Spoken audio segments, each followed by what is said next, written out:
Okay guys, welcome to the next tutorial. So today we're looking at making trees. What you want to do first and foremost, get rid of your default cube because you're not going to need it. You want to go to add, you want to go to curve, and then we're going to go to sampling tree gen. Now if you don't have this, you can go to edit and you can go to preferences, just type it in, hopefully it should pop up for you guys. So we're going to go to curve, sampling tree gen, and you get a generic tree that just appears in the middle of nowhere. Now don't click anything at this point because we need this at the top, the bottom corner right here. I'm just going to go ahead and move my logo out of the way 1 second. There we go. Okay, so when we get onto this, something that you got to realise with trees is that if you click off this box will never return. For some reason they just don't have it as an option within any of the other settings. It just randomly disappears and you have to edit everything as soon as you get the tree. So with the trees you have load percent, which is at the bottom right here. You can do I can't even pronounce that, Cali Steeman, the Douglas fir, Japanese maple, quaking aspen, small maple, small pine, weeping willow, white birch and willow. So you've got a lot of different options there with your trees. We're going to go with the small maple today. Let me see. So when you've got your tree here, there'll be various sizes, but one of the things that I will say to you is add your leaves. So go to the leaves section at the top and you just click show leaves.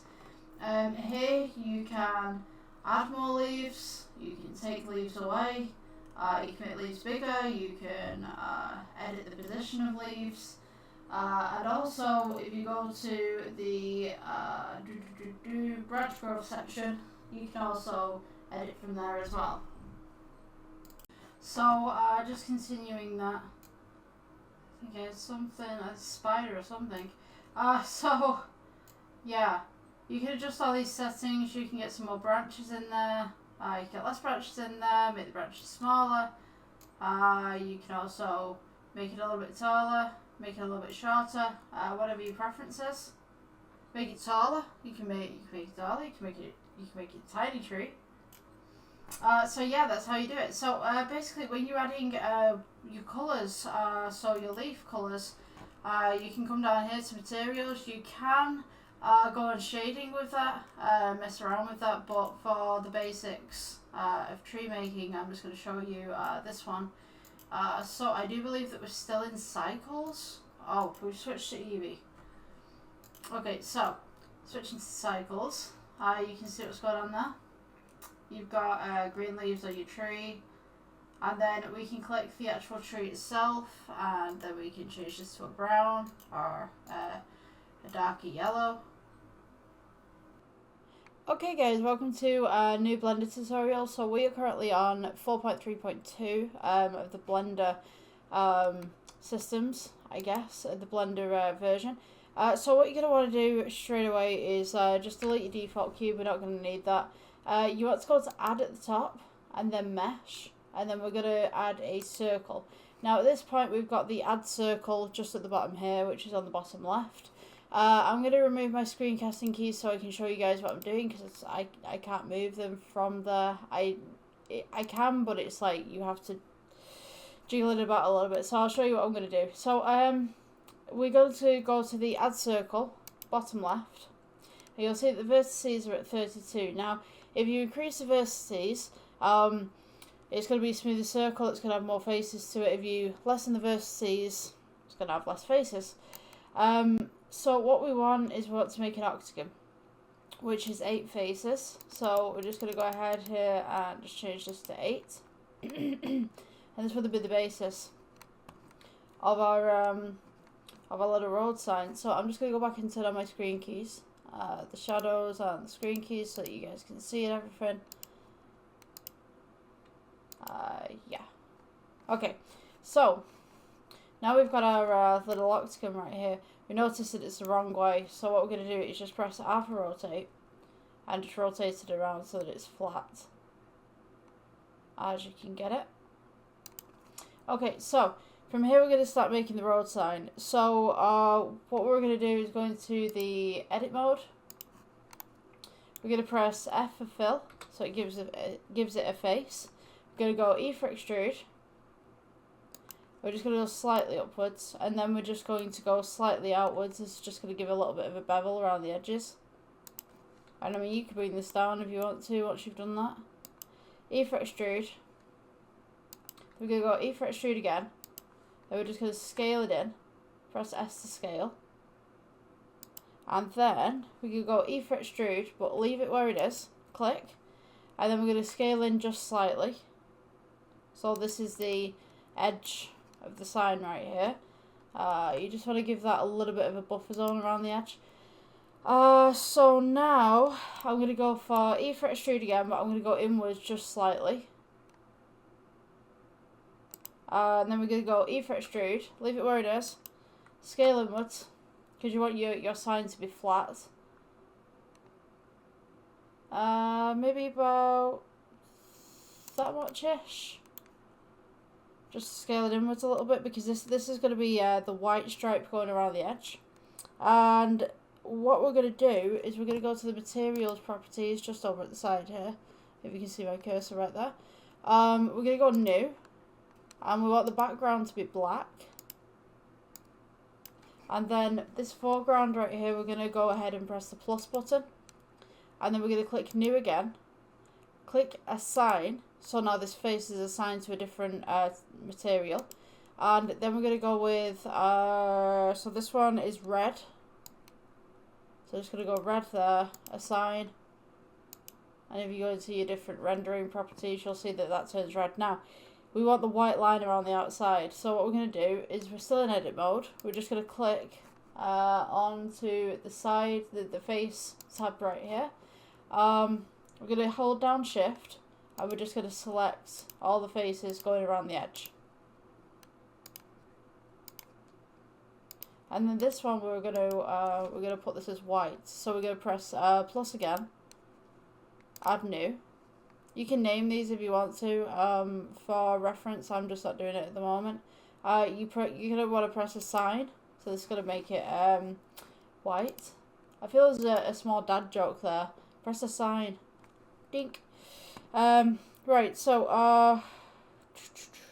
what we're going to want to do now, I'm going to get this onto a 90-degree angle. So what you want to do is press rotate. Get it across the red line, which is the x-axis.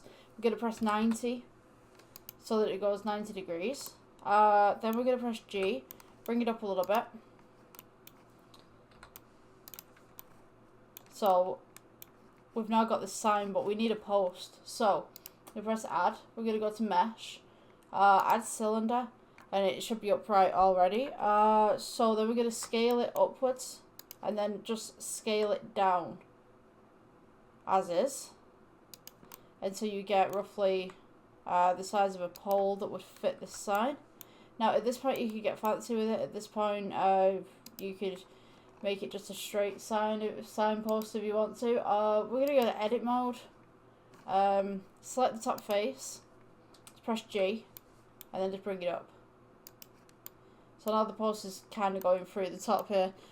So what I'm going to do, I'm going to move the face forward in a moment, but I just want to show you. So some of these stop signs that I'm looking at currently, they're kind of posh. Some of them have got like street signs above them. Some of them have got like these kind of generic lollipop kind of looks to them. I'm going to go with the lollipop look. I really can't get my words out today. So what I'm going to do is just make it a bit fancy at the top. So I'm going to go E for extrude. Scale it inwards just slightly. I'm going to go in the X-ray version so you guys can see what's going on. E for extrude. Scale it inwards slightly. I'm just going to make like a little lollipop one. E for extrude. And then we're going to go E for extrude again. E for extrude. Scale. S for scale. E for extrude. S for scale. Keep it along the same axis. E for extrude. S for scale, E for extrude, S for scale. Oh, well, I can do that. Yeah, S for scale. Right, E for extrude, and then we're just going to start scaling inwards. just the same motion. E for extrude, S for scale, blah blah blah. You get the picture. And then maybe we do like a little bit of a posh top on here. Just move this upwards. Just get this out a bit more.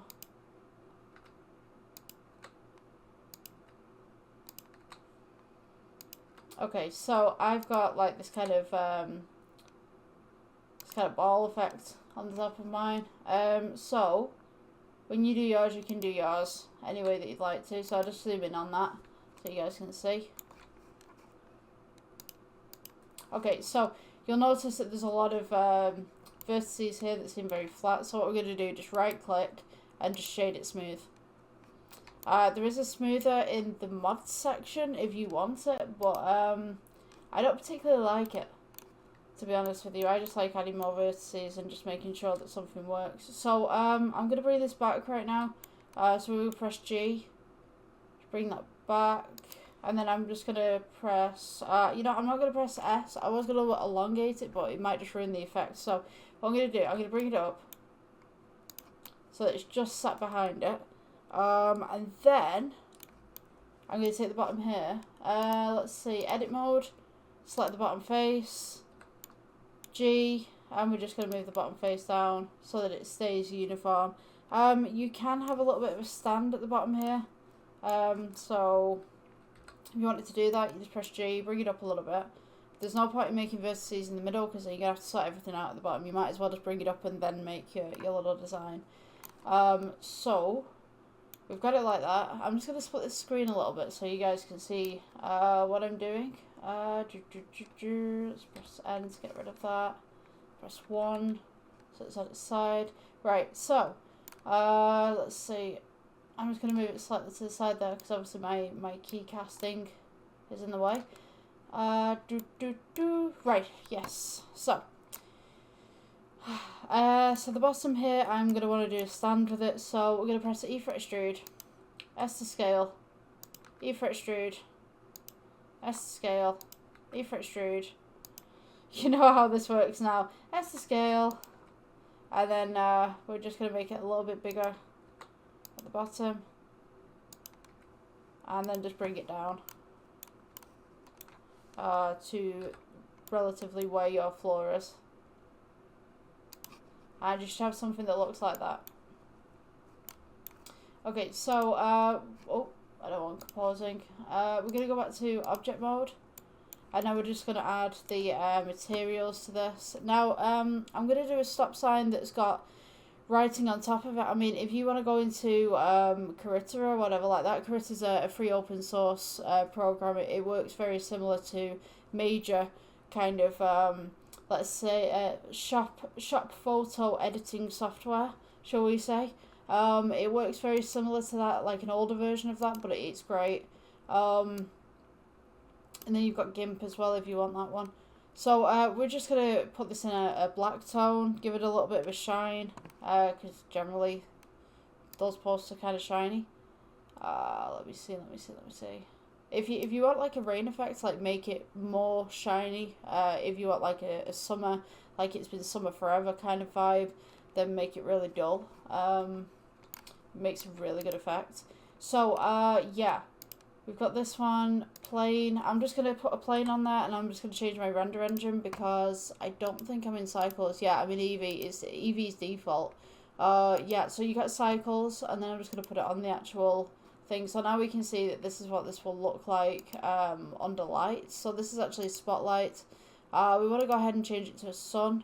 You can do this if you want to. You also have the option of shadow caustics, which makes things look a lot more detailed. It basically takes Blender's shadow mod kind of thing. I wouldn't say shadow mod, but Blender's got different shadows, and they tried to improve the shadows quite recently. I think it was within the last 2 years. So shadow caustics actually casts a lot more light more naturally. So if you want that more natural kind of light tone, you can do. I'm just going to turn this sun down a little bit because it is a little bit too bright for my liking. Let's go with 50.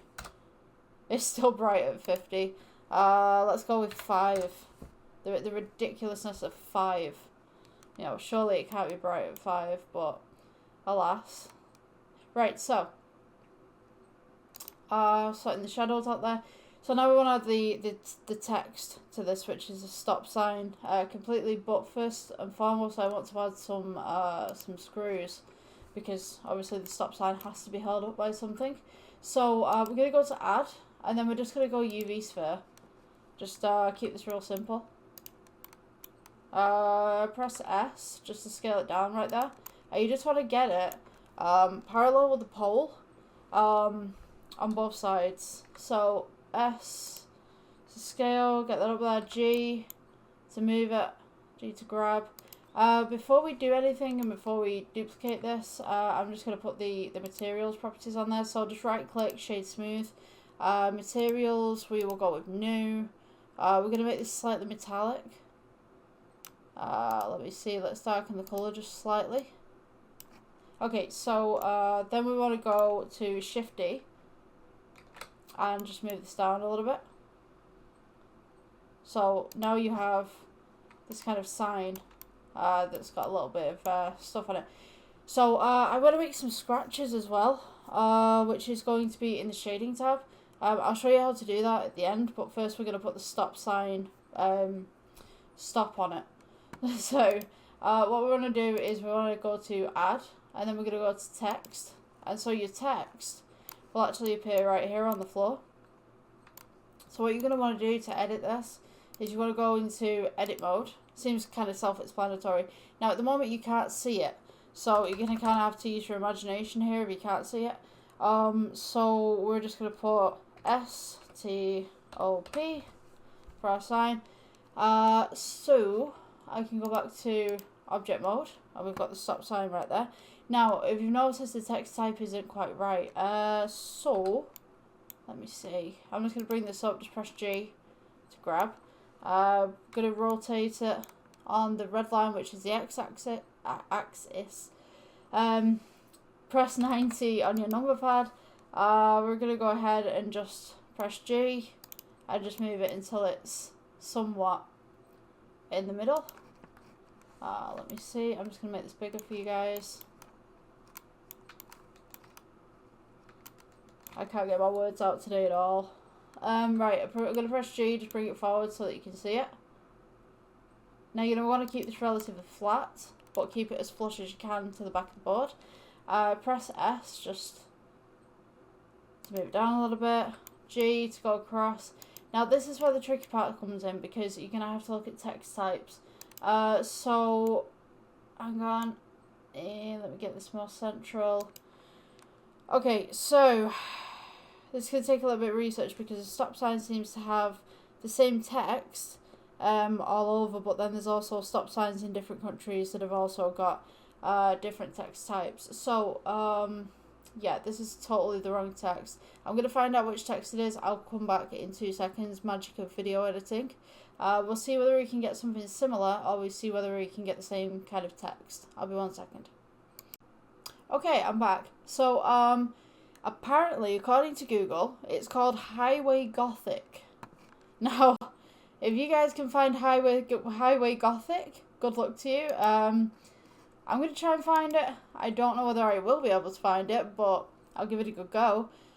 So let me see. So you want to go to the data option right here. It should be the A up on the bottom right there. So we're going to go to font.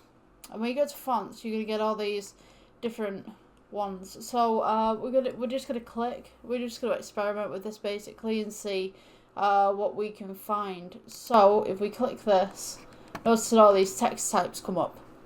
And so what we want to find is Highway Gothic. Like, I'm hoping it has Highway Gothic, or at least something of akin. Let me see. So, oh wow, there's so much. Let's see, we're on L, H, we got Hollywood, Highway Tower. No, sorry, that's High Tower even. Highway Gothic. I don't think that it supplies Highway Gothic, but I mean, we could find something similar. We got Highway Tower. You kind of want something bold. Let me see. Something that's kind of squished together. Squishy. You know, you could go with Dominican regular, I guess. Oh no. Let's not go with Dominican regular. Okay, I'm gonna try bold. Let's see. Don't go with the Dominican. Highway Gothic. Do you have Highway Gothic? I don't know whether this is like a separate file. Oh, they got HoloLens. HoloLens is. Sorry, HoloLens is something else. Don't go with HoloLens. Let me see. High tower, heavy wrap, heavy heap even. I'm gonna guarantee there's somebody in the comment section going, she missed it like 3 times. Like, how could you not see this? I don't even think they have it. We're gonna try this one. The German sounding one. The heat. Oh my gosh, I'm gonna butcher this. The Heatenschwiller. That looks relatively okay actually. But stop signs tend to be like squished in. So what I'm gonna do is I'm just gonna scale this inwards like across the red axis a little bit, just to kind of maybe I don't know. You know what? You guys can kind of experiment with the text type that you'd like. Let's try another one. I'm not looking at this thing like trying to. Poof. I've got it on my phone. Like, I've got a picture of the text type on my phone. Unfortunately, it's just not showing up here for some weird reason. So I mean, you guys can experiment with this. Just see what works for you. I wouldn't go with that. I wouldn't go for Kunstler. I wouldn't go for the artist one. The artist script. Kunstler is the artist script. That's like your fine writing kind of thing. Your cursive. Let's go with Oswald Heavy. See if Oswald's good. It looks relatively. You know what? I'm gonna go with that. I'm gonna go with that because it looks okay. Yeah. So I guess that's it for this tutorial. If you guys want a different text type, just look at different text types on there. Just see what works for you the best. If you guys have got a text type that's on here that's that very much matches the stop sign, like, let me know, because then I can kind of put that forward for a next tutorial if I make another one of these. Yeah, so that'll be it for today. Enjoy your day. Thanks for watching. Please subscribe. Give us a follow if you're on Facebook watching this. Yeah, I'll see you in the next one. Okay, so you're going to want to go to your shading tab right at the top here. Just press shift, move it upwards. Go onto your stop sign right here. You're going to want to make sure, hang on, let's put this on render view. So you're going to just want to use your scroll wheel to go in and out. Shift and then click in your scroll wheel to just move this around. So what you're going to want, go into your materials tab, go into your red material. Then we're going to want to go and add a Veroni texture. So this is a Veroni texture. And we're going to want to put colour to colour. And you notice all these little lines come up. Now you can make these rough, you can make them smooth, you can make them random, which I'm going to do actually. So you can make them like that where they're uniform, or you can just make them random like that. You can scale these up, scale these down. Let me see. So you're going to want some scratches and stuff like that. So these are going to be your basic scratches. So what we're going to do is go to add and add bump. Put your bump in and go from your colour to your height. So you've got something like this. Now we're going to want colour on this. So we're going to add, I'm going to go colour ramp. Just squeeze it in right here. Let me see. Yeah. So your colour ramp, you move these. It's going to give you these little scratches now.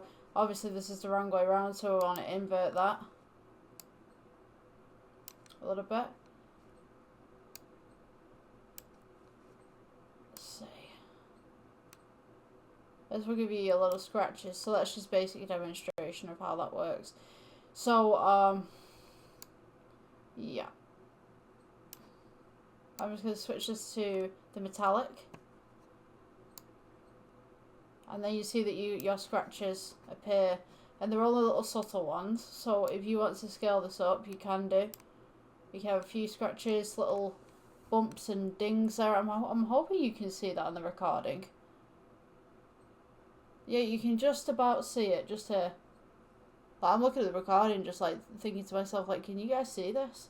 Yeah, so you can see all the little scratches and bumps here, so that's just how you make the scratches and bumps. Yeah, so if you guys enjoyed the tutorial, please subscribe, please like. Yeah, and I'll see you in the next one. Okay guys, welcome to the next Blender tutorial. So, today we're going to be doing a work locker. It's on my brief. I mean, like, a work locker is good. So, I don't know whether to do one where it's going to be multiple lockers, or whether I just do a singular locker. I think maybe I can do a singular locker today just to show you how to make one, and then you guys can kind of experiment with what you'd like to do. So what I'm going to do is I'm going to take the default cube, just bring it out a little bit. I'm going to just scale it upwards to roughly a locker size. I'm just going to press G and just bring it down to ground. So I'm going to start with on this one. If you guys want to rotate like this, it's a central scroll wheel. I keep forgetting this. Like, sometimes people just click on my videos straight away and they don't know any of the controls, and I don't tell them. And I need to start doing that. So I'm just going to press S, central scroll wheel, just go along the red line, which is the X-axis. We're just going to make this a little bit thinner.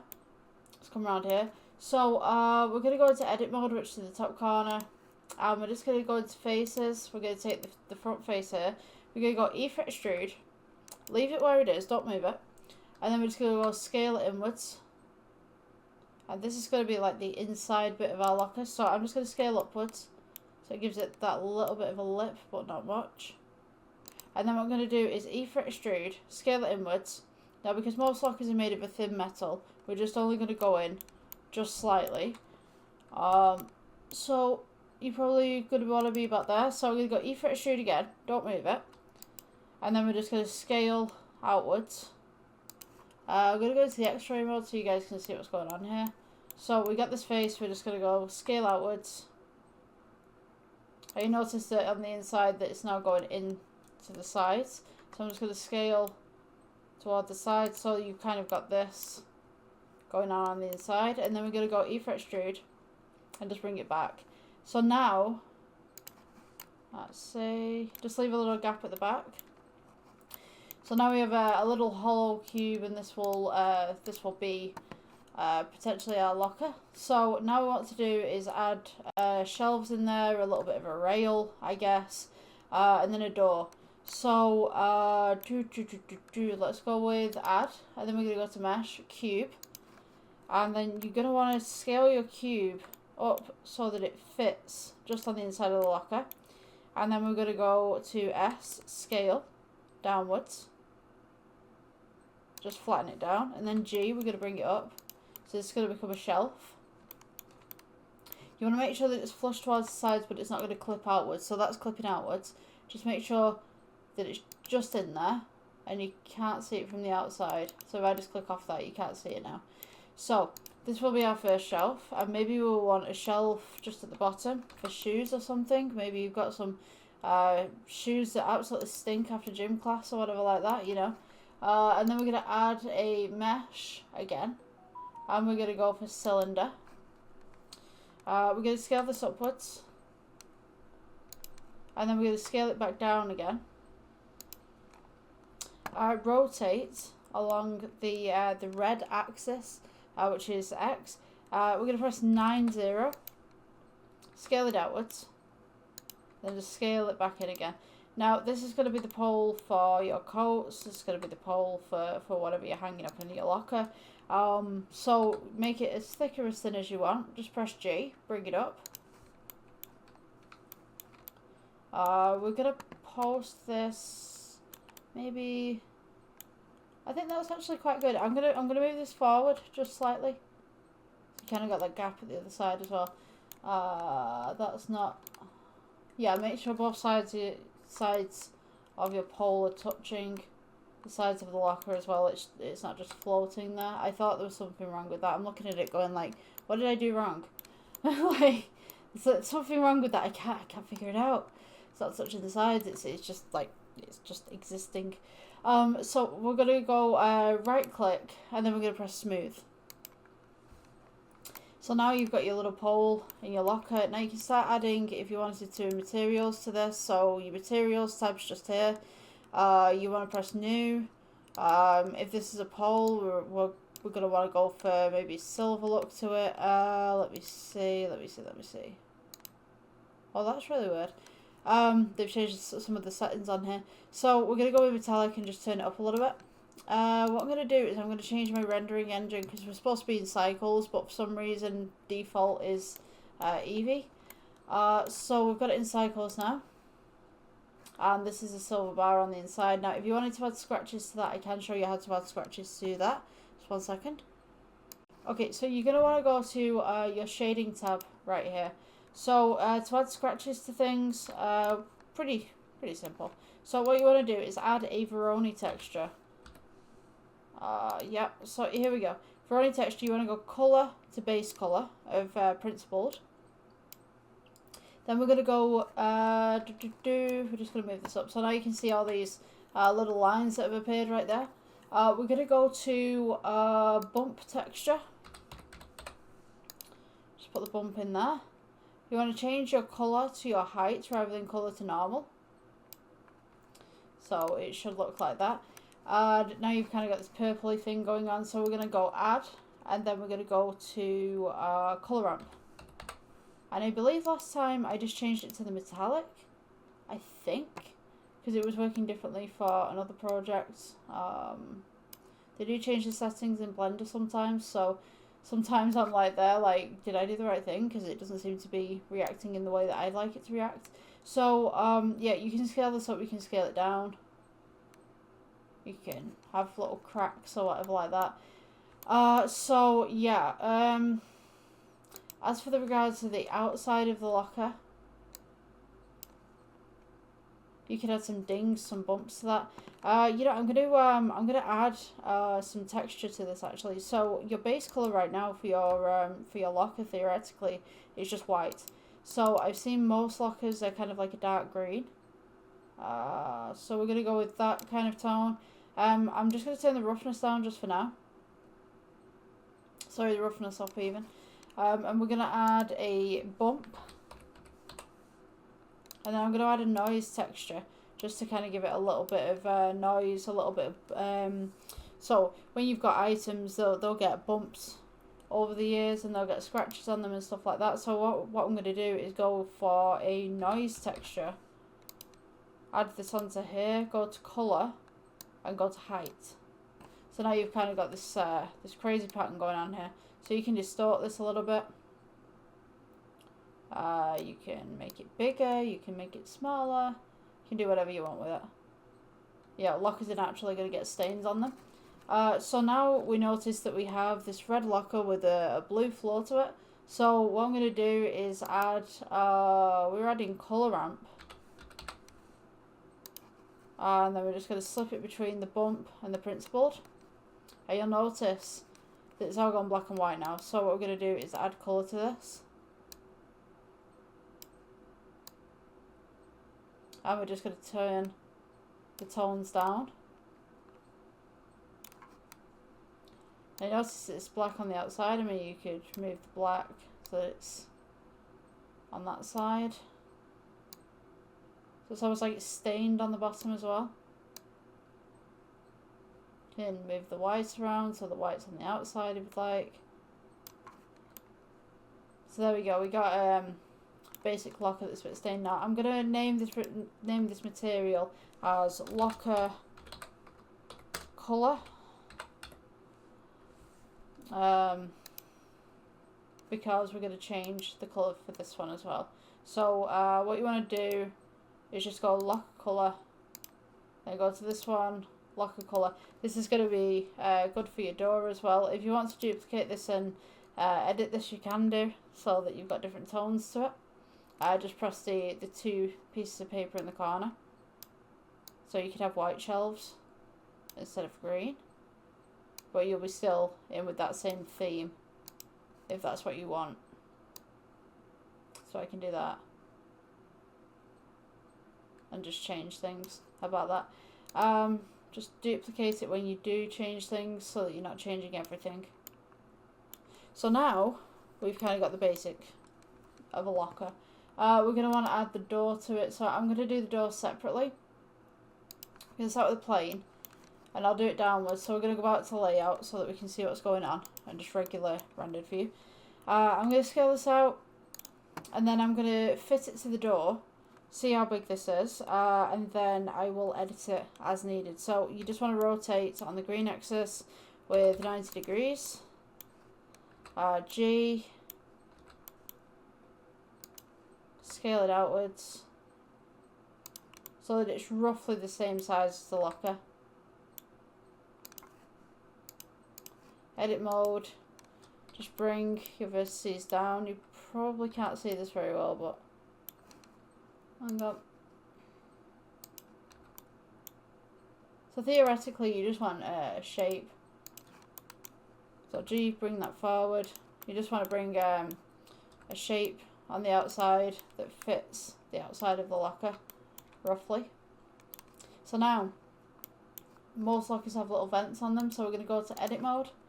I'm just going to Control R this. Just bring that in. Control R, halfway, Control R. I just go halfway up.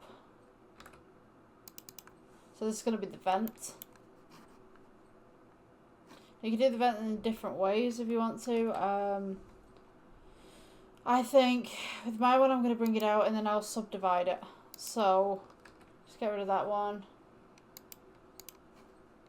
I'm just going to like E for extrude, and then I'm going to just rotate it just slightly. So it's like this.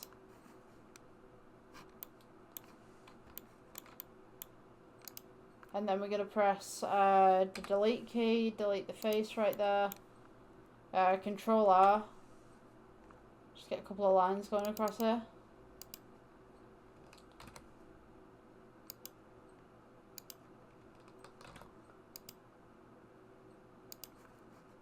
And then we're just going to take these faces out. It's 1, 2, 3, right there. E for extrude. And then I'm just going to go upwards with them. So they look like vents, so to speak. It's kind of a vent. I'm going to press delete faces, so they've got a hole in them. Now you notice that this locker right here it's flat. Primarily it's just got one face. So what we're going to do, go into edit mode, press A to select everything, and E for extrude. And we're just going to extrude over the top just slightly. And then I'm just going to go S to scale outwards. So the door's a little bit bigger to the locker there. And I think we're going to do some hinges. So you notice that the locker is a different colour from the actual the door right there. So we're going to go into shade tab again. And what you want to do, just grab this drop down menu here, just go locker, and there's your colour for the locker. So now we have this. I'm just going to rotate this 90 degrees so you guys can see inside. Just place that in there.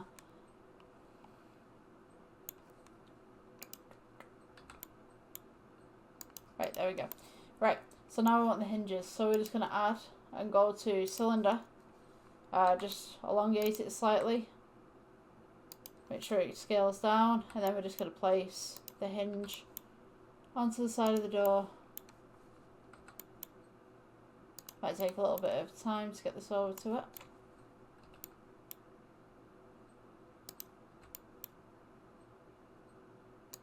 And I'm just going to make this kind of a grey colour. right click to smooth, G, bring it up, and then we're going to go Shift D, and then Shift D, and then we're going to select Shift, click them all, whilst holding that down, and then we're going to go Shift D again, and just put the bottom hinges on right there, and that, right there is your basic locker. I hope you guys enjoyed the tutorial. Please subscribe if you're interested, and I'll see you in the next one. Thanks. Okay, welcome guys to the next Blender tutorial. So we're going to be making a water bottle today. So the water bottle, we're just going to go ahead and delete the default cube, add objects for mesh, add circle. And what I'm going to do with this circle, this is kind of in the way, but I'm just going to improve my vertices just right here at the bottom to make it look a little bit smoother. Because last time I didn't do it, and it was kind of squared off a little bit, and I didn't like the way that that looked. So with water bottles, what we're going to do is we're going to go to edit mode, press F for fill. So what I'm going to do is E for extrude. Let me think. And then I'm just going to scale it around. We're going to do a flat water bottle. E for extrude again. Just bring that out just slightly. E for extrude. E for extrude again. And I think I might put like a little kind of dent in the middle of it. So you just want to take it, E for extrude, bring it up. E for extrude if you're going to make this little dent. You don't have to, you don't want to, but I'm just going to do it. E for extrude again. Just like kind of scale it inwards a little bit. Just kind of have it like as a sports bottle, I guess. Scale it inwards again. E for extrude. Just gently scale inwards, and then we're just gonna make this come upwards towards the top, and then just scale it out a little bit more as we reach the top. So this is gonna be kind of like a sports water bottle, I guess. E for extrude. Actually, you know what? I'm going to make that a little bit bigger. Scale outwards. E for extrude. E for extrude again. And then we're just going to go E for extrude, but on the slight. Scale it inwards slightly. E for extrude again. Scale inwards. E for extrude. Scale inwards. E for extrude. Scale inwards. You get where this is going again, I guess. If you've seen the rest of the tutorials, like E for extrude, blah, blah, you know. Okay, so we're gonna go E and just go straight up. You can make like a little curve if you want to, just kind of balance it out a little bit, and then E just straight up. So I'm gonna go an X-ray view right now so you guys can see. So want to go E again, just slightly, just bring it in. This will be the lip of the bottle. Yeah.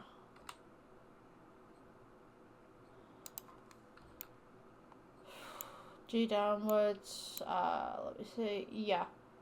So go inwards, E for extrude, and then we're just going to go in there. Now I'm going to press 1, so you guys can see. So now we're inside of the bottle. I'm going to go E for extrude again, E for extrude, and then we're just going to scale outwards.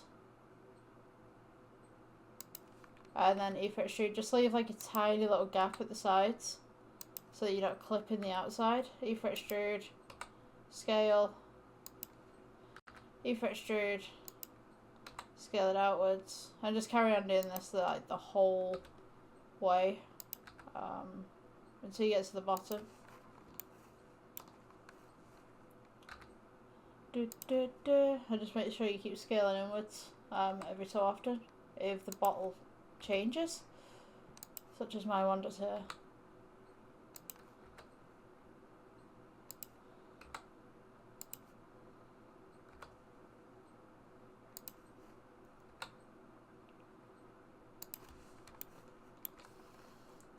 So I'm just making the inside of the bottle now,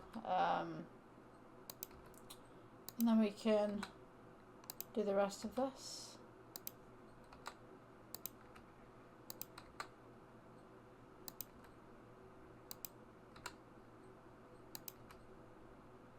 And now when you come to the end, just kind of scale it in a little bit. Not all the way in, but just like enough. that you've kind of got this round bottom to it. So you should have something like this. So now we're going to make the lid, which is just real simple. Just go back to your object mode. I'm going to just right click shade smooth. And then we're going to add the lid, which is just a cylinder. Just basically scale it down.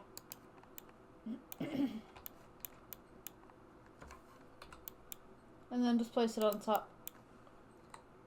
You got the X-ray mode. You can kind of see how big your lid is.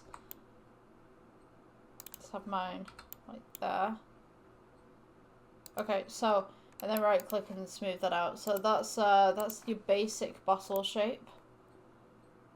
You can add to that if you like. Let's see. So you can add labels on here as well. So the best way of doing this is to go to edit mode. Just click 1 on your number pad. Make sure that you've got the X-ray mode on for faces as well. And then just select a couple of vertices. And you can change the colours of these as well. So you just go into the materials tab. You just press plus. So this one will be the original colour, I believe. Yeah, so this one's the original colour. So what you want to do, just to make it kind of slightly invisible, I'm just going to change my render engine real quick. So come back to the materials tab. You can move the alpha and you can make it like slightly kind of invisible. I'm just going to go ahead and just assign this 1 second. So for this material that's selected right here, you want to press plus, assign, and then this will be your new material. So this will be your label. Let's go object mode. So you notice that the bottle's kind of slightly see-through. I mean, you could use that if you wanted to, but to be honest with you, if you go to the original material and you go to glass BSDF, you can make this bad boy glass. Just turn down the roughness, and then it turns into kind of this glass bottle effect, but we don't want glass, so we're just going to bring the roughness up a little bit so it's more of a plastic kind of look to the bottle. Yeah, and that's your basic kind of bottle shape. I hope you guys enjoyed. Please leave a like, subscribe. If you're on Facebook, give me a follow. Thank you. Okay, welcome guys to the next tutorial. Today we're going to be learning how to make a window. So I'm just going to go ahead and set up the scene a little bit here just so that you guys can see straight through it, because if you're seeing grey on grey, you're not really going to you're not going to see much. So I'm just going to add some objects in here. You guys can add these, but you don't have to. I'm just adding them just for the purpose of this. So what we're going to want to do, making windows wise, and this is the way that I make windows. I don't know how you guys make windows, but for me, so if you want something that you're going to see through, you're going to want 2 planes with that one. But if you're going to want something that's just kind of stationary, then you're only going to need like maybe the 1 plane on there. So for example, if you're seeing windows from the outside and you know that you're not going to be looking into those windows, then I mean you could just make like a basic window shape, have your glass on there and everything. And then you can just move it anywhere that you want in the building. But if you want windows like I make the windows, then you're going to need to put holes in your walls to accommodate them. So I'll show you how I make them. Okay, so what we're going to start with is we're just going to add a plane.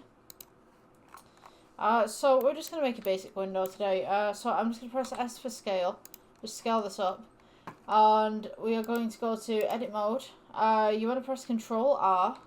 Just get your midpoint right there, and then Control R on the other side just to get your midpoint. Now these are going to be the windows, so what we're going to do is Control R, go halfway, Control R, go halfway, Control R, go halfway, and we're just going to basically subdivide this. Now you can subdivide this if you want to. If you can see what you're doing, that's great. So we're just going to subdivide. So now we have these little ones. So what I'm going to do, I'm going to go around the edges of these subdivisions. Control R, just the whole kind of thing. So now we've got the center bit, and we're going to go Control R, just do 2 on the center right here. We're also going to go Control R again, do the center right here. Okay, so now we have this. We're going to go with the smallest corner right here. Just press Shift Control, and that will select all of that one. Now you're going to press Shift, click, and then you're going to go Control again. Now you're going to press Shift, and then Control again. Shift, click, Control, Shift, click, Control. So now you've kind of got this thing, but notice that I made a mistake here. So I'm just going to press Shift and just uncheck these ones. Okay, so I'm just going to press delete, and we're going to go faces. So now we've kind of got this basic window shape going on. I'm just going to make it a little bit bigger, I think. Okay, so this, we want to rotate it 90 degrees so that it's standing up right. I'm just going to rotate it again. We're going to go 90, yeah, 90 degrees. So this is just showing the basic window stuff of what you can make on here. Obviously, if you want to make a more detailed window, you can do, but I'm just showing you the basics of how to make the glass within the window, in the window itself. So, if you guys have got more time, you can go ahead and you can just, you can make something a little better than I have right here. So what I'm going to do now is just make this brown. I'm just going to go ahead and change to cycles because we're doing the tutorials in cycles. So now you can see that we have a window shape here. So now we're going to add another plane. And what you want to do is rotate it 90 degrees again. And we're just going to place this in the middle here. And then we're just going to scale it outwards and scale across.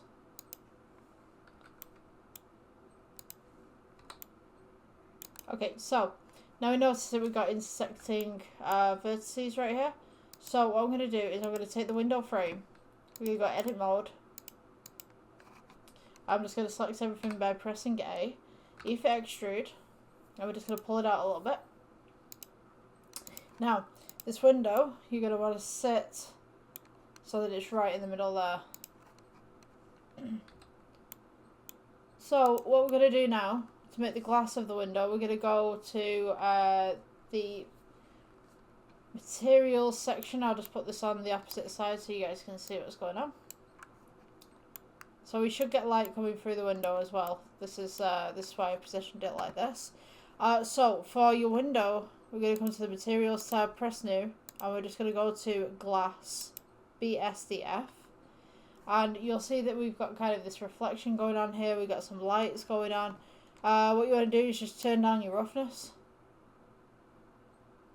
And now you can see that we've got the cube over here. And through this window, we can see the sphere on this side. And you can also see the cube's reflection here.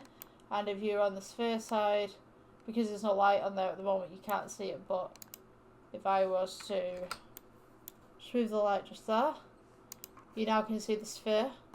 Through there, you can see the square reflection. Just going to move this one again. Just duplicate this and then just change the colour of it so you guys can see what's going on.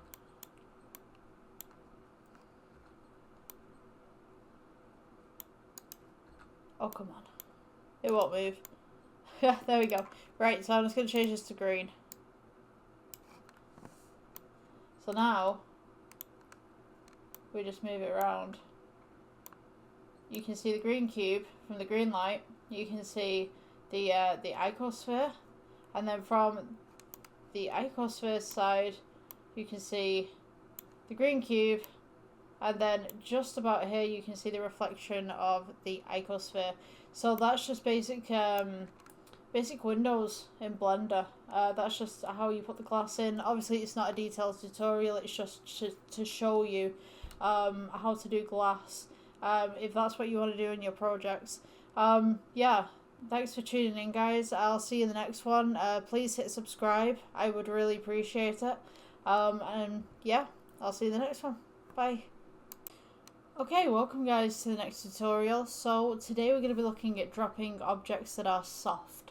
I basically got a cube here. I just put the default cube on the bottom for you guys, so that's just like our collision point. I've also labelled this as a collision in the physics tab right there. So what we're going to do, we're just going to get an icosphere, and we're just going to look at soft objects. Basically, the object's just going to land and it's just going to be squishy. So this would be perfect if you've got like any kind of anime kind of stuff, and you've got like these kind of, I don't know, replications of soft toys or something, and you just want like a kind of squishy kind of feel to everything. So what we're going to do is we're going to go, so we got this one on collision from the physics tab right here. This one, we're going to put it down as cloth. And so if we just press the space bar real quick, it should come down. It just kind of squishes and it kind of melts. So we don't want it to go through, but we want some sort of stability here. So we can mess around with the weight a little bit. You can get it like really heavy. It kind of just squishes down. I think having a plane is probably best for this. I'm just going to switch this out for a plane actually. Mesh plane, let's see what we can do with this. We'll put this as collision. Yeah, okay. Yeah, so you can see that it kind of becomes real squishy. So, if we click on the icosphere again, we can do, you've got steps, you've got all sorts here, you've got tension. Let's put the tension up a little bit. It kind of just folds in. But, yeah, you can, like, reduce this. You can have, like, a 1.1 kilogram. And it kind of just, like, bounces. If we take that up a little bit more, maybe. So, just pull that up a little bit more. Let it go. We kind of just have this bounce. So now you just mess around with the settings. See what you want to start with. Let's see.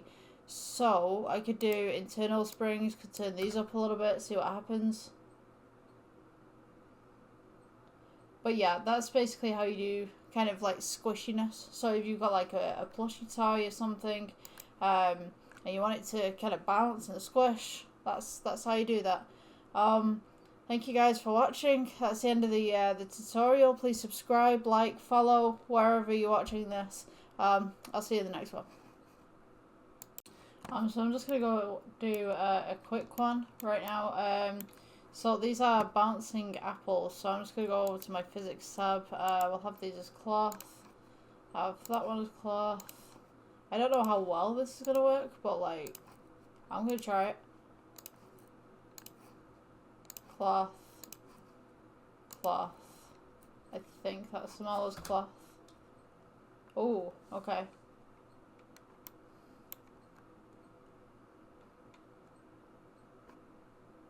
See what happens here.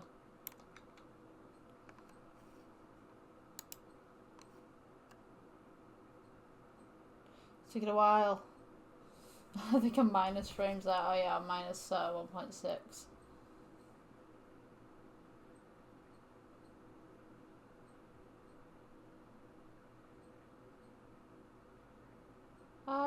I should have got rid of the icosphere.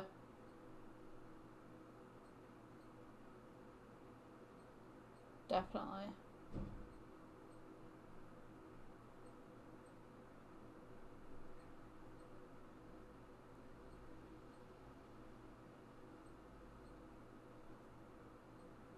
Oh, they've kind of got squashed there. Oh dear. Hi guys, so we're going to start the next tutorial. So what we're going to do is something like really creative today. We're going to just like delete everything from the scene. Primarily because we don't need it. And what we're going to start with, I mean you can re-add your camera if you want to, but what we're going to start with is a plane. We're just going to put this plane out there. And today we're going to be learning how to do glass lamps with different colours to them. So we're going to add a circle to begin with, and we're just going to make a base for the lamp. And this is going to be an emission rather than a light, so that we can just move the lamps around freely. So you want to go to the edit mode, press F to make a face. you're going to want to select everything. Effect extrude. We're just going to scale out, make a little platform here. Effect extrude, effect extrude, effect extrude. We're going to go effect extrude again. Scale inwards just slightly. Effect extrude. Scale inwards just slightly. And then this is where the magic happens, right? So this is going to be the base of our lamp. And what we want to do is we're going to want to go effect extrude. And then we're going to scale inwards. Now this is where everything happens. So this little central bit here is going to be the emission. So we're going to press new on materials. So this material will cover all the bottom here.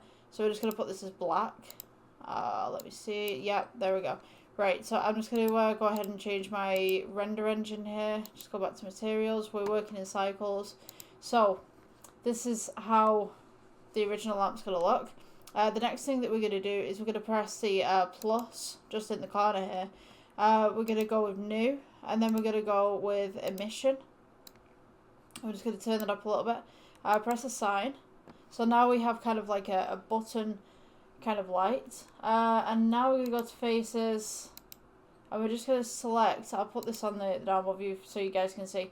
We're going to select this entire ring just around here. So if you press shift, control, and then click, and then just click around the ring as you go.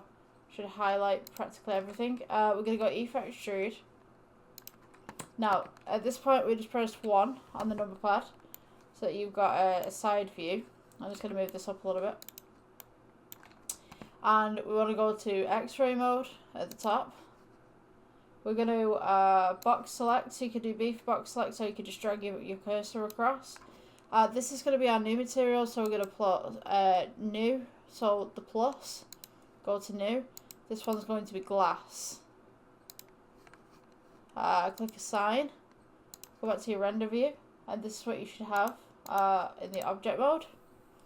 So it's just basic glass looking kind of lamp. So now we're going to make variations from this. So this is going to be the original lamp, and then I'm going to show you how to make different textures on here, different colours on here. Just basically make like some crazy stuff. So we're going to go ahead and go into the shading tab, which is the shading tab is just up here. 1 second. Okay, so what we're going to do is we're going to change some of these things. So for this material we want emission. So at the moment we are on the material that's in the middle. So this circular bit right here, that's where the emission is going to come through. So the glass is this material, and we're just going to put glass for that one. Now this is going to be the standard materials. This is just going to be the standard lamp. So what I'm going to do is I'm going to press G. I'm going to move this one to the side, and I'm just going to press Shift D, and then I'm going to make a new one. So this one we want to make some patterns on.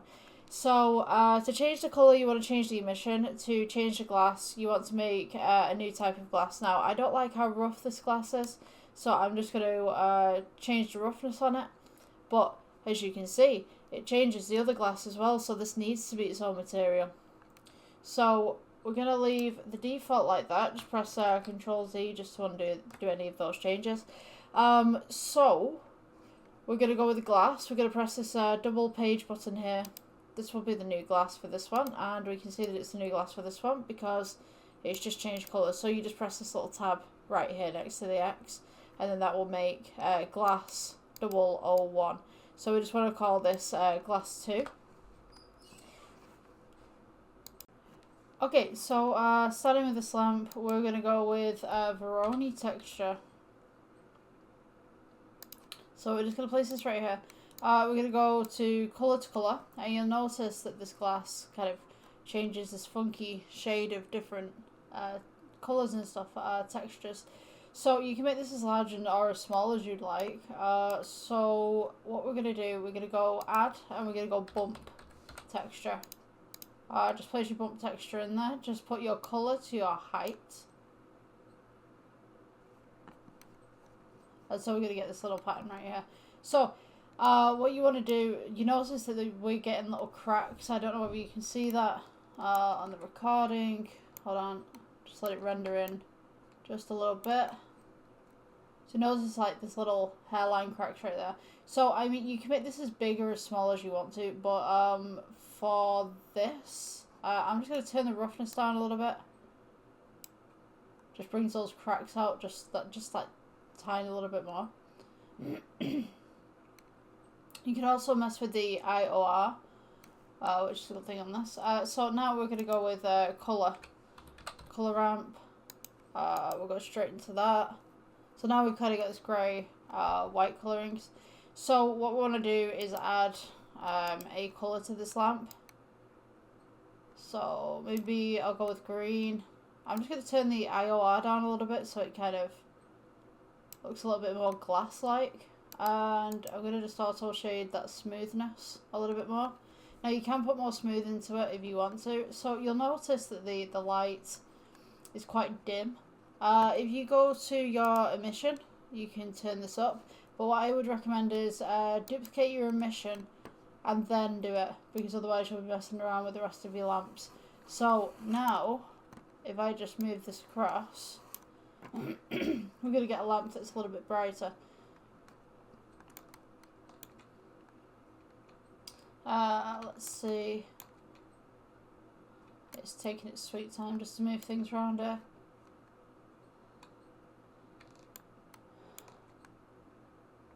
Okay, so this is what we've got right now. At the moment it's just loading in some of the lighting. So what we can do is we can go to the glass, and you notice that the glass is really dark. So what you can actually do is like take the white and just move it across a little bit.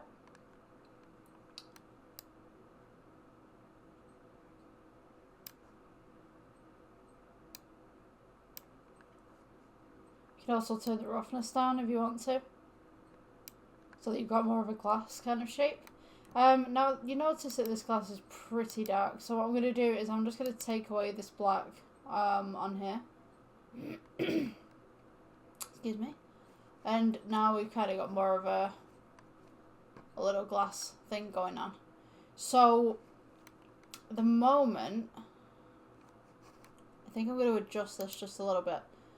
So the IOR, I would say just experiment with it a little bit and see what you can do. Yeah. So that's the outside of the glass, that's the reflection, and then when you come and you lower it, that's the inside kind of thing. So it takes a little bit of play around with it, but yeah, generally that's the cracks one. So you can actually put the roughness up if you want to, because obviously this is very mirrored. And if you put the roughness up, this is what happens. The render's a little bit slow on this. But yeah, you get the general idea. So that's your second glass that you can do. The third glass that you can do, we'll take the original right here. It allows me to. So Shift D, just to duplicate. When it decides to play ball, there we go. Right, okay, so this one, just put this onto regular view again. So this one right here, we're going to do a red one. So, do this across. Okay, so, we want to take the glass, and we want to just duplicate this. We're going to add a noise texture onto here.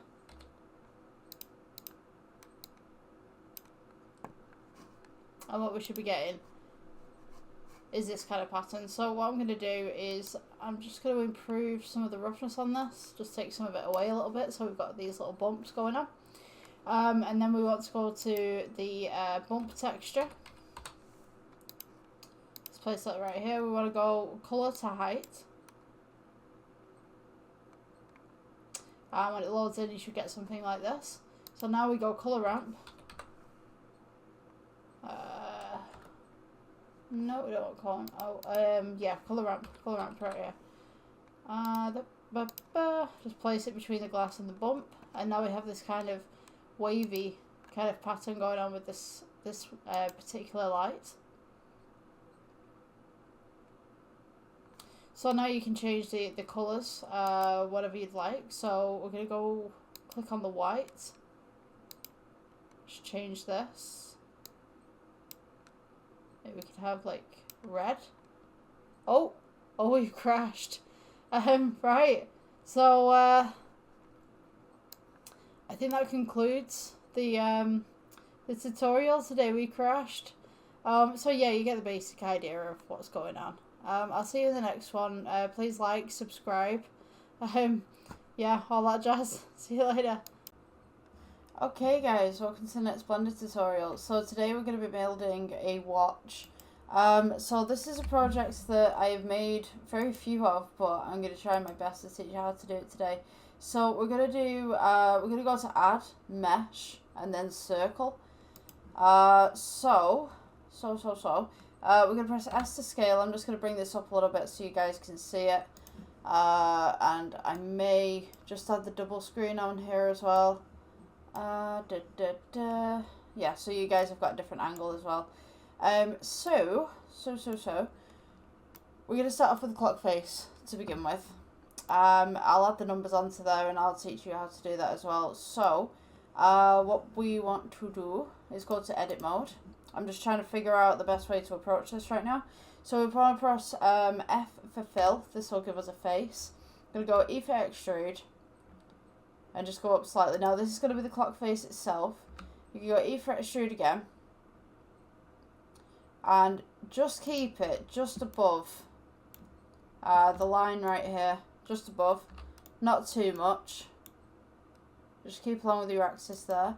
Then we're going to scale it in just slightly. Going to go E for extrude again, scale in, E for extrude, scale inwards. Now what you want to do with this one is when you've scaled it inwards, just bring it down so it's relatively flat. And then we want to do, I'm just going to scale this outwards just slightly, E for extrude again, and we're just going to go inwards.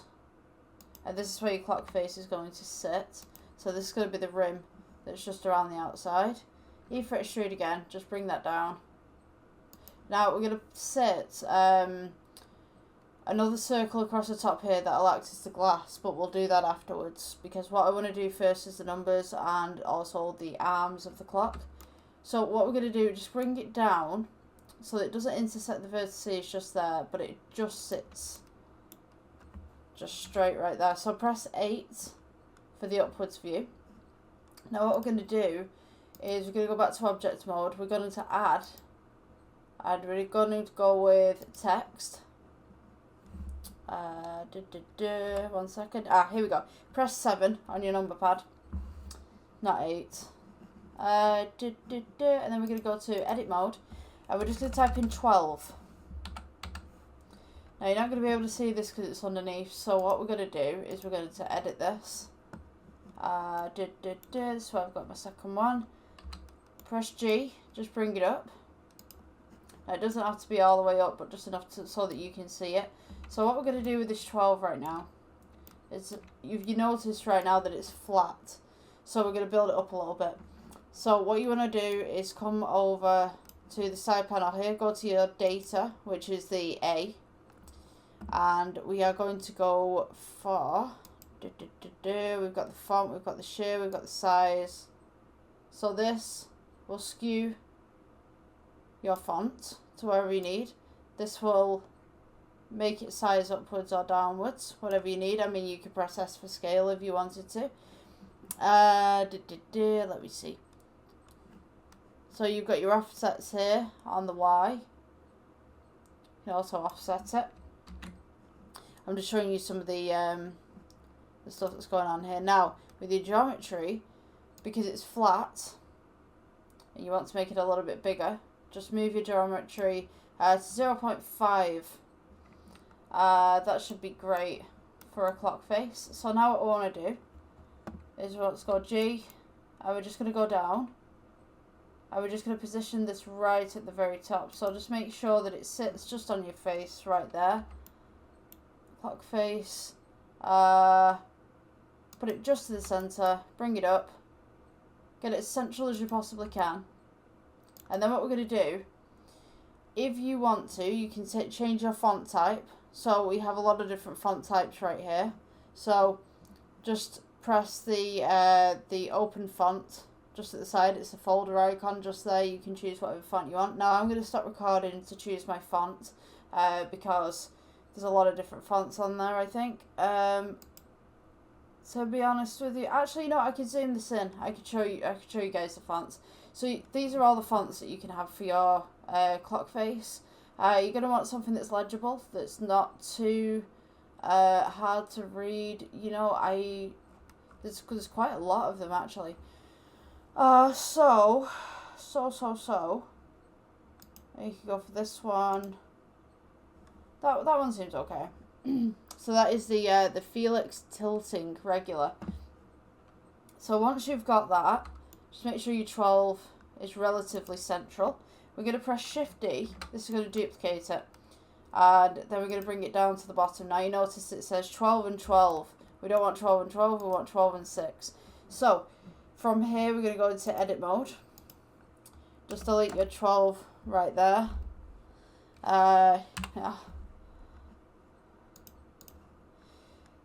G, bring it over. And then what we're going to do is we're going to go Shift D again, bring it to the center, and then we're going to go G, bring it over, make sure that this for the 3 is just dead center. Oops, that didn't work for some reason. You saw me hit the 3 then. That didn't work. Right, so now we're going to go and put the 9 in. So Shift D. And then we're going to go edit again. You can kind of get the pattern that we're going with now. So we're going to put 9 on that side. Now at this point, if you don't want to, you don't have to put the rest of the numbers on there. But I would suggest putting the rest of the numbers on there. Now, in prior tutorials, I would have said, let's duplicate all of this. And then we'll put everything at a 90-degree angle. Or we'll put everything at a 25-degree angle or whatever like that. Just so that we get the numbers in between. But to be honest with you, on your own clock face, I think doing everything manually and doing everything by eye is a good way of making this. So what we want to do is take your 3, and we're going to go Shift D, just to duplicate, go about a quarter of the way across the clock, and then what we're going to do is going to go G upwards, and that should roughly be where you can put your 1. So we're just going to put 1 there. I'm going to move that down slightly actually. If you play this by eye, just slightly, because if we start rotating things, then the objects are just going to rotate themselves. So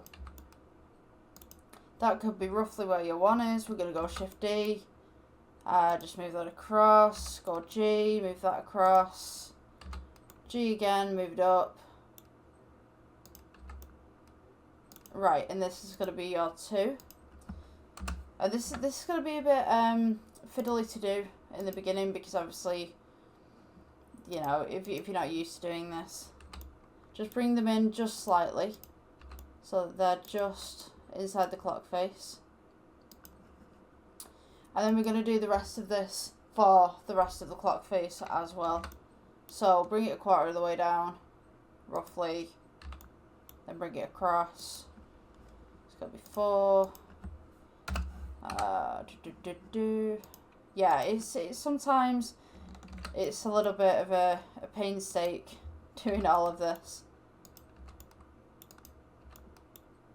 When you add the colours to the numbers as well, you only need to use 1 colour. You don't need to colour every single one, but I'll show you how to do that because what I used to do when I started doing Blender, I used to take every single object, say like there was multiple objects, and I would try and get the same colour to each object, and I'd find out that I wouldn't get the exact colour, and I wouldn't be able to colour match it properly, not fully at least. I mean, there was some sort of colour matching there. I was very used to colour matching in a job that I used to do, but you'd be maybe 1 or 2 hexes out of colour. A hex is it's a colour wheel that the computers have that you can actually type in a code and it'll give you a specific colour. It's actually a pretty neat trick.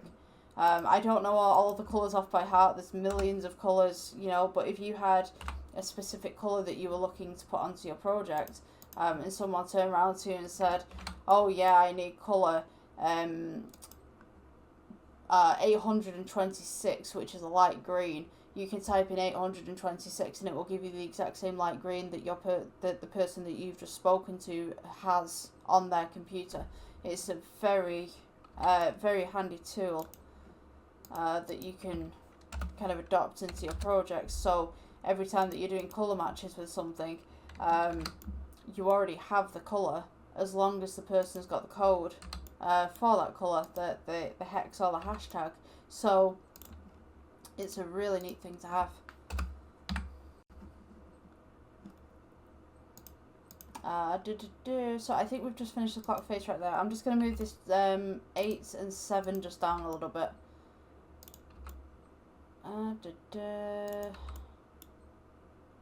Yeah, okay. So your clock face should roughly look like that. So now we're going to want something in the dead center. So we're going to just put a cylinder in the middle. We're just going to scale it down a little bit.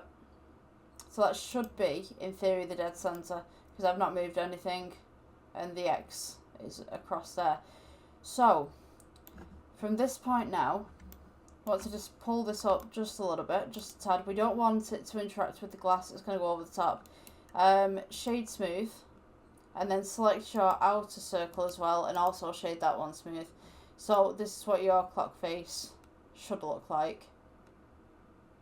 Looks pretty. So now if we go to the render mode, we'll notice that it's all just one colour at the moment. So at the moment we should be in cycles. So now we want to add the colours to the clock faces, and we also want to add the colours to the numbers. So just select your first number, go down here to the materials tab. I'm going to move myself out the way because I think I'm in the way. Whoop. There we go. Right. So materials tab right here. You've got your number selected. Now press new. And this material at the top, we're just going to call it clock black.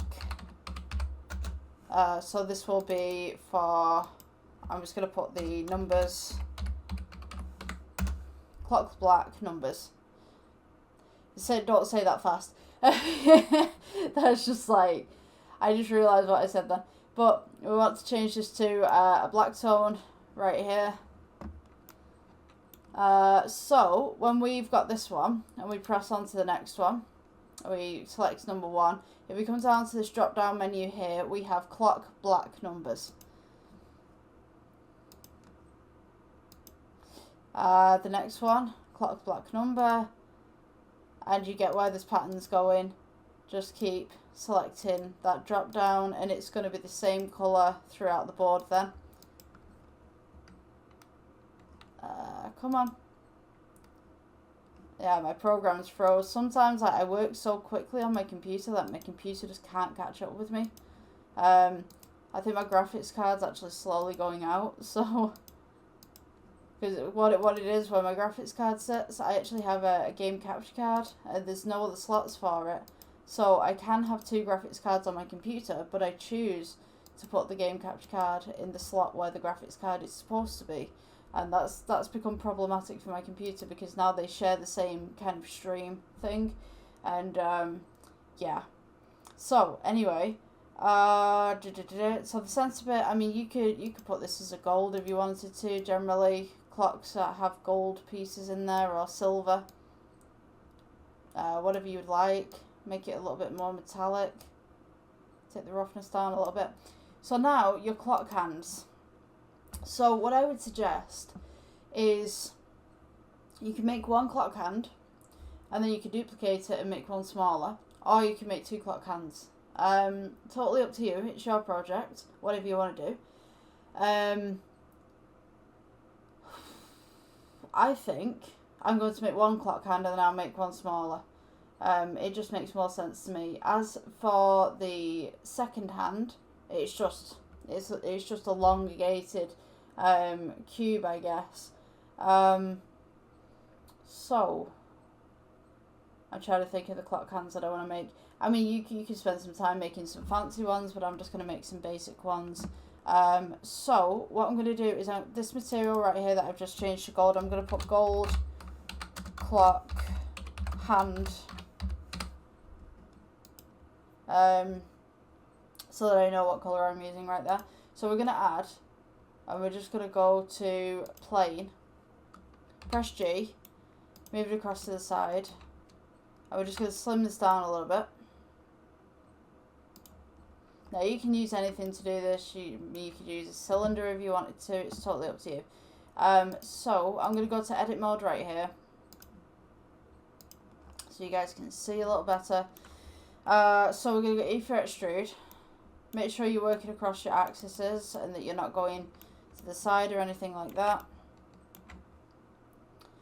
We're going to go scale just outwards. E for extrude. Scale outwards. E for extrude. E for extrude again. And just keep extruding. Yeah, you don't want to be going like that. I'm just going to go S for scale, bring that in a little bit. E for extrude. And then scale that in for some reason. Sorry, S for extrude. Scale that back in. And maybe I'll do a Control R and just kind of make a fancy clock hand right there. So, take this end, then press G and just move it up. And then maybe we will press E for extrude and then just scale it on the ends just a little bit, rotoscope, scale it outwards so that it sits on the actual clock hand, the clock base.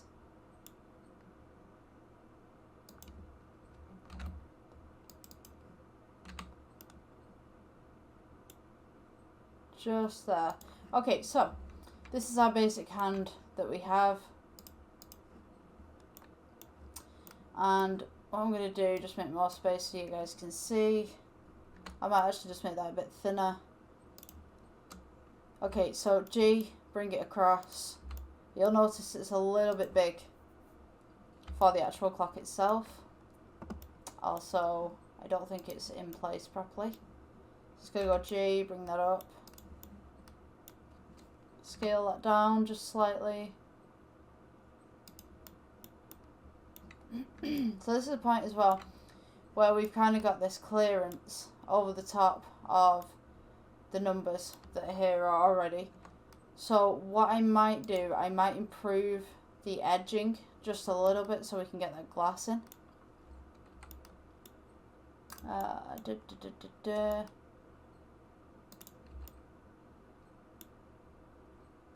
Your clock hand can go underneath this little bit here as well. So you notice it's really flat right now. So we're going to go for the edit mode, press A, press E for extrude, and then what you're going to do is just scale it inwards to the side via the red.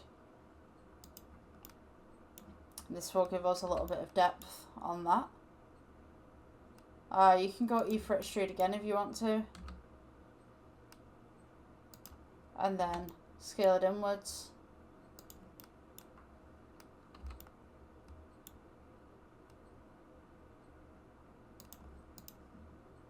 So now we have this 3D clock face. Don't forget to shade it smooth. So that's our first hand. So now, if you want to add some colour to this, I mean, you can do anything. You can have the gold hand, or you could have the black numbers one. I'm going to go with the gold. So yeah, this is what it should look like. So now you want to do your minute hand. Sorry, your hour hand even. I'm not even awake today. So what I'm going to do, I'm just going to Shift D, duplicate this, and then I will press S to scale, just scale it down, just slightly, and then I'm going to press S just to bring it out a little bit so you can see it, scale it down again. I want to put this one right here. So this one usually will go underneath. Oops. Yeah, don't press H. So press G. This one usually goes just underneath on the clock face like that. So I'm going to rotate this say 90 degrees. Oops. Press G, not H. And then I'm just going to bring it down to that. So, we have that already going on. So now we want a second hand.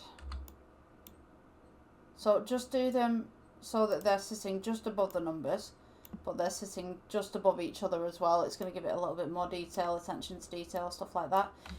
So your second hand, as I said, it's the easiest one to do. You just take your cube, take your cube, elongate it, scale it down, elongate again, scale down, and then we're just going to make sure that this one sits on top.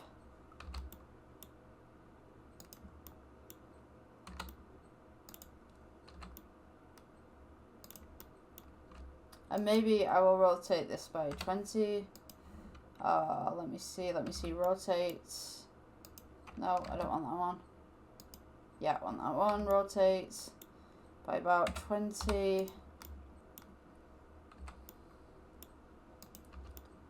Just place this here. And then, you know, usually the second hands, they're black anyway, so you could use the same black that you used on your numbers. So right here, just drop down menu. Okay, so your clock face should now look like this. It's looking a little bit more clocky. So you can rough up the pieces here. I can show you how to do that in a bit. We're just going to get the fundamental basics down, and then I'll show you how to rough everything up at the end to make it look a little bit more detailed. So today I'm not going to be showing you how to animate this. I'm just going to be showing you how to make this. But this is a general gist. So now we have the clock face of the watch. So what I would like to do, let me see, where can I go from here? We want to put the glass over the top of it. Now the glass going over the top of it depends on a couple of factors. So let me show you what I mean by that. So if we get a circle and we just put it onto the screen here, I'm just going to use X-ray so you guys can see what's going on. So if we get a circle and we just press S and we just move it to there, and then we go into edit mode, we'll notice that there's no face, but if we press F for fill, we now have a face. Go back to object mode. So if I take off the X-ray just for 1 second, now we're going to bring the glass up to where the glass should be on a typical watch or a clock face, which would just be here. So now you're noticing the problem that we're having. That centre bit is just sticking out a little bit. So if your centre bit's sticking out a little bit, what I would suggest is either shrink it down on the side, or you could build the sides up a little bit. So we want our clock face just to sit on the inside here. So you notice that it's also clipping the outside. You can just see it just there. So this piece right here shouldn't exist. So we're going to press S to scale, just bring it in a little bit so that it fits on the inside of the clock face. Now we've got this problem where we've got an arm that's sticking out, we've got this little bit that's sticking out. Now if we edit this the way that it is, it'll mess up the rest of the clock face. So here's what we're going to do. So you're on your object mode. You want to select, take the clock face off, just press G, just move it to the side for the moment. Press, for the centerpiece, press shift, and then click all of the pieces that we've just made, and we're going to just press S for scale, go along the blue axis, which is the Z axis, and we're just going to make everything a little bit more smaller. Now, we don't want to clip any of the numbers, but if I just make that a little bit taller, you'll notice that you can't get this to work very well because the outside of the clock is too short. So what we're going to do, we're just going to undo what we've just done. Clock face is back right here. So we still have these interjecting vertices right here. So what we're going to do, select the outside clock, bring the glass away, select the outside clock, go to edit mode. What we're going to do is there will be a rim just around the edge, just here that we made before. If you haven't made this, just press Control R and you'll get this coming up, which if you click that, it will create another vertices for you. So I actually might keep that. That's pretty good. So what I'm going to do is I'm just going to select this and this. Come on. Computer's been a bit slow today. Right.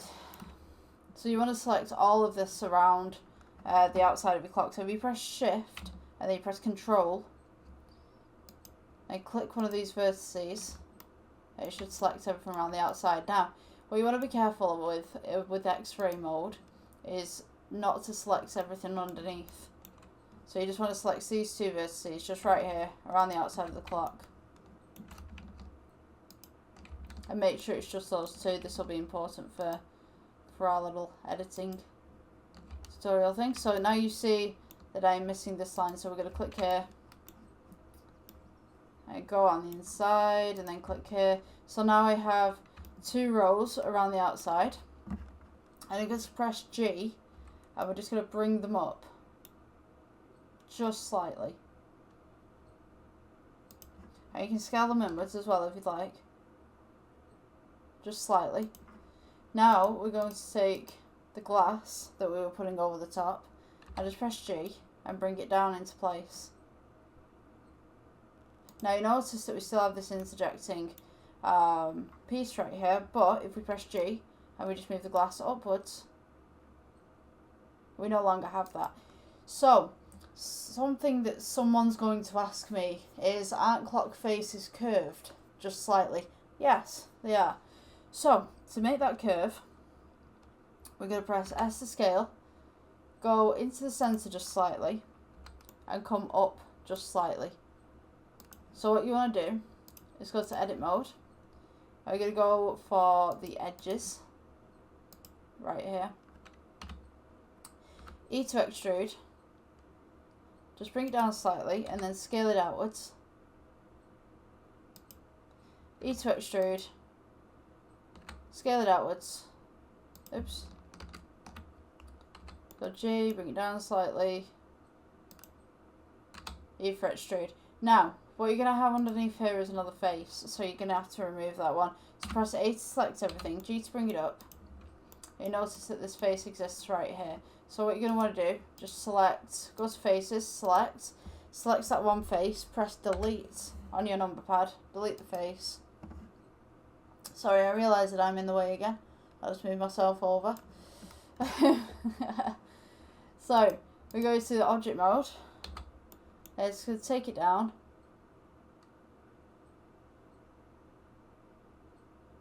I'm just going to sit it right there. Now, when we render this, you'll notice we can't see through.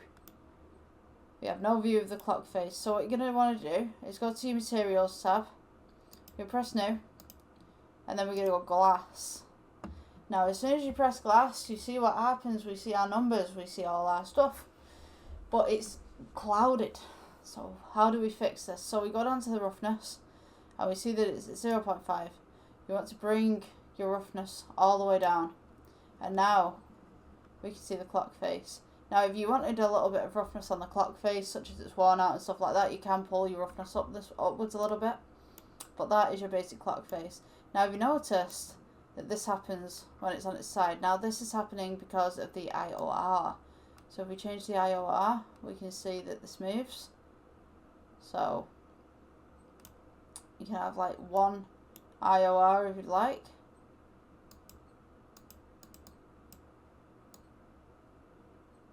Different ones. So you can have that slight bevel around the edges, but that's too much for me, I think. So there we go. So that's your clock face done. Now I want to make the rest of the clock.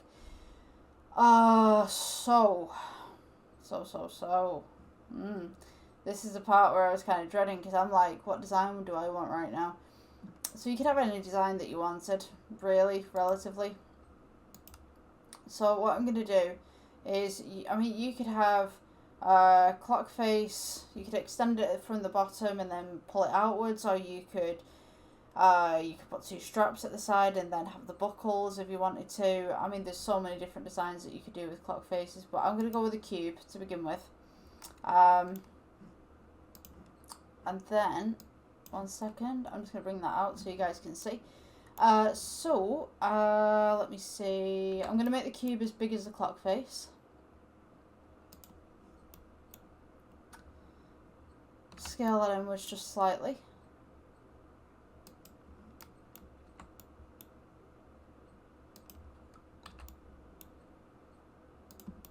So, what we're going to do, we're going to kind of make a cutout for the clock face, in theory.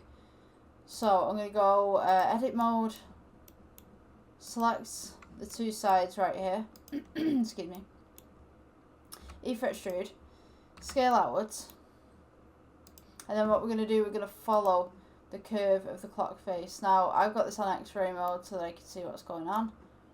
Let's see, right, so I'm going to press 7 to get this up to the top. So, scale this downwards, just slightly. We're just going to follow the curve of the clock face. E for extrude, scale outwards, scale it down, E for extrude, keep it where it is, scale outwards, scale it down, E for extrude, scale outwards, scale it down, E for extrude, scale outwards, and we scale it down again. E for extrude, scale outwards, you get where this is going. And then we're just going to try and fit it as much as we can, just to the edges. Don't worry at this point if you're getting a bit nervous with this, you know, making mistakes is the way that we learn as people, because at the end of the day, you know, we're all human, we've got to learn in some sort of way how to do things. So, this is now going to be practically the base of the clock face just here. So I'm just going to scale this outwards just to put it around the edge. So now you notice that I'm not clipping anything in the middle. So what I'm going to do, edit mode, take off this X-ray 1 second, and I'm just going to press to select all of the faces just under here. So shift, and then control, or shift just in general, or box selects is even better. We're going to go E, and then scale inwards, and then I'm just going to go E for extrude and bring that down a little bit. Now I'm going to smooth this out, and I'm just going to bring it up just slightly so it's flush with the clock.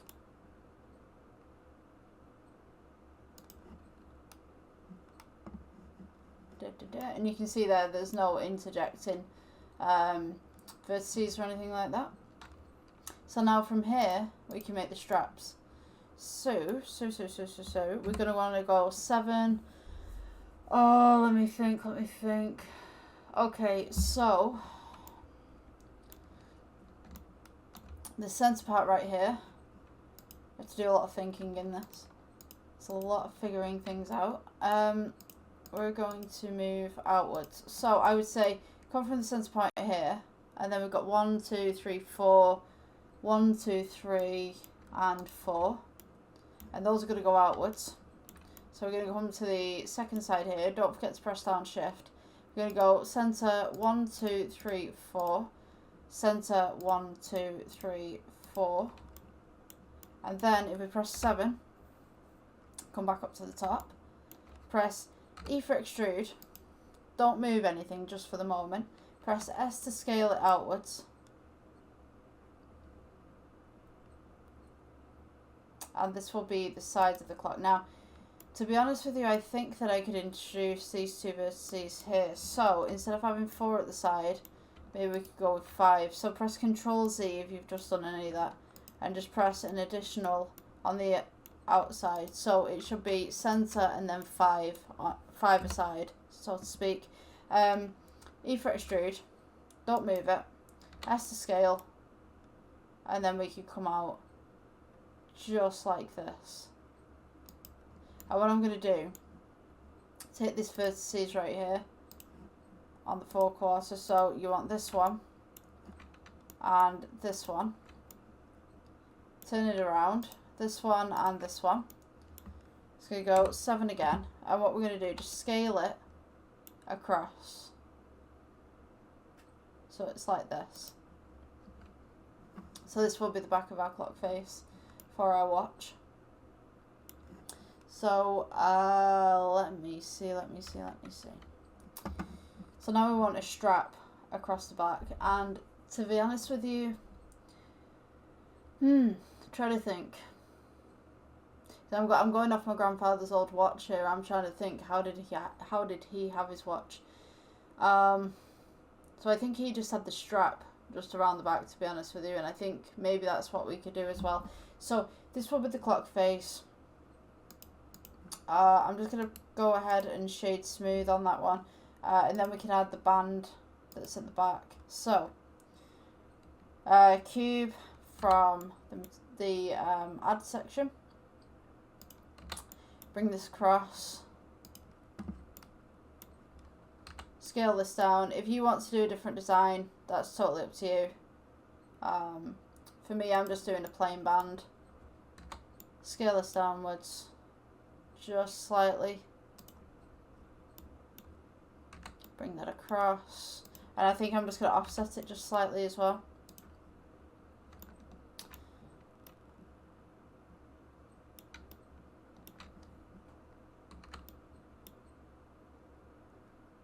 Because I believe the way that his watch was, the clock face actually hung over the top. It was a thinner band. Oops. Yeah, my program's kind of kicking off with me right now.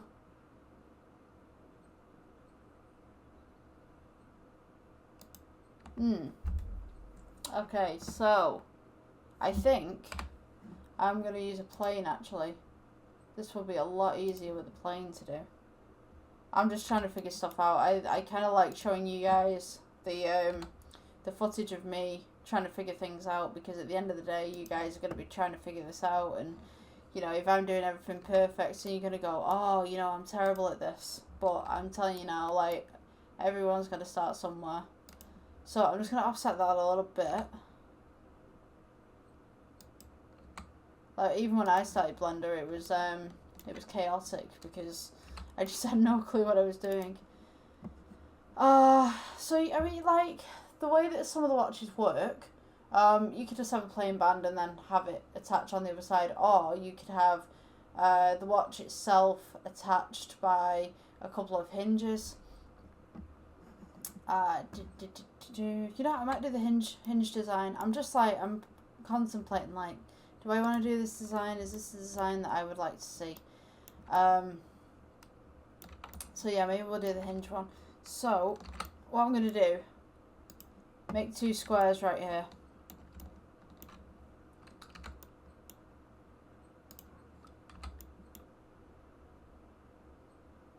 Put that in the middle.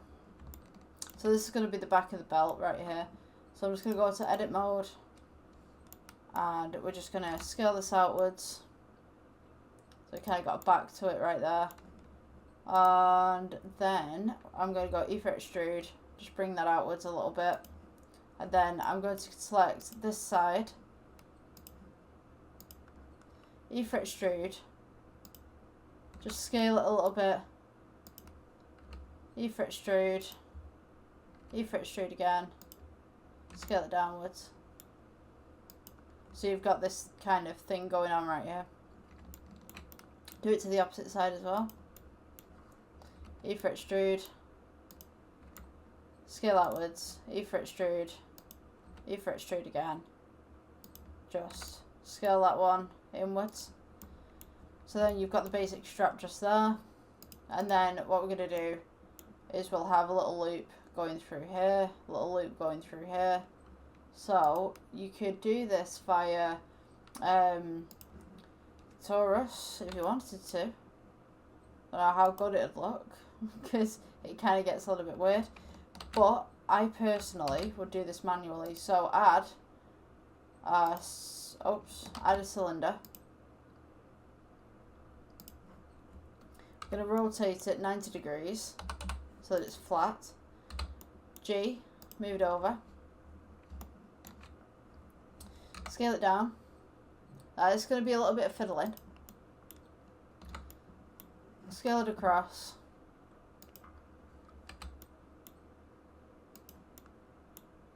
I'm just going to place this just roughly on the hinge here. Now once you make one, you don't need to make the other one because you just duplicate this, it's fine. G across. Scale it outwards just a little bit.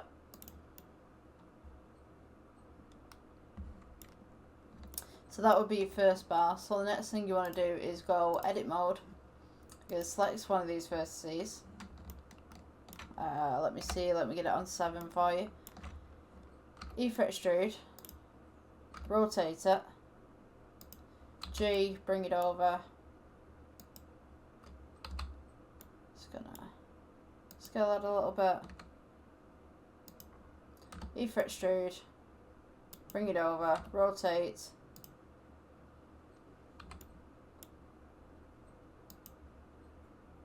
E for extrude, rotate it.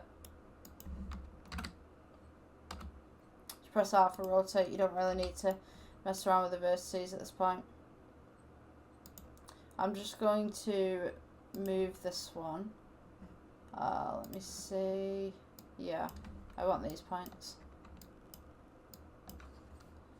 Rotate. G, go across. It's a little bit of fiddling, but you get there. G, come across, rotate it so it's inwards. E, rotate. E, there you go, rotate. Oops. Rotate that one inwards so that it's completely flat. It's upwards. Okay, so now we have this. Just going to move that across just slightly. So now we want this piece to select with this one. So we're just going to go E for extrude, bring it all the way up. Obviously it's at an angle at the moment, but we can fix that. So G, bring that up, and then we're going to go G again, just move it across. And then we're going to do the exact same thing that we did on that side. So E, and then we're going to rotate that.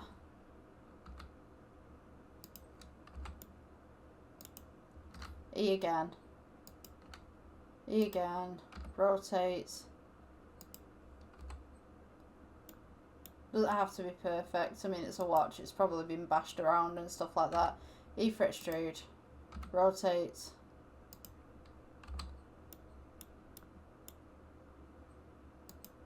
E for extrude, rotate. Just get it roughly lined up.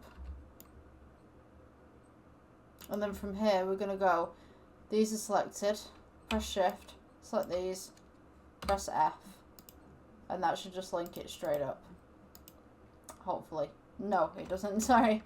So my one must have twisted at some point. So I'm just going to go E for extrude and just kind of seal the loop. It looks a little bit more detailed, I think,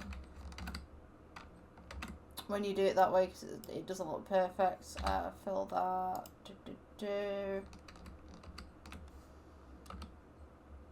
Yeah. So it kind of looks, it just looks like the metals being clasped together. Okay, so what we want to do now is right click, shade smooth. So it's going to be all smooth right here. Now adding a colour to it, we want to go with clock silver. Let's go with the slight grey, and then you want to make the roughness down, the metallic up.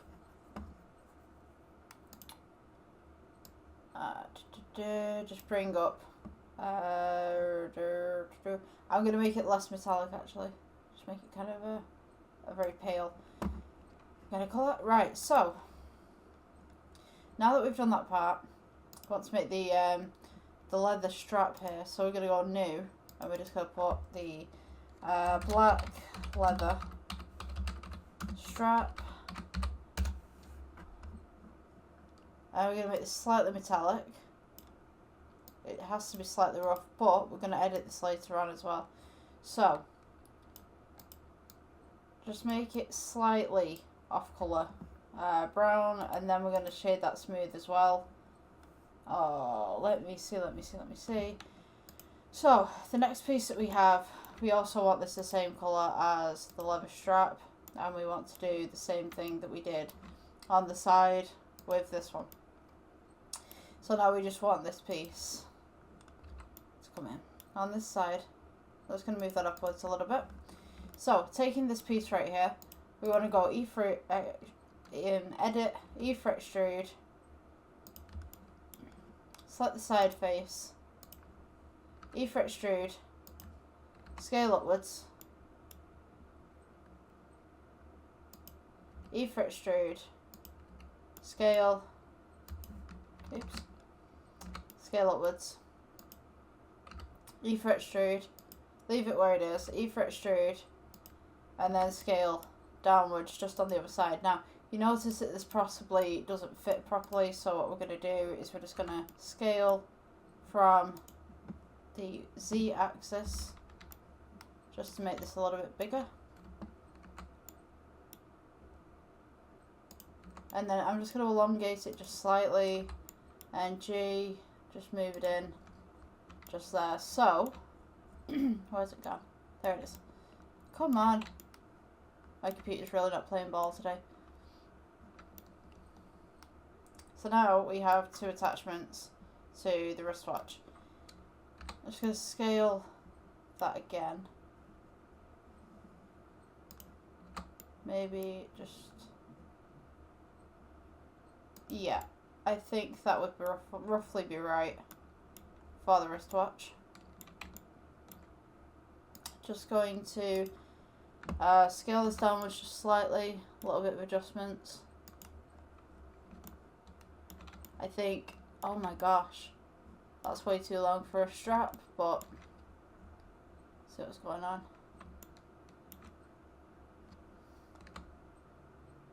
I want to scale on the X, I think. No, we want to scale on the Z.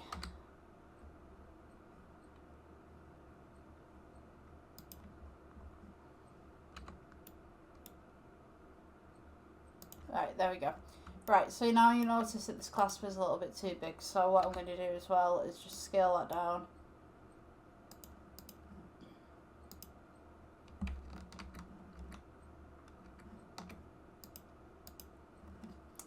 My computer really doesn't want to play ball today.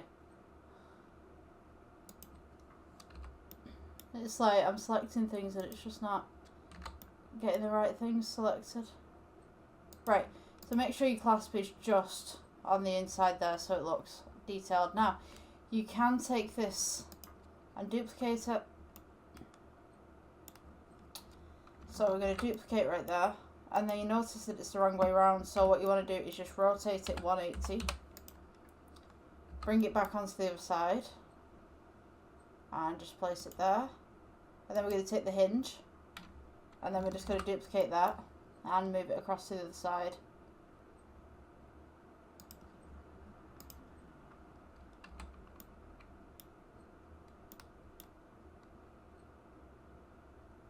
There we go. Okay, so this is the basics of the watch. You'll notice that one side is way too long, because usually the clasps are dedicated to one side. Mostly, at least the designs that I've seen. So I'm just going to take in this side just slightly. And then the other side I need to make it a little bit more pointed.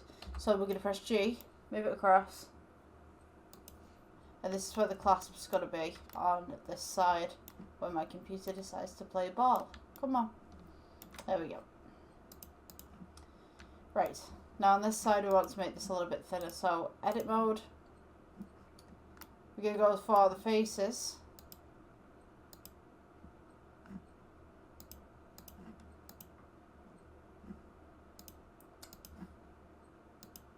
click the end face right here. Come on. Right, press G. Go across all the way to the back.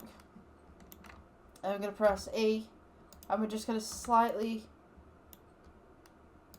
just make this thinner.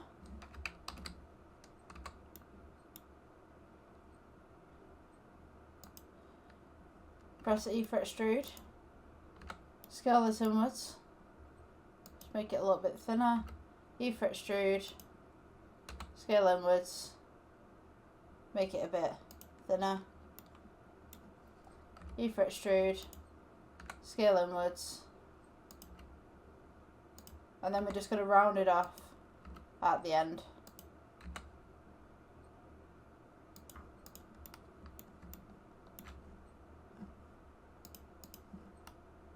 Now at this point we're going to want to put little holes and stuff like that. So I mean, you could subdivide this. Press. Just select all these ones. Subdivide, subdivide, subdivide. And then from here we could put some holes in here. So you want to go with your face selects. And just select random points where you would like to put holes in the canvas right here.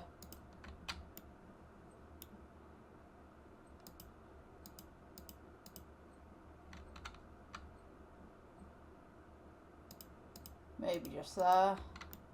That'd do, I think. And press, we could do E for extrude. Just bring them down a little bit.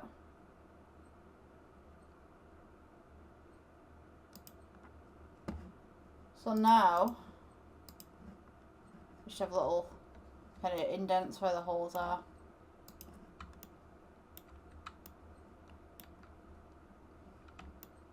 So now we kind of want a clasp going all the way around. So what I would suggest is work with a cube. Actually, yeah, we'll work with a cube. We'll bring this out. So, or maybe do I not? You know, I'm going to work with a plane. I like the planes. Let's move across. Scale it outwards.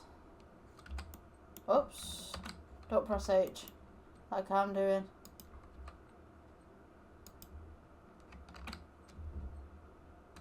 Scale that.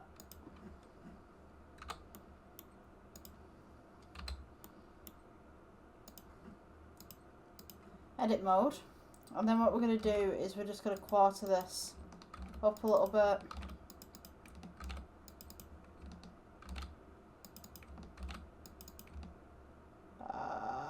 Yeah. Just put that as the centre right there.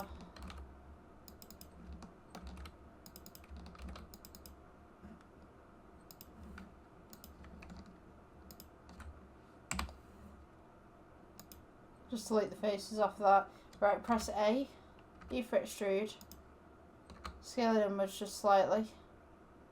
So it's got some sort of bevel. We're going to add a rotor. So Control R. Let's scale it outwards. Just slightly. Shade smooth. For the colour on this one we could use gold. Then we're going to add a cube. Press G, just bring it over. Scale it outwards. You don't need to do anything fancy with this. Press G, don't press H. I keep doing this. So I'm just going to rotate this just slightly so it sits within the handle.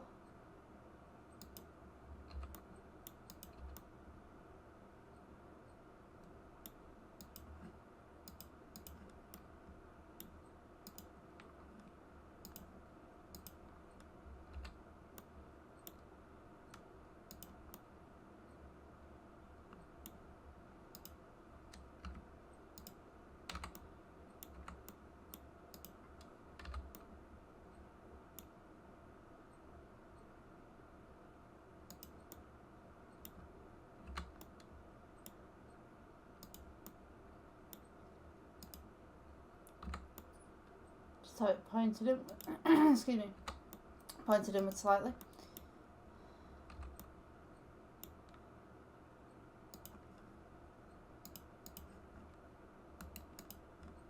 Smooth that out. Put it with gold, just to match the rest of the buckle.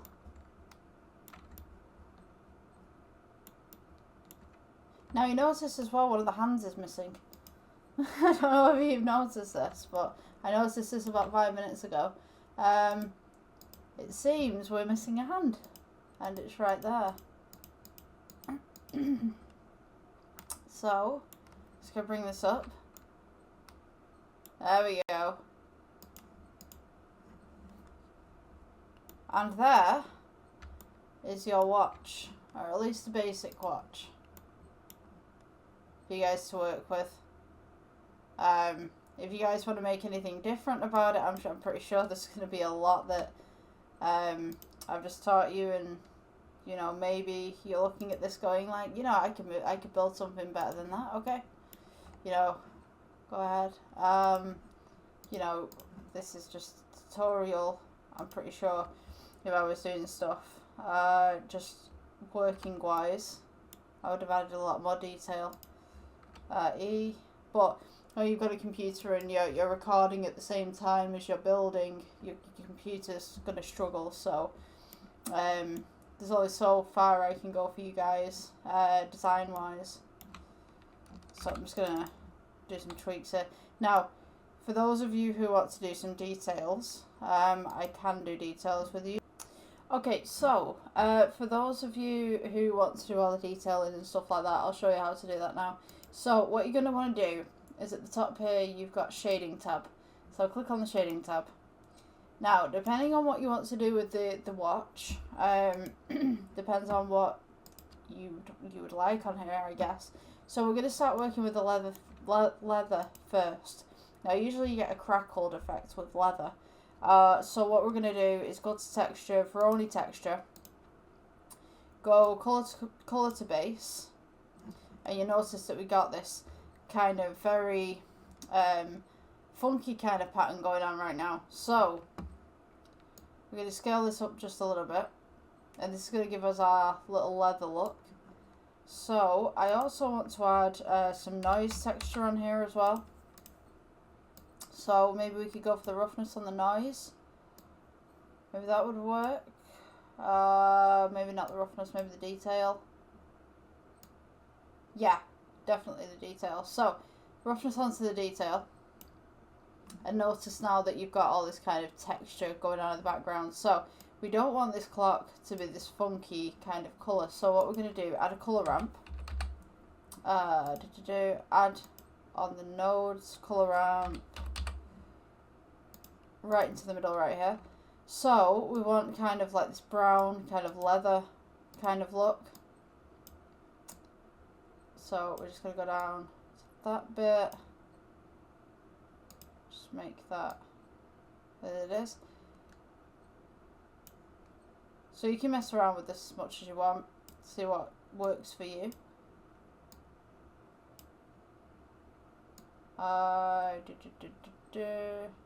Yeah. I'm going to make this pretty rough.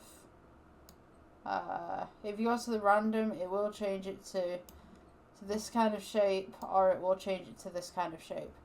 So we're wanting this kind of shape. I'm just basically experimenting with this at the moment. So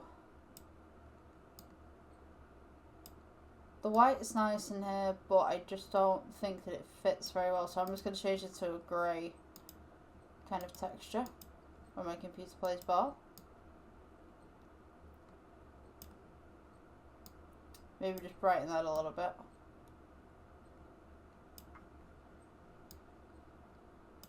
It's all about just messing around really and just seeing what works for you. I'm just going to disattach this just 1 second. Just scale this up. Colour to detail.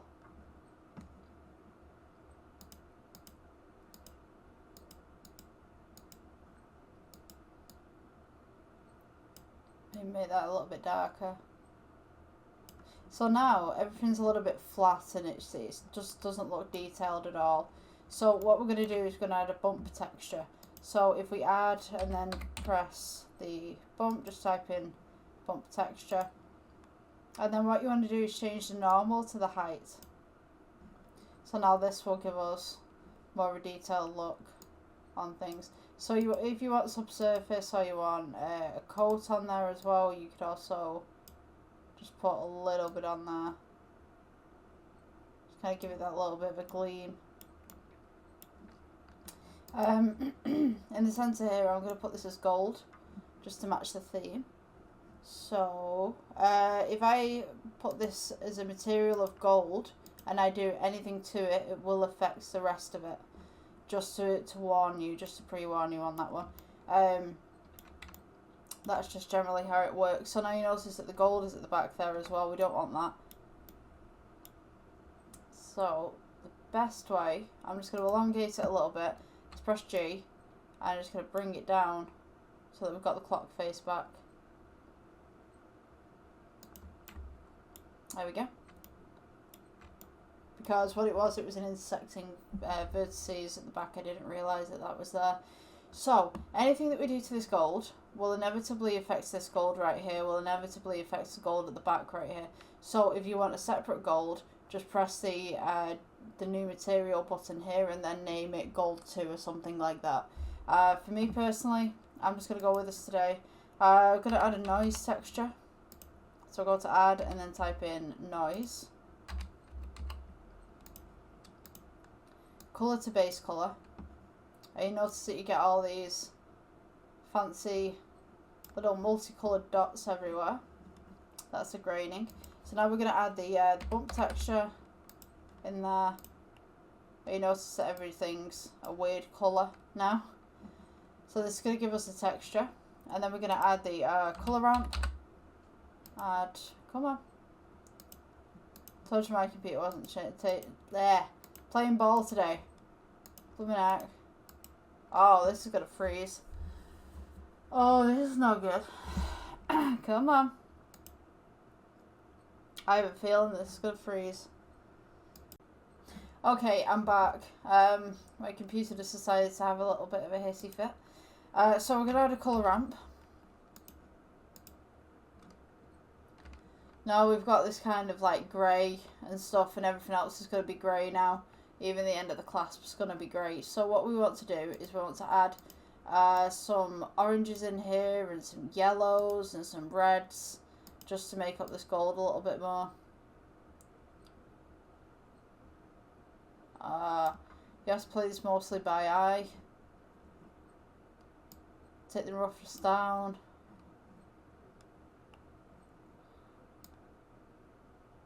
Just slightly, I think. Just scale this upwards a little bit.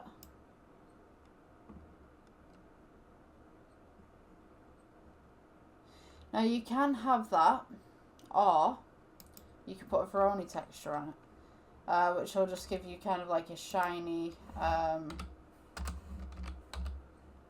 almost scratched look to it. Let's try the Veroni. Yeah, so now you kind of got this kind of crinkled, scratched look, if you can see that on the camera right there. Which kind of gives it like this kind of fancy kind of look to it. You can also turn down the roughness so it's kind of got a shine, so you can see what's going on. Yeah, so basically that's the basics. For this silver stuff, I mean, like, make it metallic, I guess. For your background, for your clock, I mean, you could put pictures on there if you wanted to, and stuff like that. I'm just going to improve the lighting on this because I think we need some better lighting. So I'm just going to add, come on computer.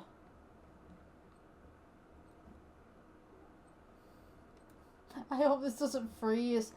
Oh wow. You know what, I'm going to leave it here for the day, but thank you guys for watching the tutorial. Like, obviously my computer's not playing ball today. It's been very slow, so I'm going to go see what's up with it, see if some drivers need downloading. yeah, I'll see you guys in the next one. Please subscribe, please like. If you're on Facebook, give us a follow. TikTok, hi. Give us a follow as well, please. Thank you. Have a good day, guys. Hi, welcome guys to the next Blender tutorial. So basically today we're going to be making an ice drink machine. So I don't know whether this is a copyrighted kind of name for it, but I guess you guys can figure out what we're making, but we're going to call it the ice drink machine today. So I'm going to show you how to make it in Blender. So let me just make sure, yes, I've got my keys on here. So, it's going to be quite a basic tutorial, really. It looks complicated. It's not really that complicated. I'm going to make the default cube just slightly longer here. I'll just make it a little bit bigger. Just bring it up to the ground level right there. Okay, so this is going to be our base. This is going to be the middle of our little containers here. So all we need to do, really, is just make the top and just clone it. That's it. So we're going to add another cube. Oops. Don't press H. Press G. Make another cube. What we're going to do, just make that cube just as big, just as wide to front and back as the machine is. Just want to pull it just a little bit in. We're going to edit this bit a little later on, but this is just going to be basic for us. So what you want to do, it doesn't matter if it's not perfect. We're going to go to the edit mode. We're going to go to top face. And we're just going to press G and just bring this down a little bit. Now, what we're going to do is we're going to start with a very sharp base, bring it out a little bit. I'm just going to press A to select all. Press S. We're just going to scale it in just slightly, so that it's like this. Okay, so I'm going to split the screen for you guys so you guys can see. Where's this going? No, I didn't want that, but okay. 1 second. That should be there. Come on. So I'm going to go back. Oh! Right. Hold on. Give me 1 second. Let me fix this. Okay, so I rebuilt it. Just trying to make it as best as I can. So, yeah. You just basically want something like this. This is the side view on one side, and this is the regular view on the other. So, we want to go into edit mode. We want this top section here. Just bring it down. Just press G. And then we're going to go for E for extrude. Actually, you know what I'm going to do? I'm going to make this a little bit more rounder. So, what we want to do is just Control R. And then we're just going to quarter it going across. So it just should look something like this.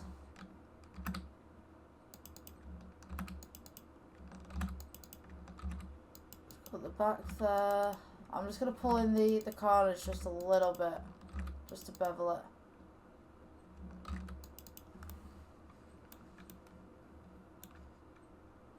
Let me see. Maybe do one more on this side.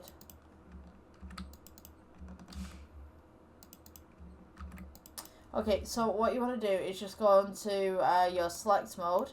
We want to select the edges. And we're going to select all of the 4 corners. And this is just going to smooth our edges so that when we extrude this, everything's going to be smooth coming upwards and we don't have to go in and edit everything. So all you want to do is scale along your axis. So scale across your red one here, which is your X, just maybe about a quarter, and then we're going to scale again along the green one, which is the Y. And all it's going to do is just give us this little bit of a beveled edge. Okay, so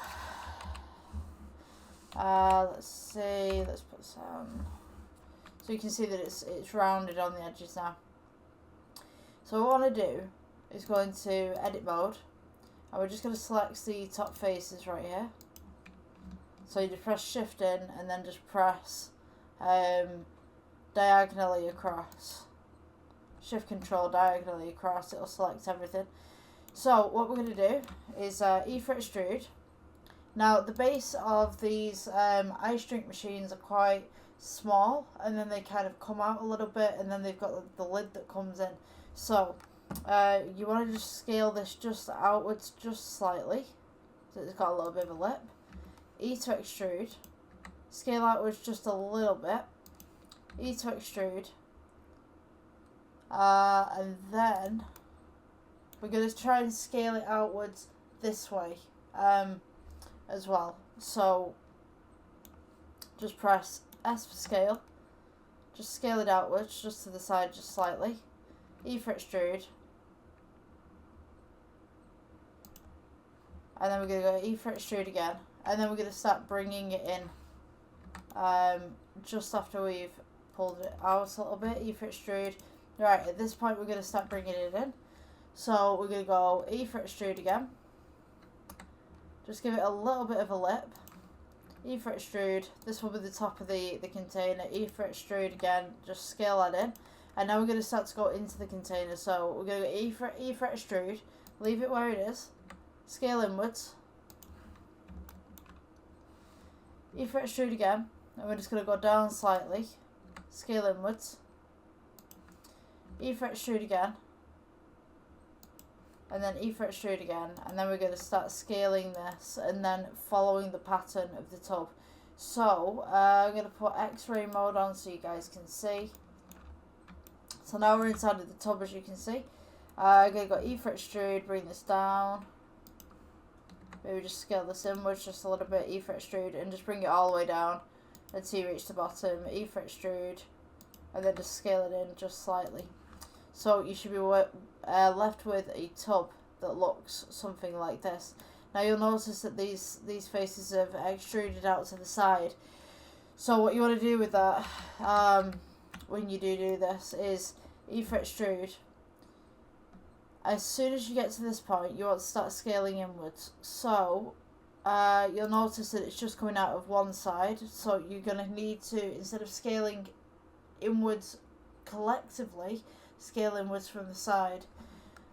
So S, scale inwards, E, and then see that this comes out again, so we're just going to scale inwards, and then E, and then scale. So you should just be left with a little tub that looks like this. Now this doesn't exactly look like a tub, so we're just going to shade this smooth. So right click, shade smooth, and then we're going to make this glass. So go on new, I'm going to go to glass BSDF. Make sure your render engine is in cycles, so go to render, just click cycles. So this should be the front of our little machine, and we notice that it's very cloudy, so we want to go to materials again, take the roughness down, but not too much, just enough so that you can kind of see inwards. So we're going to name this material right here, we're going to say this is the plastic. That's what it should have. Now we're going to make the lids. So to make the lids, we're going to go object mode. I'm just going to take the render off here. And then we're going to add a cube. I think we should add a cube. That would be the best option. So what you want to do is just make sure that your cube matches up with the sides. Scale that inwards. Make it flat, and then we're just going to scale it outwards. Now you can do the same thing with the tub as well that you did originally, which is taking the corners. So if we just Control R, quarter it down, or half it down if you will.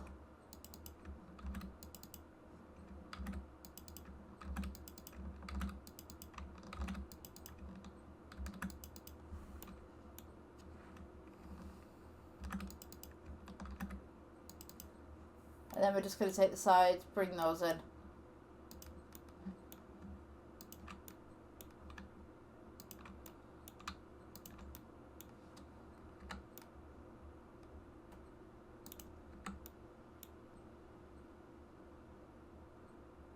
Just make sure it doesn't clip the outside of the tub as well. Select all your faces. Shift Control onto the opposite side, so we can select all those. I'm just going to press G for the moment, and then I'm going to press E for extrude, scaling in just slightly. E for extrude, scale inwards.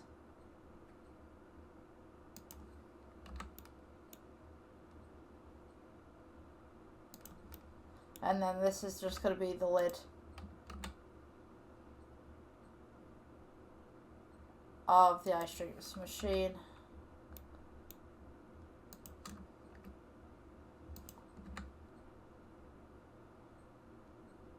And there we go. That's practically how you do that one. Just your tub and stuff like that. I mean, you could add this into make it black. Take the roughness down a little bit. Make it a little bit more shiny if you want to. You could add some advertising onto the top of that. So the next bit would be the handles and the turny bits. So it does have a corkscrew on the inside of it, but to be honest with you, I just want to make the outside today. So we're just going to add a cylinder, rotate it by 90 degrees, press G, just bring it up, and then make sure it just sits right on the front right here. Scale it down a little bit as much as you need to. G, make sure it's mostly centre.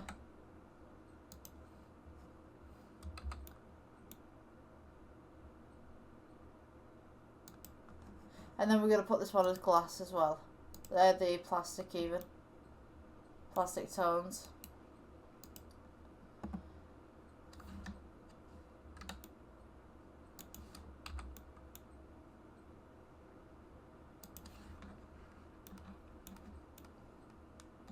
Just make sure that's in the centre where you need it. And then when we render it, it should look something like this. So there's no liquid on the inside of it at the moment, like, you know, I just kind of want to keep it as is. So what I'm going to do is, I'm going to make an edge to this. So we're going to go E for extrude, just on the outside edges.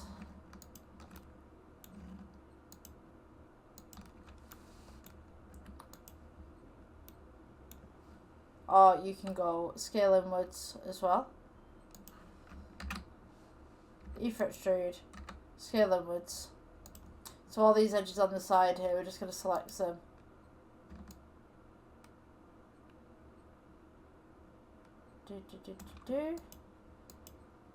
I don't want this edge, but for some reason it's selected. Press plus, press new. We want to assign that to that one, and then this centre one right here, we're just going to put this back to plastic, so this is how it should look.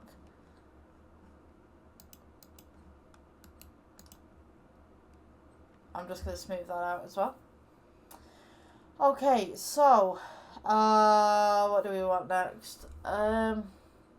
Let's see. Let's do the handles and stuff like that. So back to this part. Let's add another cube. Scale this upwards, but scale it down. Make sure it's roughly in the centre.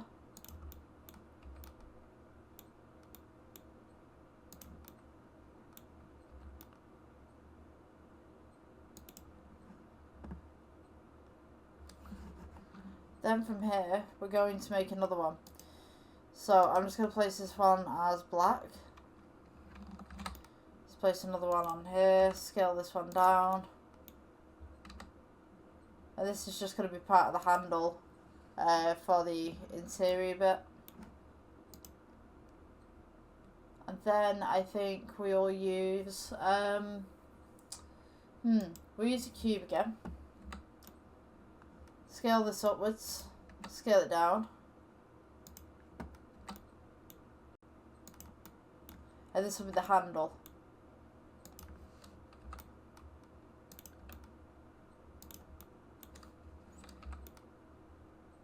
I'm just going to bring it here just for the moment, and then I'm going to edit the actual handle itself. So we go to edit mode. You want to select your top face right here. When it'll let me. Press G to bring it down. E to extrude.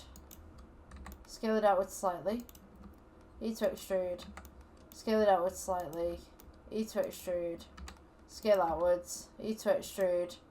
And then E to extrude again. And then we're just going to start bringing it in a little bit. E to extrude. And there we go. And then just shade it smooth. So now you should be left with something that looks like this. To be honest with you, I'm going to change this one. Put it as the black plastic.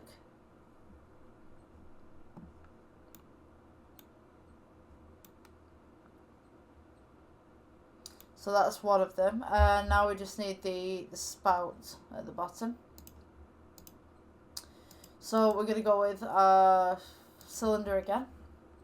Scale it down.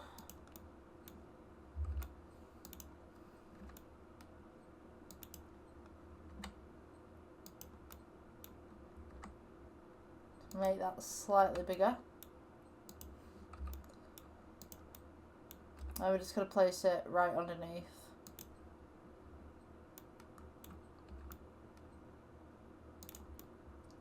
It's going to make that slightly longer actually. Going to shade this smooth. Then we're going to select Shift D, make it bigger, and then just take it down a little bit.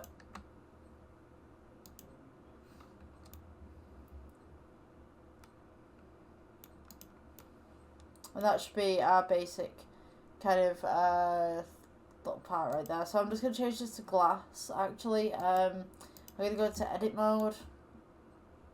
Take the bottom face right here. E for extrude.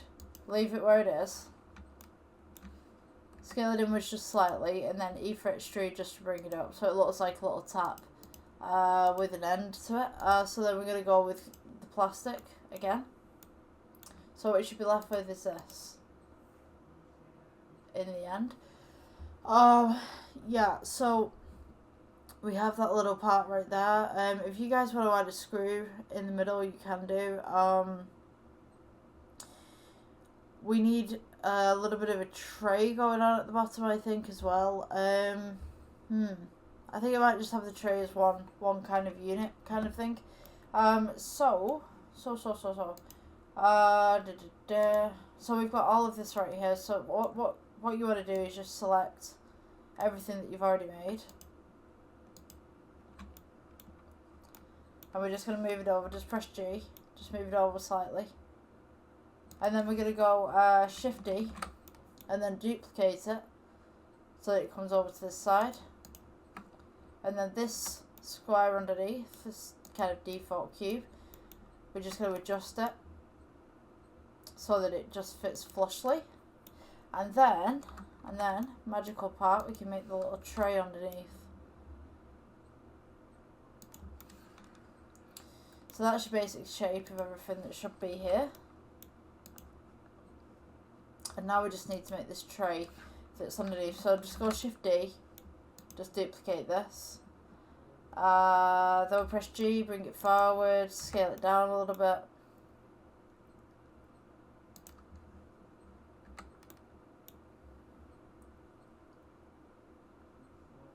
So that we just have this kind of undercurved bit just on the edges of the machine.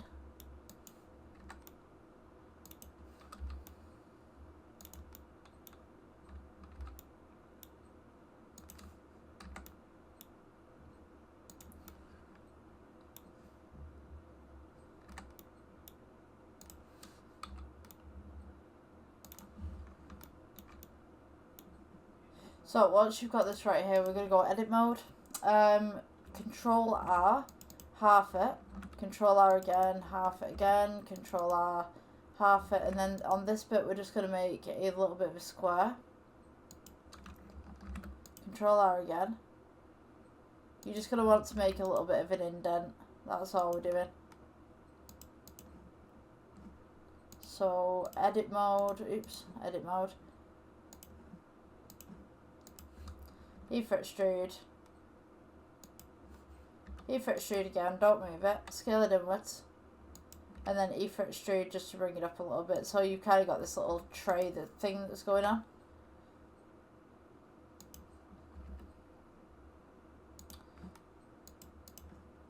Okay, so that is our basic iced drinks machine.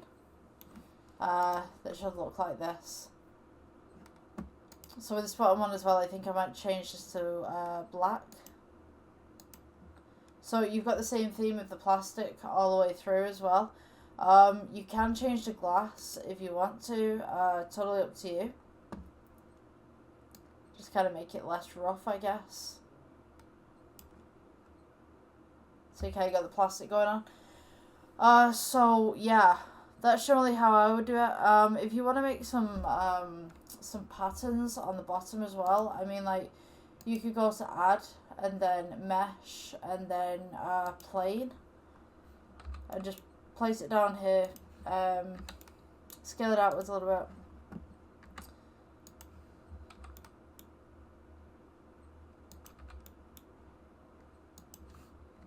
So that it fits this part just flushly.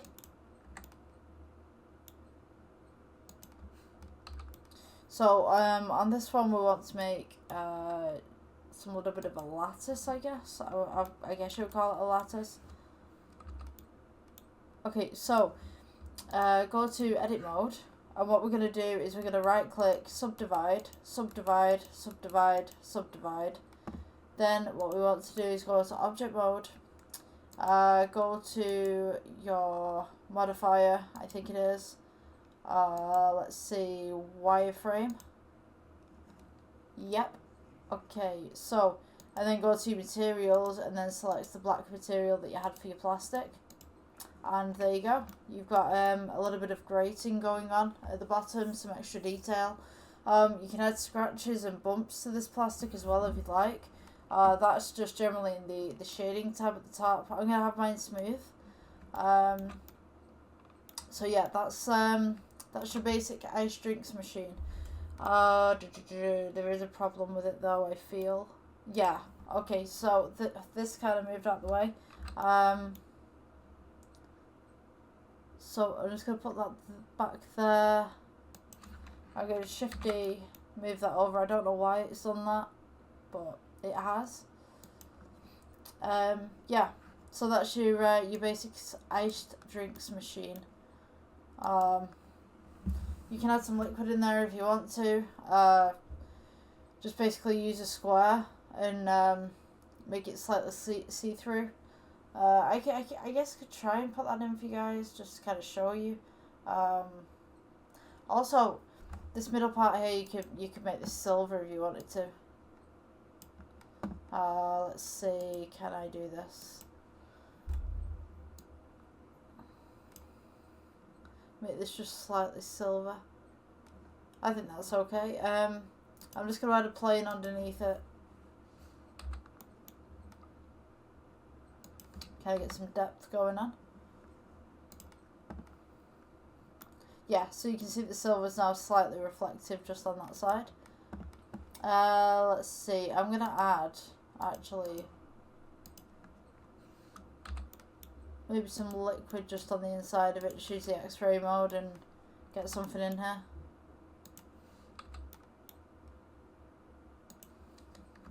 Shorten that down just a little bit.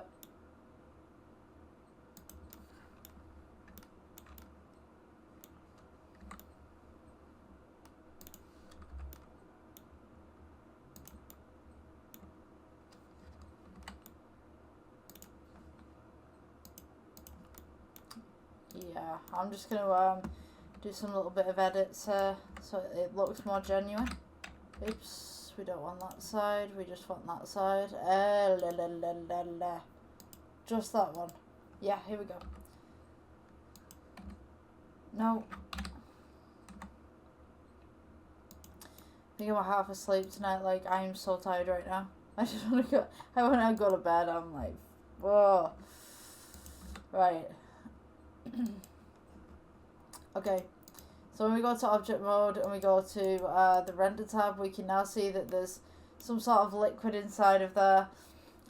If we go to new, and we just change it to green or something, because they're all funky colours, or we could do red. I'd take down the roughness a little bit. Just pull the OCR a little bit more as well. Makes it slightly invisible, so that you can see that the machine's kind of full. Then we can go Shift D, duplicate that over, and we can fill the other machine up. If you guys want a different colour, just like press edit mode and press A to select everything. If it'll let me. Yeah, A to select everything, press plus, press a sign, and then choose a different colour. So you get it like that. You can also take the top here, if I can get it, press G, and just bring that up slightly so one's more full than the other. And there you go, that's your basic ice drinks machine, so to speak. Quote unquote ice drinks machine. I hope you guys enjoyed the tutorial. If you guys are on Facebook, give me a follow. If you're on YouTube, you know what to do. Subscribe, hit that bell button so the next tutorial will come out for you. Yeah, I'll see you guys in the next one. Bye. Hi guys, so welcome to the next Blender tutorial. So today we're going to be looking at building a radio, and it just happens to be that I have one right here. So this is like one of the older radios. 1 second, let me just make myself a little bit bigger here. So yeah, quite an old radio, but we're going to be building something similar to this today. So yeah, excuse the onesie, it's a little bit cold in my house today. Let me get that back down there for you. Because we had a power cut maybe 2 days ago, and it was off for like 3 hours or something like that. And then the lights came back on, and it was doing like the Stranger Things kind of thing, where everything was just like flashing, and felt like I was in a blooming disco. So, yeah. So the YouTube tutorials were a bit basic, but yeah, today hopefully we're gonna get something a lot bigger done. Yeah, what we'll do, we'll start with the default cube. I'm not gonna delete it. I am going to do one thing though, because we're going to go into the shading tab. I'm just going to rearrange the shading tab. I will be 1 second. Magical power of editing. Boom. Okay, I'm back. Okay, so yeah, we're going to take the default cube. I will put my screen keys on, as I always blooming forget to do. Here we go. Yeah, so now we got the screen keys. Okay, so what we're going to want to do is just make the default cube just a little bit bigger by pressing S, and then we're going to press S again and just scale upwards, across to the y-axis. Press G just to move it upwards so that it's just sitting on the grid right there, so we can use that as a reference. Okay, so the first thing that we're going to do, we're going to make the hard wood exterior kind of thing. That's going on right here. So there's a lot of sharp corners on here, so what I want to do is I want to make the black part of the radio a separate part from the wooden part, because I think that we could just mold that a lot better. Okay, so we just need a case for basically a wooden one, so we're going to go over to edit mode. If you go Control R, just half it, and then we're going to go Control R again, half it, Control R, half it, Control R, half it, and then Control R, half it. This will be the width that we're going to need for each of these sides. So Control R, half it, Control R, half it, Control R, and then we're going to half it, and then it's one more time, I believe. So yeah, we've got that one. And then Control R again, half, half, half, half, so that you've got this roughly same width. Feel free to pause this at any time. I do work pretty fast, I've been told. So I'm sorry about that. It's just like the way that I kind of learn CG and stuff like that. It's just like I have to go like boom, boom, boom. You know what I mean? So, yeah. Let's go with the faces right now. We're going to select this corner. Just press Shift and Control. And then you're going to select the opposite corner directly diagonal. Press E to extrude. And we're just going to go inwards, but don't clip the back. Okay, so you don't want to be doing this and going straight out the back. You just want it neat so that it's inside here. So if I go into the X-ray mode, you see that this is not touching the back. Okay, so you can also make these sides a little bit shorter if you want to. So I'm just going to come out of X-ray mode. So just to do that, just select the sides right here. Press Select, Control. And you notice that it selects the backs as well. So if you don't want that, just click, press Shift, and then individually, or you can box select. Just click your left arrow in on your mouse, and then just drag across, and it should just select those vertices right there for you. So I'm just going to select these and just bring this out a little bit, because I'm not... okay. I'm not quite confident on the size. I just want to make this just a little bit bigger. So, instead of expanding straight outwards, you want to go to the sides and you want to go upwards. So use those axes to your advantage. Okay, so this is a great opportunity to make some kind of wood cuts in this as well. So you can make like some extra cuts right here. Let me see. So when you have these wooden radios, they're actually 4 pieces that are put together. So you've got where are we at? You've got one piece here, one piece here, one piece underneath. You've got one piece on the side here. So if you want to make some little more indents with the roto tool, Control R, you can do, and then extrude outwards. I'm going to leave it the way that it is at the moment because I quite like this. And we're going to do the inside. So, for your inside, I would suggest, let's go back to object mode. And we're going to assign a material to this. So we're just going to put wood to begin with. I'm going to put it as a kind of dark brown for now. We're going to add some texture later on. I like to do my texturing at the end. We're going to go add, and we're going to add cube. Now what we want to do is we want to make this cube roughly the same size as this. It doesn't have to be the same size at the back, but just at the front so that we've got that illusion that it kind of fits and sits. So we're going to go scale. Just scale it upwards, make sure that it's not clipping anything, or if it's going to clip anything, it doesn't go on the outside. So that it's flush. Yeah, okay. So, I'm just going to press G, I'm going to press scale, I'm just going to bring this forward just slightly right here. So, what we want to do is we want to make, it's got a slight gap to it, and then it kind of comes out a little bit. So I'm just going to try and get it as flush as I can. And then I'm going to go to edit mode. Select the front face. Go press E for extrude. Just bring it out so that it's just sat in front of the front. And we're just going to scale it down. Natural scale. No manipulation on the axis. So that we've kind of got this little kind of bevel coming out. I'm also going to rotor Control R this, split this in half, because what we've got is the speaker on one half, and then we've got the buttons and the screen on the other. So we're just going to section this out just real quick. So I'm just going to go halfway there, and what you want to do is make a border again.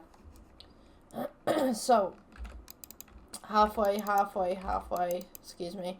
I've got a little bit of a cold going on right now. I don't know if you can hear it in my voice. So this half is going to be the speaker, this half is going to be the buttons. We're just going to go midway right here, because we do have a screen that's going to be put on, so this part can be part of the screen. I'm just going to section this part off. Now I might actually put this section, I might just take it out and put a new section onto here. Let me think. So, right, we'll do the button side first, and then I'll do the screen side with you guys. I'm just trying to think, like, the angle on this as well. Okay, so we're going to want our screen first, so I'm going to go into edit mode. I'm going to go to face select, and then I'm just going to make a face on this part. So E-for extrude, just bring it back, and then just scale it in. It's kind of got that bevel kind of thing going on. Now this part, you want to change the material on this. So if you go to your materials tab and you press plus, we'll notice that the face of the actual alarm clock or radio right here is black. So we're going to make this new. We're going to assign it to principal BSDF. We're just going to change the tone down to black. And if you notice that it changes to black there, so now we have kind of this wooden kind of tone, and then we have this black tone. Now you want to make this slightly plastic, so we're just going to pull the metallic up just slightly so that it's got this little shine to it. Now you notice that we select these vertices right here. So these are going to be the screen, so we want to press plus, and this is going to be a separate material. So we're wanting to add new. We're going to click assign, and then maybe we can make this kind of like a dark blue, because the screen's going to be off at the moment, unless you want to put something on it. That's totally up to you. So we've got that. You know, in fact, we could probably make it a different color, but like we could like put some time on there or something, but maybe I'll do that at the end. But I'm going to make it dark blue just for now, just for reference. So go back to your object mode.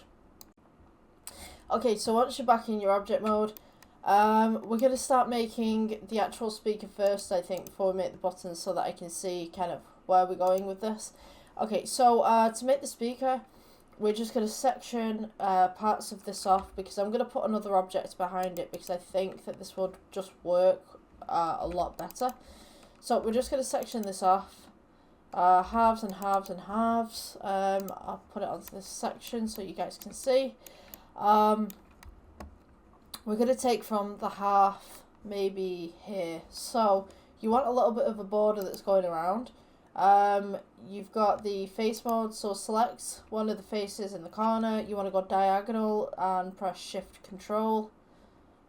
I'll just go to your halfway point, press delete, and then it will ask you about faces and stuff like that. Now here's an option for you. You can either delete the faces, put the other option, the other object on top of it, but what I'm going to do is extrude them backwards and then scale them inwards a little bit so that it's got depth, because as soon as you put on the other object on top of this, you're going to have holes that are going through, and you're going to be able to see to the back of the radio.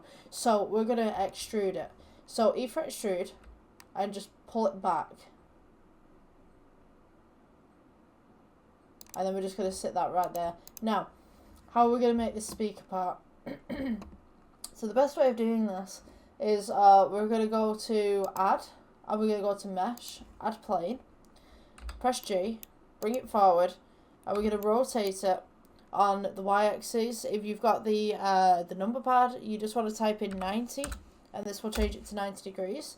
Go ahead and put this in the place where you need to put it. So I'm just going to put mine in the center, and then just press S. Just scale it outwards a little bit. Oops. Yeah. Okay, so that looks great. Oops. Don't want to go that way. I'm just trying to get this as central as I possibly can. Now, at this point, what you want to do is go to edit mode. And then what we're going to do is subdivide, subdivide, subdivide, subdivide, and keep going until you've kind of got this mesh going on right here. Now, once we get to this part, we're going to go to object mode. You want to go to modifiers, add modifier, and we are looking for wireframe. And this is going to give you this beautiful kind of hashy kind of look on the side of your radio. And it looks like one of those old speakers You know, the ones with the material over the top of them. So you kind of got this nice look to it. So what we want to do now is add, because speakers are round, obviously you want to see inside of it. So we are going to add, I think we should add a circle maybe, or a cylinder. A cylinder would be great for this, I think.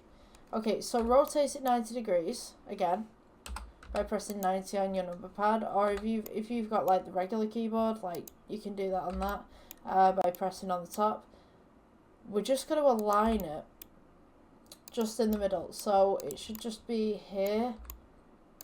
Maybe bring it just off center just slightly, and then bring it back. Okay, so don't bring it fully back, but you want it as far back as you possibly can. So press edit mode. You're going to click the front, delete faces on these two sides so that you're left with a ring. Now press A to select everything. We're going to go E for extrude, then scale it outwards, and you're going to have to do this manually by two different vertices right here. Scale outwards, and this will give us a rough ring that we can work with. Oops. I want to rotate it, we want to scale it. Come on, scale. Right, so once you've got this part right here, we're going to go into edit mode, and we're just going to bring this back so it kind of sits just between the little thing that we've just done here. So you've kind of got this speaker kind of look going on. So, yeah, what we're going to want to do as well is bring some of these vertices in from the actual background as well. So if you click the inner cube, press edit mode, and we're gonna want X-ray right here. So you see that we've got these faces at the back that we've extruded prior. What we're gonna do is just rotate and cut these a little bit. Our goal is to try and get these squares forward. So I'm just going to turn off the X-ray mode just for 1 second. You know, in fact, I'm going to move this out of the way because you guys can see. So G, just bring it up. So you notice that we've got these holes right here on all four corners. So what we want to do is click the square in the middle, edit mode. What you want to do is take all of the squares that interact with this in the background. It doesn't matter if it's not neat or anything like that, it's just the effects that we're going for right here. So just make sure that you've got all these selected. And we're just going to press E, and we're just going to extrude them forward. So they kind of flush with the speaker a little bit. So now what we should have is this kind of flush look. So now I've got a hole right there, so I'm just going to undo what I did. And then I'm just going to select this face right at the back right there. G, just bring it forward. Now don't clip it like so it's like that. But we just want to get it sort of flush. So it looks like it's one piece of plastic. Now we take our little netting right here and we just press G and we bring it back down into place. So now we can see that there's a speaker in the back. And there's a little bit of a hole. I actually want to make that hole a little bit deeper. Edit mode. Just go for these squares in the middle. If you can see that, I've just selected those little squares in the middle. And then we press E for extrude. And just bring that back a little bit. So it's kind of got some depth to it on the inside. Make sure it doesn't clip anything else. I might actually just bring that forward just slightly. Yeah, okay, so you kind of got this kind of subwoofer kind of hole going on here, so to speak. I'm just going to like scale this inwards just a little bit so it all matches. Okay, so at this point I feel that this is a little bit too sharp, so I'm going to just shade this smooth. Actually, no, I don't want to shade that smooth. That looks actually better the way that it was. Right, so the next bit that we want to do is add some text and add some buttons. So we're going to go add, and we're going to go to cube. This is going to be our first button. Now I'm going to make this slightly different from the clock that I have right here, the little radio that I have, because I don't want the company that owns this radio, or at least made this radio, to come over to me and say, hey, you know, we saw that you made a replica of our radio on the internet, and yeah, we're pretty mad about that. You know what I mean? I don't want that. So we're going to make our own little version of this right here. So what I'm going to do is have the, excuse me, my voice is going. Have the buttons at the bottom here rather than up at the side. And we're going to have the dial at the top. Okay, so with your buttons, go to edit mode. E for extrude. Scale it inwards just a little bit. So you kind of got this little nice buttony look. We're going to go to object mode. I'm going to shade this smooth. Actually, maybe we don't want to do that. Just leave it the way that it is. Have the button sat there. Now what we're going to do is we're going to add some text. So let's add text. Yeah, there it is. Alright, so G, bring it forward, rotate it by 90, and then rotate it by 90 again. And then we're just going to place it up against the clock here. So, let's see. We're going to go edit mode, and we're going to edit. Just delete what's there. With the backspace, we will do mode.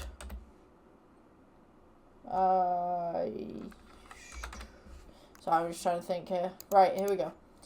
So we got the mode. Let's bring this forward just slightly. And then just place it above the button.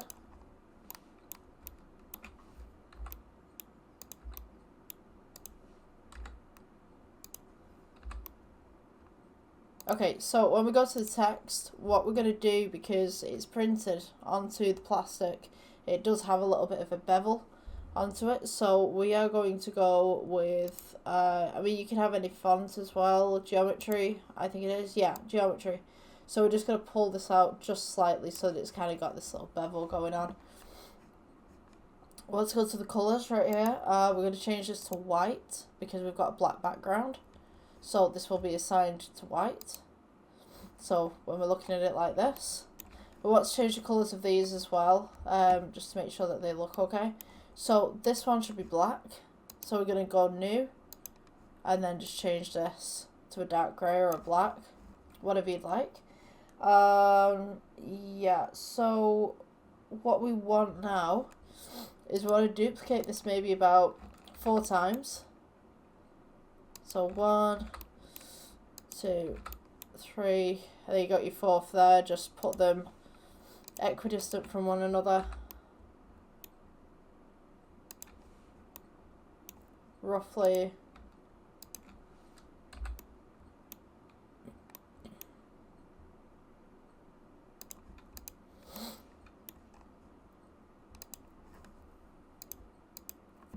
And then we're going to change the names to these. So maybe we'll put alarm, and go to object mode, and then we just select the next one, and then we'll go to edit mode. We'll have this as snooze, because we all like a little extra 5 minutes. Or for me, it's a half hour. I don't wake up very well in the morning. And then we're going to go with edit mode again, and maybe this time we will do scan, because this is a radio. Excuse me, my voice is going like crazy today. Okay, so we've got that. Now we want the dial that's going to go in the middle so that you can turn the volume up, and then maybe we'll put some more buttons here as well, to turn up the volume or to turn down the volume, whatever like that. So with the dial, we're just going to go with a cylinder, just rotate it to 90 degrees, and then we're just going to position it where we need it to go. Usually, I think it's a pretty big dial, but you know, I kind of like that. So yeah, what I'm going to do is go edit mode. I'm just going to subdivide this a little bit so you've got some more vertices to work with, because otherwise if you don't subdivide it, you kind of get these like very straight corners on the edge of these circles right here. So we're going to go Ether Extrude, and we're just going to scale it inwards just a little bit. If you want to, you can grab some of the vertices on this side and make some roughness, but it's totally your preference. I'm just going to leave mine like this. We're going to go click right and then shade smooth. Now, for this kind of void right here, we're going to want some volume buttons and stuff like that. So up, down, all that kind of stuff, channel change. So let's go with, I'm just going to elongate this just a little bit so it looks like a switch button kind of thing that's going on. And then maybe in the background here as well, if I select the back, we can go to edit mode. I'm just going to subdivide this, and I'm going to make a line right at the back so it's almost like it's being pulled across a track, like the old 90s radios would. I'm guessing, like, if you're not from the 90s, I'm going to feel old right now because I'm a 93 baby. If you're anything after that, you know, you're in the young generation. Gosh, I feel old some days. So I'm just going to move this to the side so you can see what I'm doing. Edit. And then we're going to go faces. Yeah, if you're interested in trying to figure out the 93 baby thing, I'm 31 currently. just to let you know, I'm 31. Yeah, so the older radios that we had, we didn't have touchscreen or buttons. They were kind of like turny dials, or you'd move something up and down. I used to have this hi-fi machine that you could get beats from, and one of the toggles had broken off at one of the buttons, so I had to get a stirrer, a coffee stirrer that was made out of wood, and try and push. I had to push it in and then turn up the volume of the coffee stirrer. It was a different time, for sure it was a different time. Okay, so we're going to go with, I'm not going to delete the face, so I'm just going to go extrude. Extrude the faces, that'll be fine. Yeah. So we're going to press G, just bring it across. And then this is going to be the volume. Oops, don't want to do that, don't press H. So we're just going to put up on this one and then down on the other one.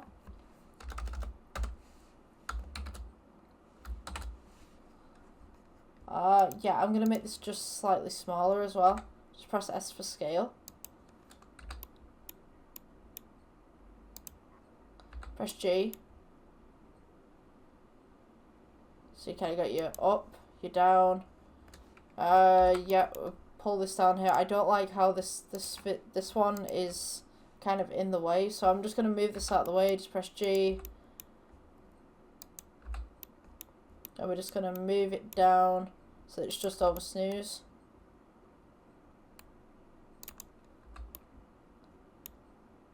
Maybe make that snooze button a bit bigger actually.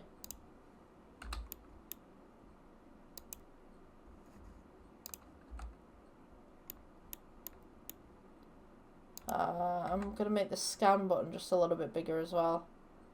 So it kind of offsets everything a little bit. It looks a little bit more unique. This up one right here I need to put down. And then we're going to put volume sideways down the side here, because for some reason a lot of 90s things like to put things sideways. So we're just going to duplicate that. Rotate 90. Actually, you know what, I'm going to rotate that another 180. Yeah, so that works, so that it kind of faces the middle. So just place that in the middle right there, and we're going to edit that and put volume right there. What else did I need? channel change, I think we could take this one and we could duplicate this. Scale it down just slightly. Press G. You know what? Hold on. Yeah. Okay, so I think that was number pad number 9. So what I want here is 2 buttons, so I'm just going to duplicate this. It just doesn't seem central to me, like my brain is looking at this and going, that's not central, it's not the way that it should be. So I'm just going to press G right here, I'm just going to move this across. Mode, alarm, maybe, oops, don't press H. Just go across right here, just put these more central. Okay, so on this one we want channel. Maybe we go up and down. Shift D. Copy this one. Shift D. G. Place it there. Shift D. G again.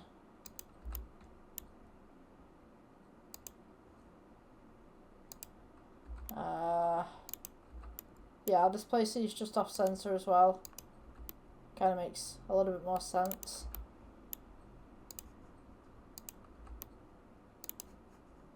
Yeah, sometimes like when you learn other languages and you look at the English language, you kind of go, "Is that right?" Like, I'm looking it up and going like that is just such a weird. My brain is just not comprehending that. Right, so we want to match the colorings of the radio right here, so we're going to go new. Change this to black. We'll go for the one underneath, if I can ever get to it. Yeah, here we go. Right, I'm going to change this to a black as well, but I'm going to make this slightly reflective. So just slightly metallic, so you can kind of see it.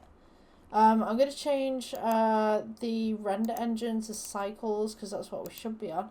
And this is what it should look like in cycles. So, we have this dark blue screen right here. We could put some writing on it if you wanted to. I'm going to just adjust the dial right here with the materials, with new. Also, we're going to be putting texture on this as well, so we can rough this up because it looks too pretty. It looks way too pretty, and I want to make it ugly. So, for this one particularly, many of the clocks didn't really have anything metallic on there, at least what I know of. So I'm just going to change this to kind of a dark grey so that it matches it.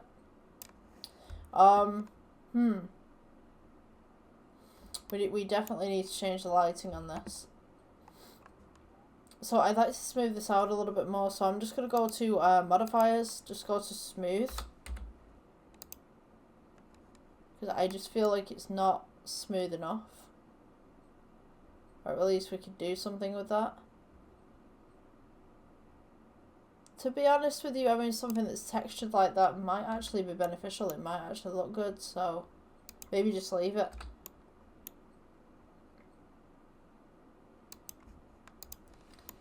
I am tempted to put a little bit of a ring around it to make it kind of look a bit posh. So if we just go back to the materials tab right there, we could add,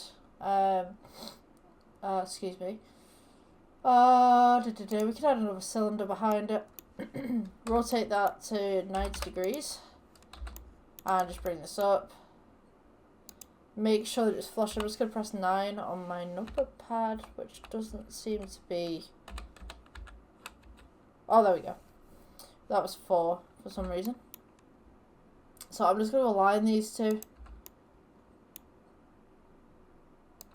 And then just scale them outwards just a little bit.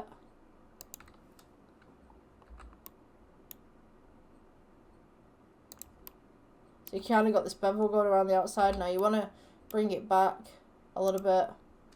Maybe scale out. Now we're going to change this to black. And maybe have it as a metallic kind of look to it. So it's almost like it's been moulded into the plastic. Yeah,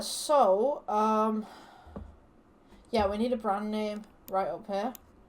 So, let's see. Shift D. I'm just curious, what would you name your own brand of radio if you had a brand of radio? So, maybe we could call this, I don't know what we're going to call this. Let's go to edit mode, let's call it, radio snoozer. Because, why not?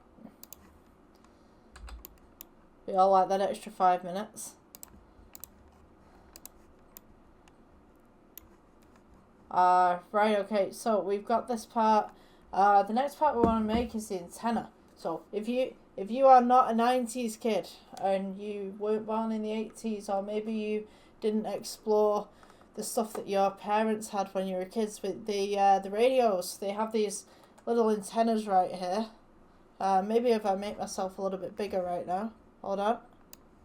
Yeah, here we go. Right, so the radios, they have these little antenna things going on, and they just come out. So, yeah, they're pretty long. So this is what we're going to make for the back of our little radio right here. Let me see. You probably know that radios have antennas anyway, but it's mostly for the younger generations that kind of, like, I've had this thing where people have come over to me and gone, like, I've been talking about something that's completely normal to me, and somebody else comes over and goes, "What's that?" And I go like, what do you mean, what's that? So yeah, there are times as a millennial that I've literally just sat there and gone, really? People don't know about this? So what we're going to do is we're going to select the wood exterior again. Edit mode. We're going to go corner to corner, shift control, E to extrude. Don't extrude it into the back of the other piece, but just enough that we've got enough space here to work with. So what we're going to do is we're going to add another piece. So this, we're going to uniform it as well. So this part right here that's black, the black material on here, we're just going to go black, front and back. And then we're going to add a cube. Bring this to the front right here. And we're just going to shape it again, roughly to the clock face. The back of it at least, of the radio. We're going to go E for extrude on the front face right here. And then scale it inwards. So you want to make this kind of flush up at the back. I'm hoping that's worked properly. Let me just see by the x-ray. Yeah, I think we'd be okay with that. Okay, so, oh, 1 second. Okay, that wasn't the weirdest phone call that I've just had. Like, someone wants to recruit me for a job, doesn't even bother to speak to me, just leaves me a random message with an AI talking to me. Like, yeah, okay, no. If you can't be bothered picking up the phone and talking to me, why should I be bothered to even address your workplace? I mean, that's just plain rude. I don't know what you guys think about that, but to be honest with you, add my number on WhatsApp and no further context. No thanks, that sounds like a bit of a scam. No. No, in a nutshell, if you want to employ me, ring me and talk to me like a human being rather than having a machine do it. Not that I'm against anything AI, but if you want contact with me, call me, talk to me. Yeah. That's just a little weird. to say the least. Anyway, we're doing the back of the radio. Maybe it's me, maybe I'm just getting old, but at the end of the day, yeah, I think there's a point to communicating with people who you want to employ. So, you know, at one point where you did job interviews and stuff like that, you go in person with a CV. Now it's all online, and now people want to add you on WhatsApp. It's not professional. Right, so anyway, we're going to go to the back of this. So, what we want to do is we want to add the radio parts. So, I mean, I'm going to put cylinders on here. I'm just going to rotate this 90 degrees. Scale it outwards. Shade this smooth.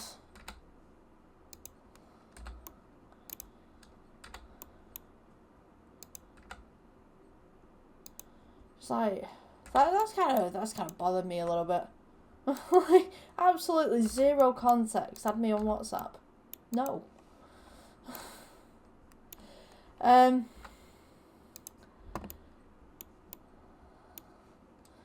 Right, let's go G. Well, whatever happens to people communicating with one another nowadays?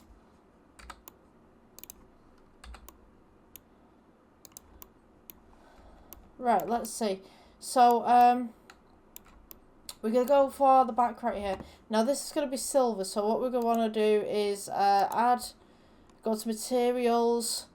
We're just going to name this as silver radio. Radio. Did I put radio? Radio in 10.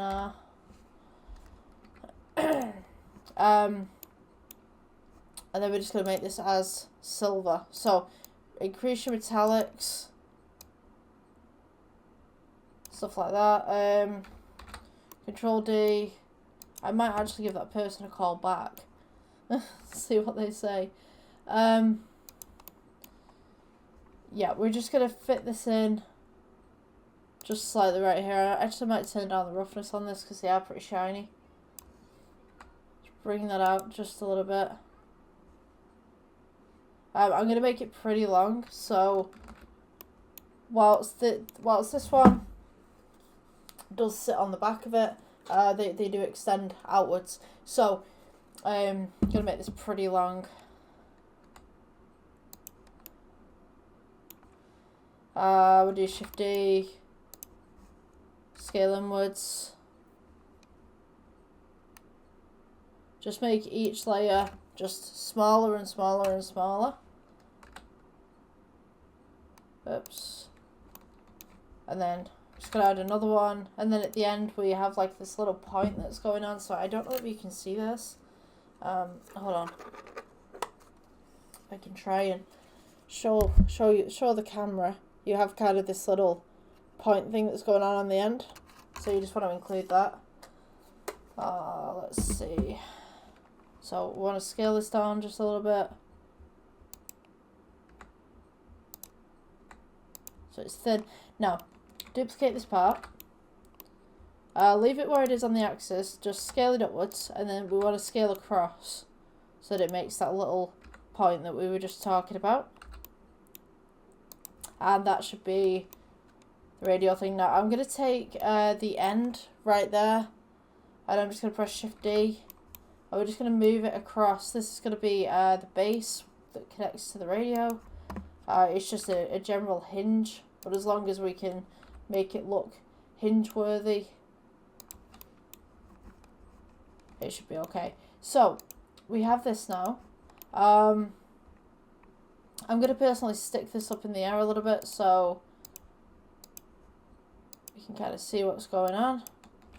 So we're just going to rotate this. Don't worry if it rotates in the middle, we can move it or whatever like that. So generally back in the 90s we would place the antenna like this on top. So it kind of looks pretty snazzy. We also used to have this thing where people used to slap the side of TVs and radios to make them work better. I don't know whether it actually did, but Yeah, if you put your hand on top of the antenna for a radio, you actually increased the range a little bit, because your body's acting as, I guess, a conductor for the antenna. So that was pretty cool to work out. Okay, so generally on the back of this, it's just a battery compartment and like headphones and on and off buttons. So I mean, we can steal the buttons from the back here, I guess, and just like have random stuff. So Shift D, and then just rotate it 180, and then we're just gonna go G again, just bring it in, have some little buttons on the back, and then on this section right here we're just gonna go edit, and then Control R, and then we're just gonna scale it up a little bit. You guys probably couldn't see that, but this is basically what I've done. We're going to make the battery compartment just right here. So, sorry, don't press Control T. That was my mistake. I didn't hit the R. Yeah, so this part's going to be the battery compartment right here.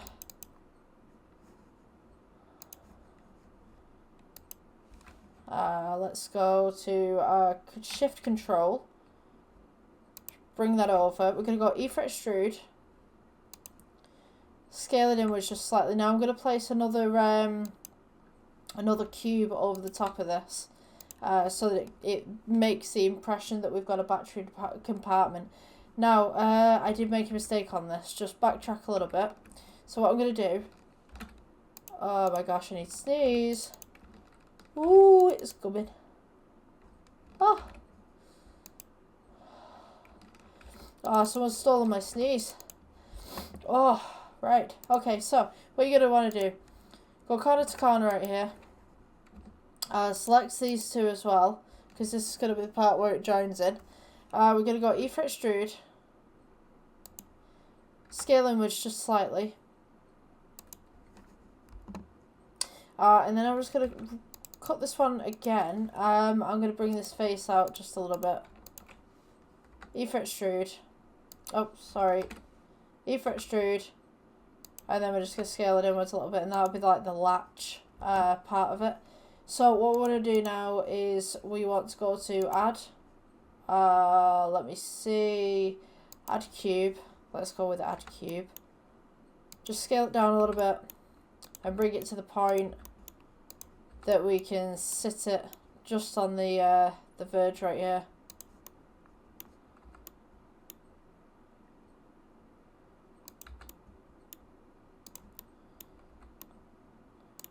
I don't actually know whether to bring that person back, to be honest with you. I don't know, like, something in the back of my mind is saying, like, ring them back, see what they want. And the other side of me is like, well, they kind of wanted to contact me on WhatsApp, and I don't know whether this is a scam. And, you know, like, when you go onto these job websites where you're trying to find a job and, you know, someone just randomly contacts you with a voicemail, it's a bit suspicious. I'm gonna put it out there. I don't trust it. Sorry, yeah, Control R, just make some slices right here. Then we're gonna go to faces, select these outer faces. E for extrude. I'm just going to scale this inwards just a little bit. E for extrude again. Scale inwards. So it kind of looks like it's a little bit of a latch. E for extrude. And then E for extrude, just smooth it off at the ends. And then this is your battery compartment. This is what it should look like. Regards to that, I mean, there's a small little hole for a subwoofer at the back. I think it's a subwoofer. It's like a small kind of hole, but then again, I can see electronics on the inside, so maybe that's not a speaker, maybe that's just for maintenance, so that you can see whether it's shorted or not. I don't know. But yeah, I'm just gonna leave it like that. It looks okay like that. So yeah, I think we're pretty much done here. I'm just going to add some lighting actually. I'm going to teach you guys some lighting techniques that I learned that look so good. So, what you want to do, instead of going to the lights, go to mesh and add plane. I'm just going to scale this upwards a little bit. This is the kind of thing that they do in studios, you know, the special effects studios and stuff like that, so the lights aren't really sharp. They don't have just one bulb, they kind of just have this kind of LED screen that kind of just comes at you. So if you guys can see this, if I can turn it around maybe, hold on, I got this. Here we go, it's coming, have patience. So you see that my light is just one block of LEDs. Instead of just having a light bulb, it's a lot better to work with than regular lights, because it just gives you more definition and more to play with, really. Let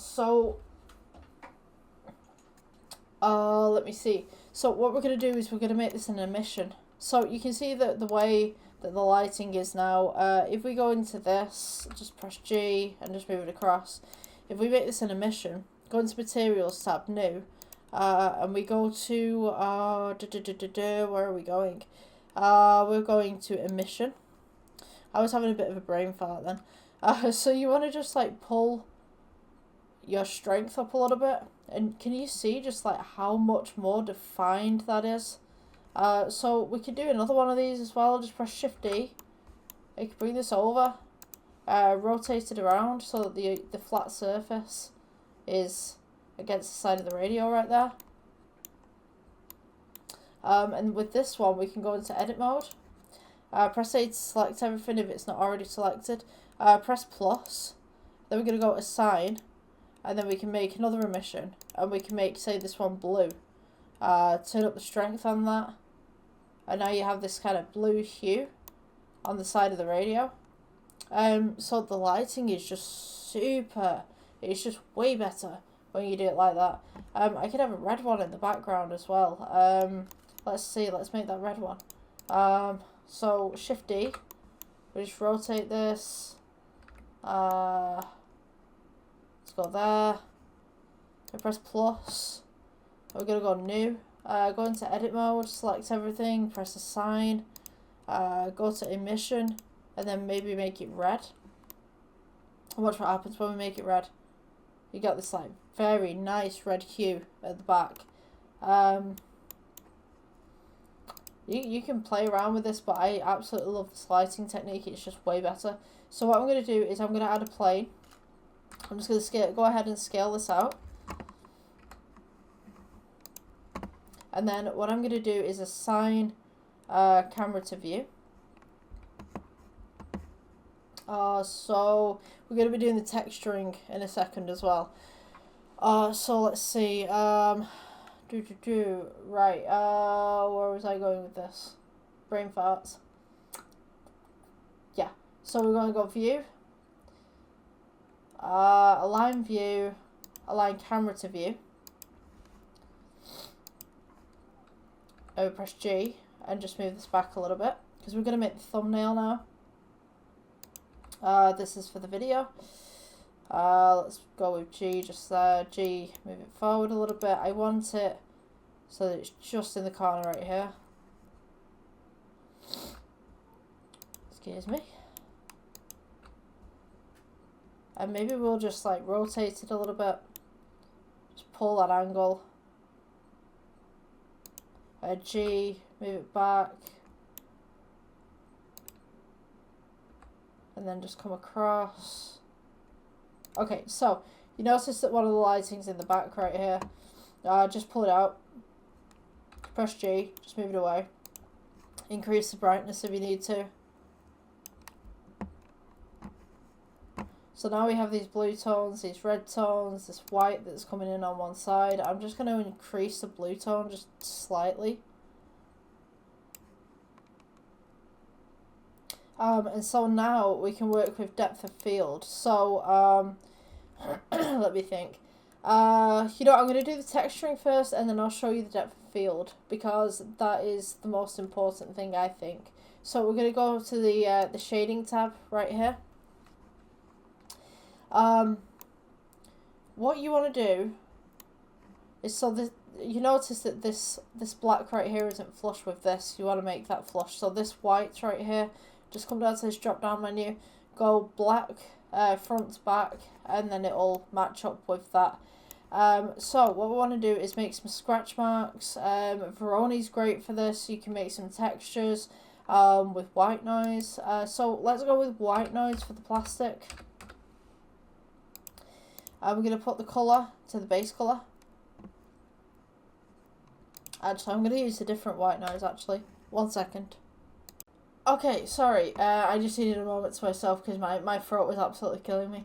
Right, so, we're on the plastic. So, if we add noise texture,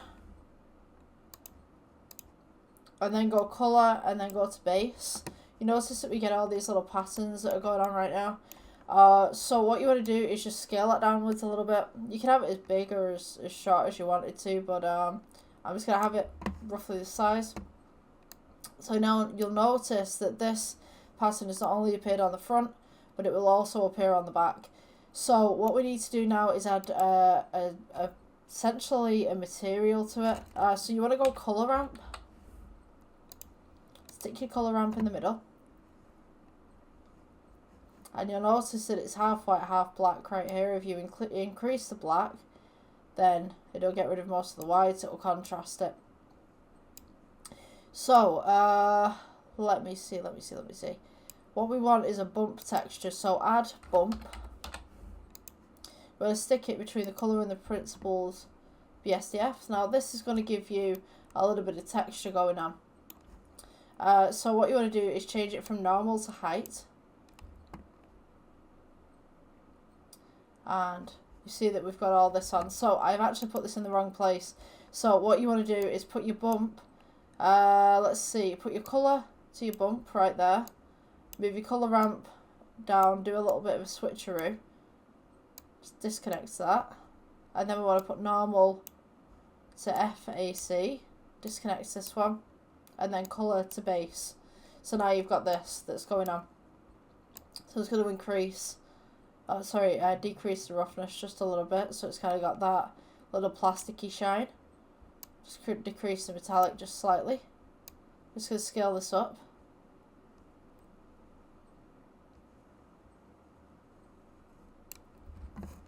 So now we have this this plastic type texture right now. We're just going to increase the roughness just a little bit, I think. Okay, so on this wooden part right here, we're gonna add brick. I think we'll go with brick texture. Just actually, you know, I might just go with noise again. Noise texture again. Colour. And what we want to do essentially, if we add a brick, I mean, I'm just experimenting at this point just to see what happens.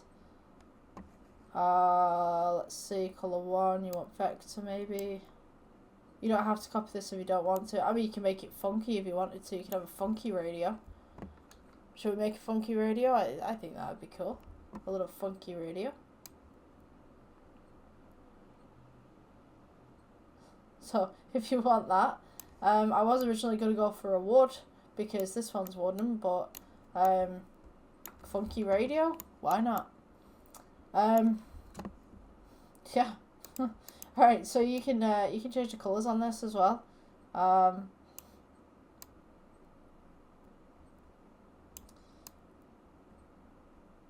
feel like 1960s flowers. That's what it's reminding me of. I'm not from the 1960s, by the way. don't even. No, I'm not that old.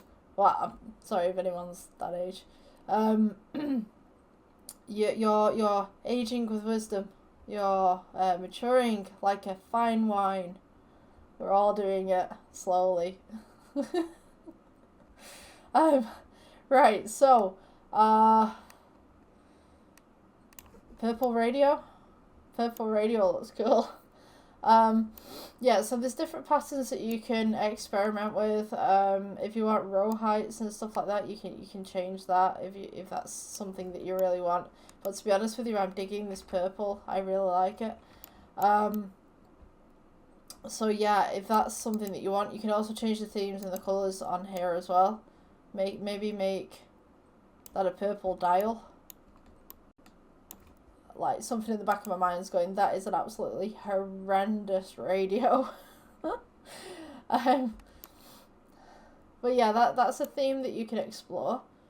But I think we should change it back to our original theme, to be honest with you. It is a nice radio, don't get me wrong. You know what, I might actually just save this as a separate file. And then amend it into the, certainly the thumbnail. You know, I actually might do that. I might like, yeah. Okay, I'm going to save this. And then I'm going to make a separate folder. And then I'm going to put it onto the thumbnail. Because this would be cool. I like this. 1 second. Okay, so we're going to go back to this. So our one is the wooden coloured one. So what we're going to do is maybe get rid of this brick texture a little bit. Just decrease the distortion. Would this work? Scale. Kind of.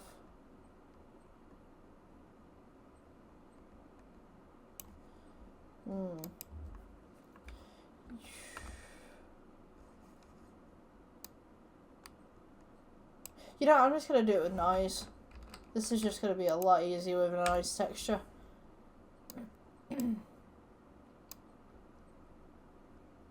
Because you can kind of get some little things for wood right there, like the kind of knots that you would generally see in wood. Let's see. Yeah, I guess you could do it like that. You've kind of got this kind of knot thing going on. Alright, so add a colour ramp.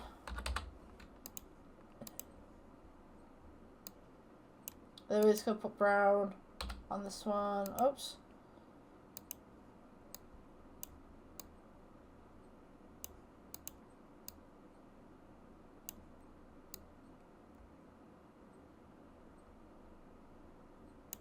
Just kind of make it a bit more textured. Let's get some of that grain in there, I guess. Maybe you can experiment with the colours yourself.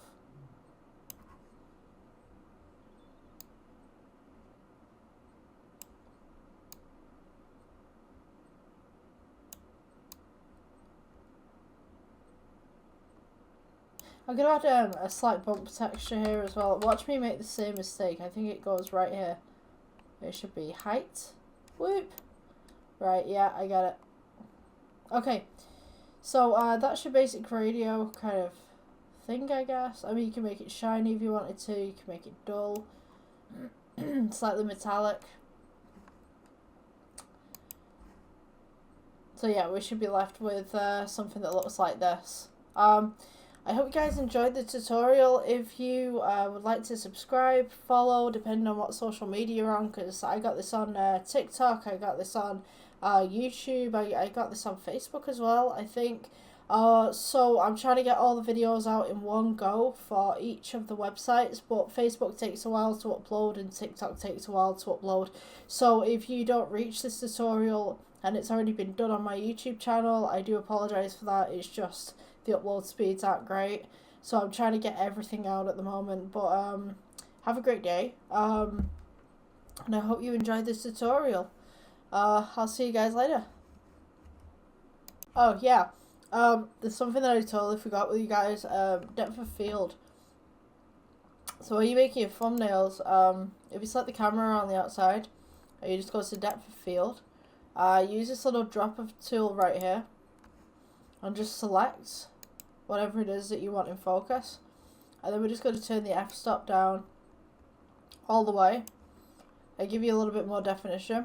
And you notice that the background also blurs. Yeah, so I completely forgot to discuss that with you guys. Yeah, have a great day. Okay guys, welcome to the next Blender tutorial. So today we're going to be making a door. I'm going to just make a glass door, I guess, just to show you guys how it's done. Okay, so I'm going to go with a plane to begin with. Just going to rotate it by 90 degrees. Just scale it up a little bit so you kind of got a door. I don't know if shape right there. S to scale, and then I'm just going to bring it up to the plate right here. Okay, so we're going to be making a glass door today, and this is just a basic shape. I'm hoping that you can't hear the person outside who's beeping his horn continuously. I don't know why he's doing it, he's been doing it for the last hour, but yeah, if it's on the audio I do apologise. So we're going to go into edit mode. I'm just going to go Control R, we're going to half it. Control R, half it again, and then Control R, half it again. Just do that on each side.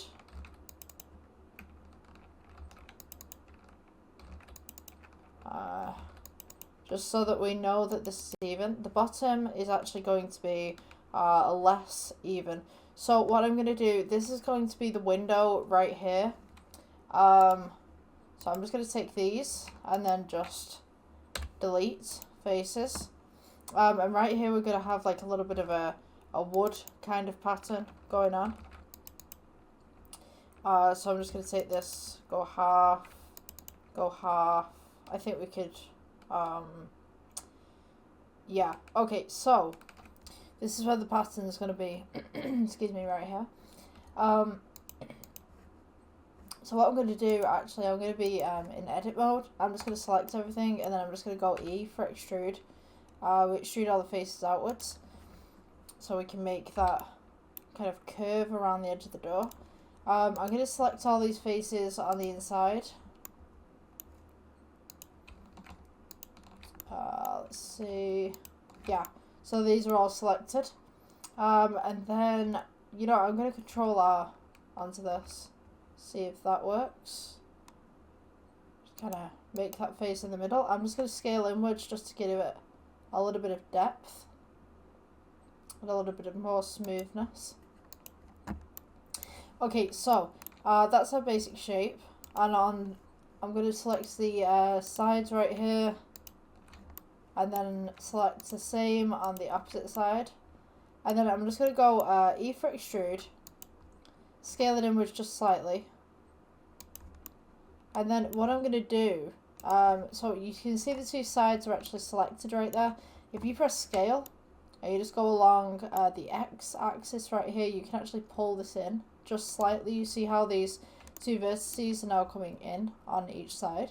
So I'm going to press E again, and then we're just going to go scale, don't move it. So this is going to be flat, just a flat part right there. And then we're going to go E for extrude again, and then I'm going to scale it outwards, and then scale just on general. Then we're going to go E for extrude again, don't move it, scale inwards, and then we're going to go E for extrude again, and then we're just going to scale outwards, I guess. So we kind of got this pattern going on, scale again. So now we kind of have this like ripple going on. If you guys can see that, it's kind of ripple-y pattern.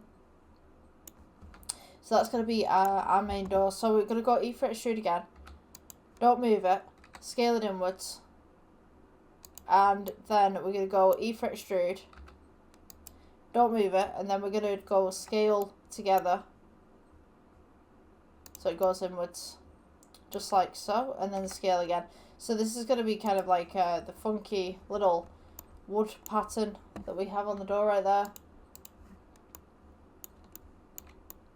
And then for this window, we're just going to go ahead and add a plane. I'm just going to go ahead and scale it just a little bit. And then we're going to rotate it 90 degrees. And then we're going to go and just place that inside of there. Scale it upwards, make sure that it fits properly. Okay, so we have our basic door right there. So now what I'm going to do, I'm going to add another plane. You don't have to do this bit. This is just for my reference kind of thing. But I'm going to make you see how the glass works with this. So what I'm going to do is add a little bit of a corridor here, so to speak.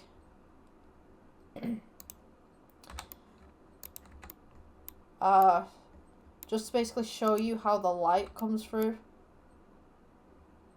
Watched around the Cycles render engine. So yeah, I'm just going to go ahead, edit the door basically out of it. Let's see, that's roughly the edge of the door there. And then we're going to have the rough edge of the door right here. Rough edge again.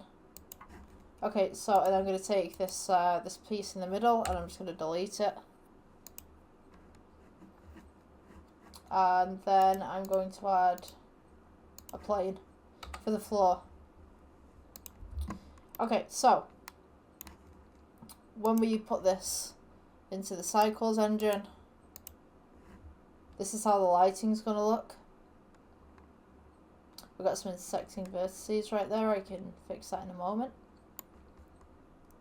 But this is generally how the lighting's going to be. I think. This is too far forward. It's like, try and get it right there. So, yeah. I don't think the door's thick enough either, so I'm just going to scale this out just a little.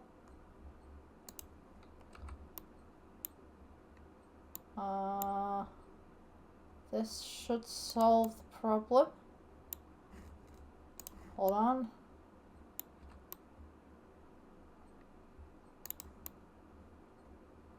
Yeah, okay, this glass isn't in properly.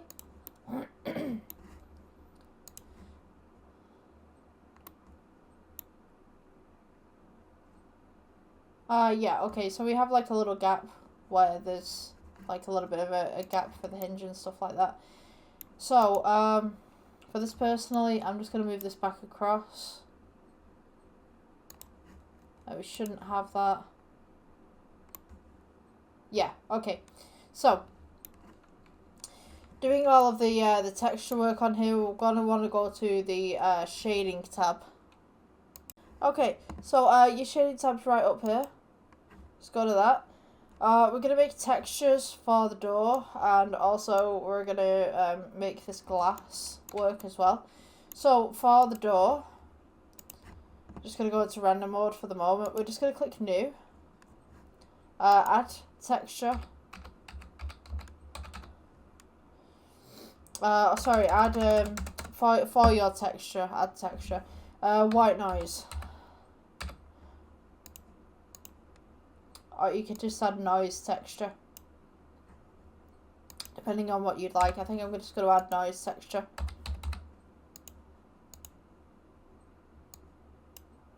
There we go. Right.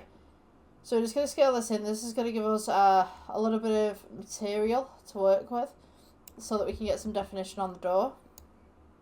Let's add a bump node just in there. You want to put your colour, if you guys can see, to your height.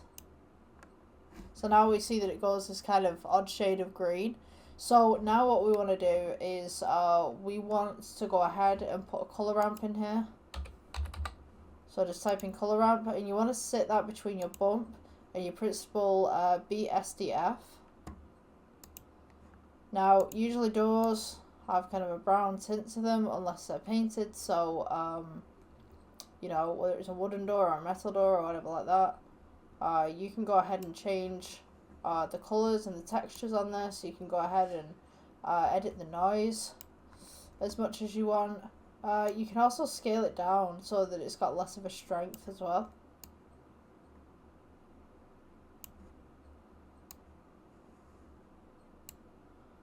So you kind of just want, you know, a door. I'm just going to shade the smooth to see what happens. Actually, no, I don't like that. I don't like that. Okay, so we've got our basic door going on right here. So the glass in the door, we want to edit. So you notice that it's very dark right now. So we want to add. We're going to go over to the materials tab right here. Go to emissions. And you'll notice, oh sorry, not emissions. You want to go to glass even. So now you notice that this is slightly see-through. If you mess around with the IOR, you'll notice that some light comes through from the other side. So this is the only light that we have in the scene. You'll notice now that there's some light coming through. The roughness, you can make it rougher if you want to, or you can make it just standard glass. To be honest with you, I think I'm going to put a point coming through here. It's like a spotlight. So you guys can kind of see what's going on.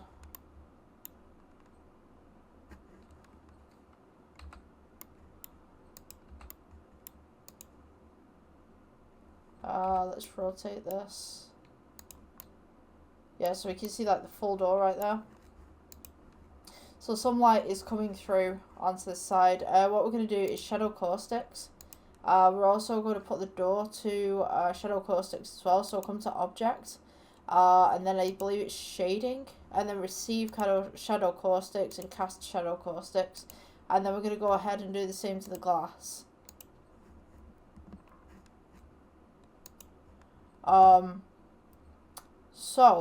What you can do is you can darken the glass if you want to, lighten the glass, put a little bit of a tint to the glass as well. You notice that we have white light here, and then we have this kind of grey, kind of brown glass right here, and we've got the refraction from that glass in the bottom. We can have red glass. You get the picture of what's going on here. Sorry about that, I just needed a moment. I'm full of a cold. So we can pull the power as well so that it goes a little bit more powerful. We notice that when we do this, there's a lot more red on this side. So to make this glass bumpy and make it actually look like glass, I don't want a red tone to this because I don't think it looks right with this door. We can go ahead and do a noise. Okay, so to do your noise texture, we're going to go to noise. Noise texture right here. Add that to the node. Noise texture to glass BSDF. We're just going to scale this up a little bit. Now you can roughen this, or you can make it like a normal kind of thing. I don't personally like this texture that I have on the outside. We can add a bump texture. So it's the height again, it's changed. So now we add the colour ramp. Okay, so we have this kind of glass thing going on right now with the little kind of fuzziness, I would say. Right, so you can increase and decrease the strength. Let's see.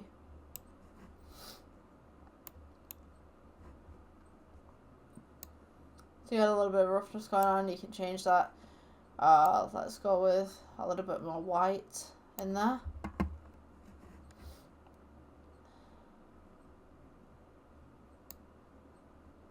Increase and decrease your strength as much as you need to.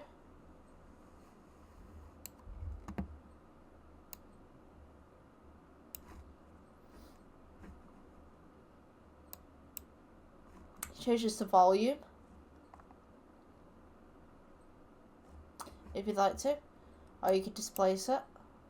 You don't have to do this kind of shading tab stuff, but you know, I'm just showing you as an example.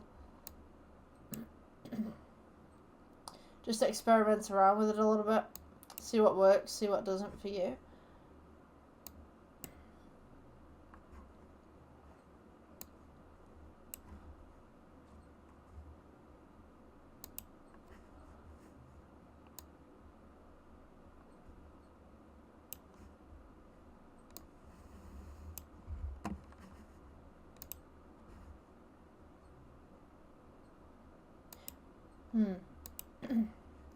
I'm going to retry with a few things right here. Just kind of see what I can do with the glass. Because I think, like, you can do a lot with the glass. But I think with the version that Blender currently has, the caustics aren't great with it, I'll admit. But, you know, this is just a basic tutorial showing you how to work with the glass kind of thing, and you've already seen that you can get, you know, shade coming through, and you've got light coming through and stuff like that. So, I mean, I think this whole thing is a little bit more experimental and stuff like that. But if you guys enjoyed the tutorial, please like, subscribe, follow if you're on Facebook too. Okay guys, welcome to the next Blender tutorial. So, we're going to be looking at making a corridor with some pillars and some windows and stuff. So, what I'm going to start with, I'm going to delete the default cube and we're going to add a plane. I'm just going to scale this one out a little bit. So that we've got some surface to work with. Now, what we're going to do, we're going to make the pillars first. So we're going to go cube. You know, actually, I'm not going to go with the cube. I'm going to go with the circle. So we're going to add circle. G, just to bring it up a little bit. If it's actually gone on there. Where's my circle? Yeah, here we go. Alright, so scale it up. And just bring it up right here so that we can see it in detail. We're going to go to edit mode. F to fill. We're going to go E for extrude. We're just going to extrude it just slightly so that it's kind of got a little beveled bottom. I'm just going to split this in two so you guys can see a side view right there of what's going on. Of course the keys. Oh my gosh. There we go. Right. So, with the top face selected, we're going to go E for extrude. E for extrude again. We're just going to scale it in just slightly. E for extrude. Scale it in again. Maybe just bring that down just a little bit. We go E for extrude. Then we're going to come back out again. E for extrude again. Just pull it out so that it's kind of at the same height. E for extrude. And then we're just going to repeat this process. E for extrude again. Scale inwards. E for extrude. And then maybe I'm just going to do another one of those, I think. E for extrude. Scale outwards. E for extrude. Scale outwards again. We go up. And then we're just going to do blocks inwards. So, just do one block there. Let's see. E for extrude again. Scale inwards.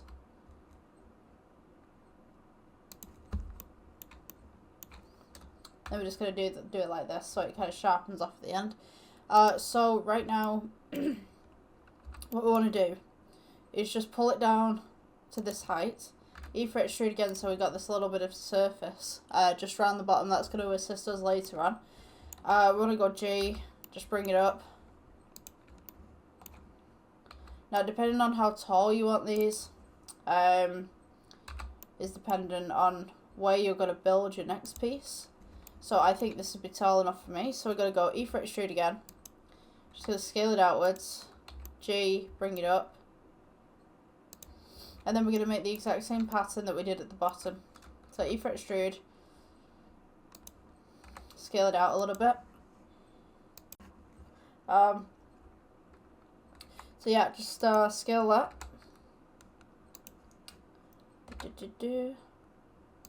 E for extrude.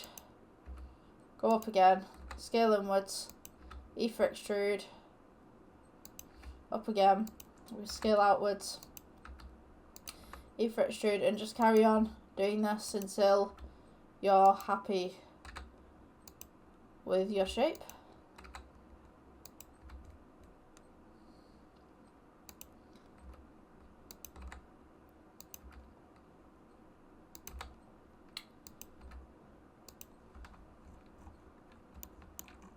You kind of have this this basic pillar kind of going on.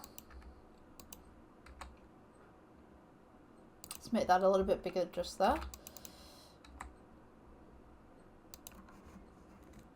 Once you reach your top right there, we're going to go into edit mode and we just want to select some of these. I'm just going to put a little cuff on the top there.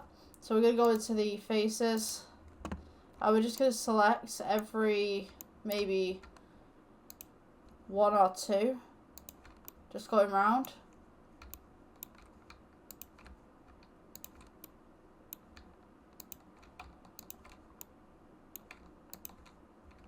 Whatever really fits with your design, really. We've got an odd one. You know what, to be honest with you, you could probably just kind of pull it in. So, excuse me, we've got these little bumps that are going around. So what you could actually do with this is like press A and then subdivide a little bit. We can also smooth that out. So these pillars have kind of got these sharp edges, but they're relatively good. So you know what, I'm just gonna tweak this a little bit. Just gonna pull these in. I'm just gonna scale it up a little so that they sit flush with the top and the bottom.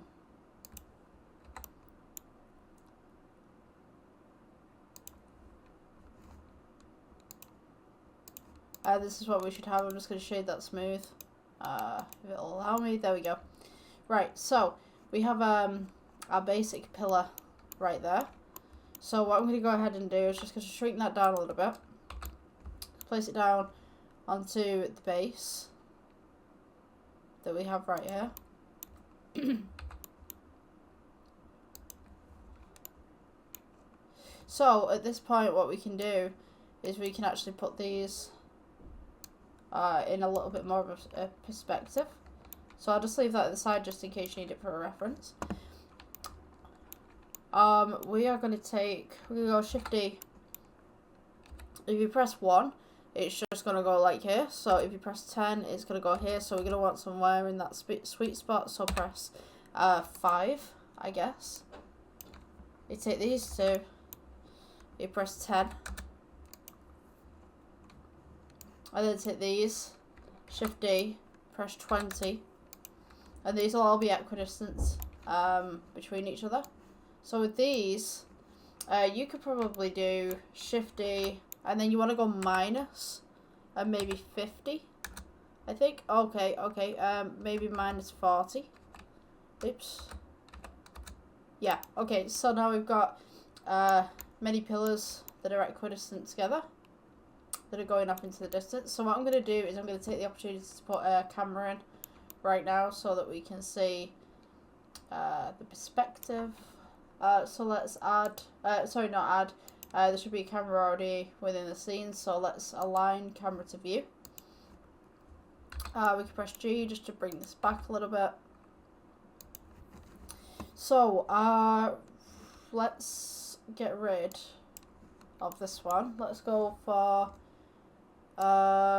camera on this side, view, active camera. I just place that there, and then we can continue with the modelling on this side. So I'm just going to scale this outwards just a little bit more. So you can actually put trees in here and bushes and stuff like that. I'll show you how to do that. Excuse me. So now we want to add a wall. It's just going to be a basic wall. We're just going to put a plane in there, rotate it 90 degrees, scale it across somewhat, and scale it upwards.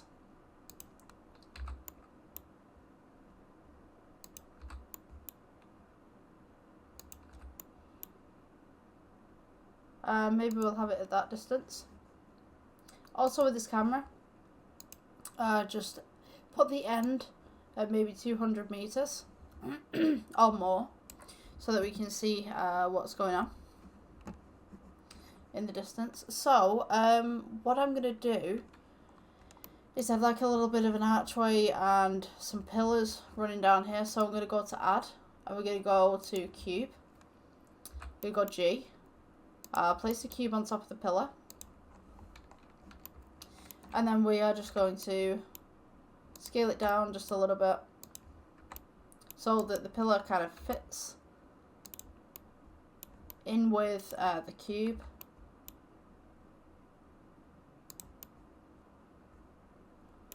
And then, you know, I'm going to edit this a little bit as well. So edit, we're just going to E for extrude, and then scale it inwards at the sides.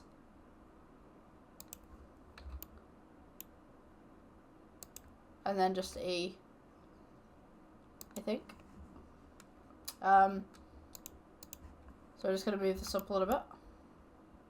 And then what I'm going to do is just elongate it. So S for scale, just elongate it against that axis.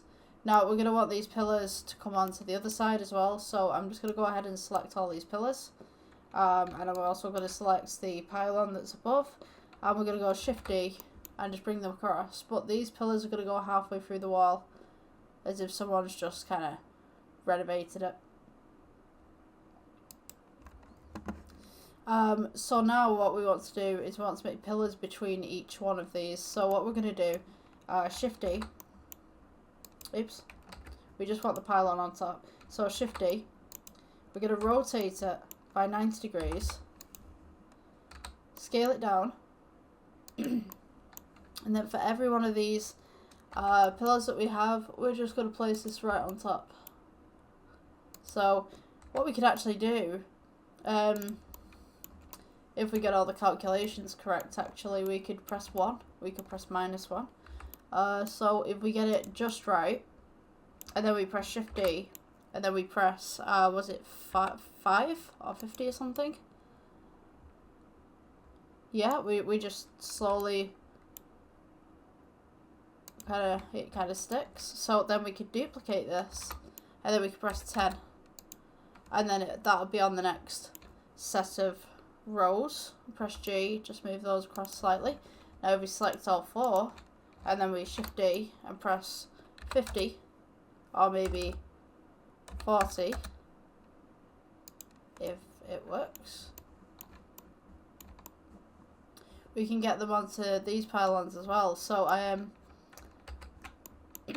just gonna go ahead and you know what, I'm gonna press 10. Oh, sugar. Yeah, I shouldn't have done that one.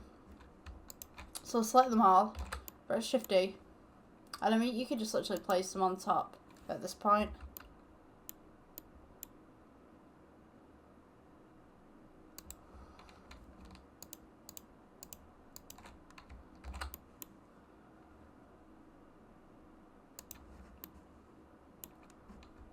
And there we go, we got a full row. I'm just going to adjust those a little bit. Okay, so once you got this full row going on, we can add like a little sun, I guess. So do we have a light? I think we do have a light in the scene. Yes, we do. Right, so I'm just going to delete this light off. Now, what we're going to do is we're going to put a sun in. I'm going to make sure that the render engine is cycles, because that's what we're working with. We're going to add. We're going to go sun. Bring that across. I just realised something. Screen cascades. Why are the screen cascades not there? Oh, that's weird. That was ticked. I swear that was ticked. Hopefully you followed along. So yeah. Let's go elongate these ones a little bit. You gotta get the shadows correct. Sorry about that. So hopefully you guys already know the controls by now. So we're gonna I'm gonna continue keeping it on there, but hopefully you guys know what you're doing. So, because I'm talking you through it anyway, like E and S for select and all that kind of stuff. So, the lighting, excuse me, as regards to the lighting, we can now change it. So, you can have it as a dawn. It'll rotate. Computer's kind of slowing down a little bit. Come on. You kind of have it as this kind of dawn that's going on. These very long shadows.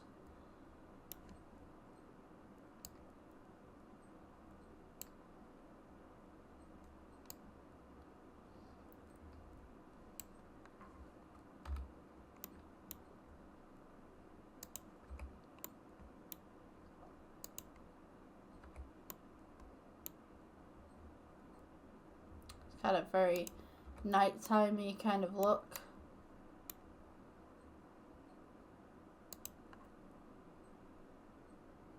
So we can actually tint this, maybe like a blue or something, or we could do a yellow, like a dusk feel to it, or even a dawn feeling, really.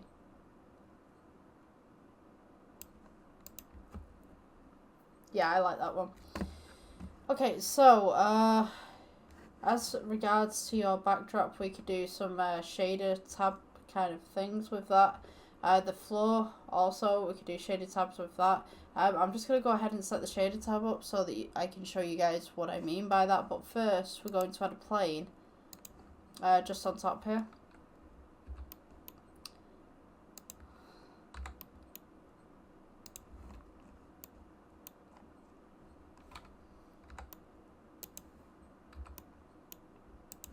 So we can catch some of these shadows and get some darker patches on this.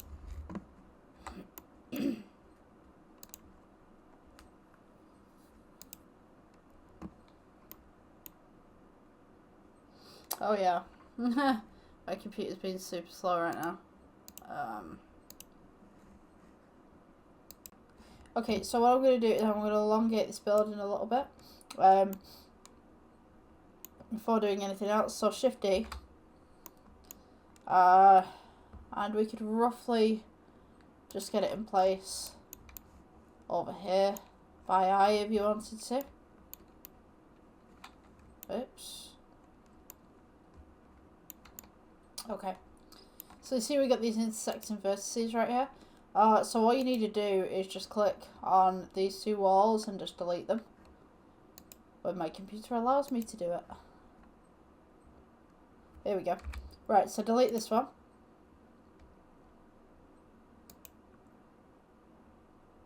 And delete this one. We can take this vertices right here, this face right here, this face right here. Oh, come on.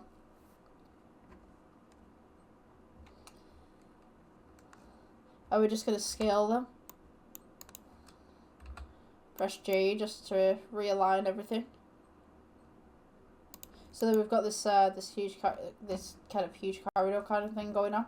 So outside right here, you can see there's a lot of blanks for the sky and stuff like that. We could change that in the shading tab, but for first and foremost, I want to extrude this so that we've kind of got a set of steps in a way coming down. So E for extrude. Then I'm just going to go across, rotoscope that, Control R. So we kind of got this divide going on at the bottom. And then we're going to go E for extrude, and I'm just going to extrude that outwards. So we've got another plane in the background right here. So, what you're going to want to do from here, I think, is definitely going to the shading tabs. We're going to add some trees in the back here so we can give some foreground, background kind of thing going on. So for your trees, we just put this as normal. We can go to add. It should be under curve. We should have trees somewhere. Sampling tree gen. If you've not got that, you can go to edit and preferences. It should be in there. And also, let's see if we can just adjust this. So, when you get a tree, don't press anything because it will change the formats. Now, you notice that the tree sampling's underneath my little thing here, so I'm just going to have to turn off the screencasting keys for one moment. So we can choose from any type of tree, really. You can go with willows, you can go with maples, pines, Japanese maple. I quite like Japanese maples, actually. I'm going to go with that one. Leaves. You can add more leaves, you can take away more leaves, you can add to the scale of the leaves.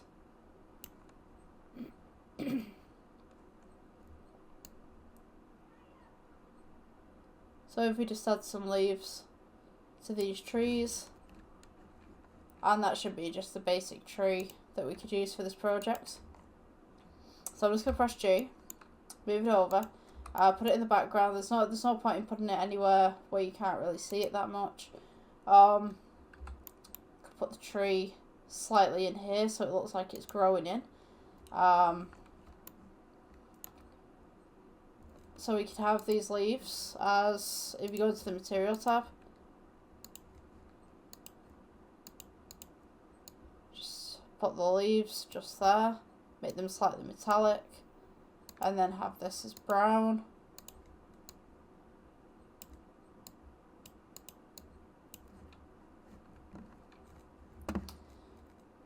So when we load it in like this, you should see that we've got these trees going on right now.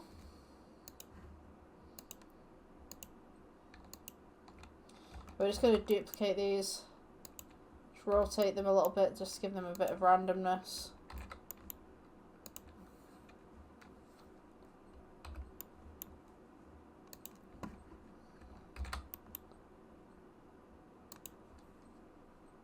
Maybe scale some of them up, then bring some of them down, so it looks like multiple trees in one place. You can make bushes as well, like you have small trees just around, or maybe it's a garden of some sort.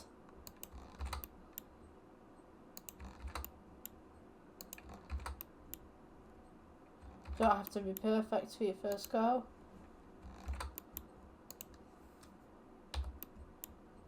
As I said, just rotate them around, make some of them bigger, do different things with them, I guess. Fill in the voids, where you've got little voids right here, just fill those in. So it looks like there's more trees than there actually are.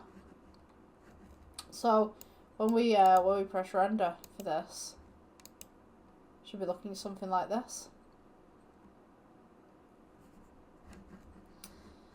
So now I think we should go on to the shading tab for sure. Okay, so once we're in the shading tab, want to go and get these pillars, add new. Want to add noise. I usually add noise to textures and stuff like that.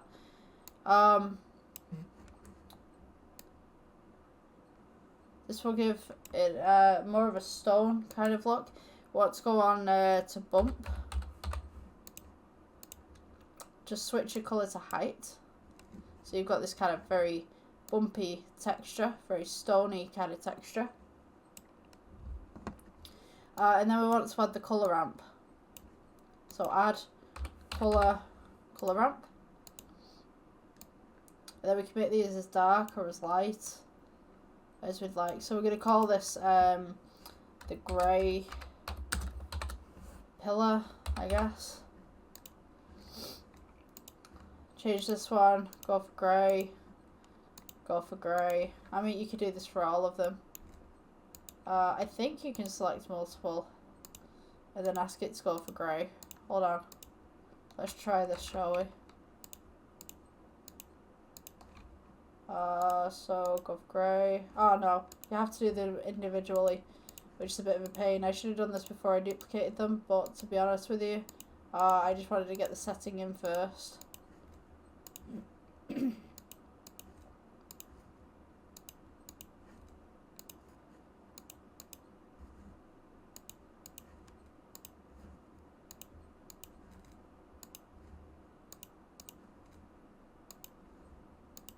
So this might take you a while just to kind of get all these in. Don't worry about it, like, it's part of the learning process, I guess. Add grey. Add grey. 1 second, I'll get back to you. Okay, so now I've done all the pillars right here. So what I'm going to do, I'm going to go to camera view. Active camera. And we have this now.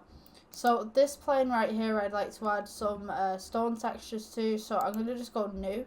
Now you can do this manually if you want to, but you're going to use up a lot of your RAM space by doing it. This way it will cut down everything. So I mean, like, the way that you can do it manually is like make every single brick and then put them in order to where you need them. But to be honest with you, yeah, you're going to use up all your RAM. So what I'm going to do is go to brick texture.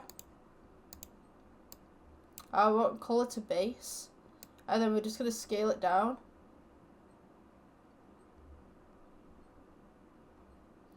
to a point where we like it. I'm just going to go ahead and adjust the mortar size to 0.01, so it's quite thin. And then we're going to go ahead and add a bump texture. I'm just going to sit that between there. We're going to go with height. So now you can see that the stone is textured. So now we need a colour ramp. Just sit that right between there. And now we kind of have this texture going on where you can actually see the brick. So if we just bring across the black right here, it'll make it a little bit darker. I'm just going to put the roughness up a little bit so it's less shiny. And just make that maybe, I don't know, a little bit deeper. So your mortar currently is black. I'm going to add some noise texture. I'm just going to add colour to colour 1. I think. Oh, hold on. Let me just backtrack a little bit. Oh, wow. You know what? I'm going to keep that. That was a happy mistake. Like, that is nice. Absolutely, I'm going to keep that. That looks actually pretty good.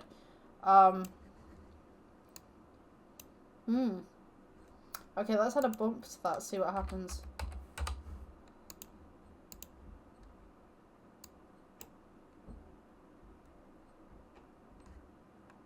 Computer's just loading, and if it ever goes like this, where it's just like completely white, it's just a computer thing.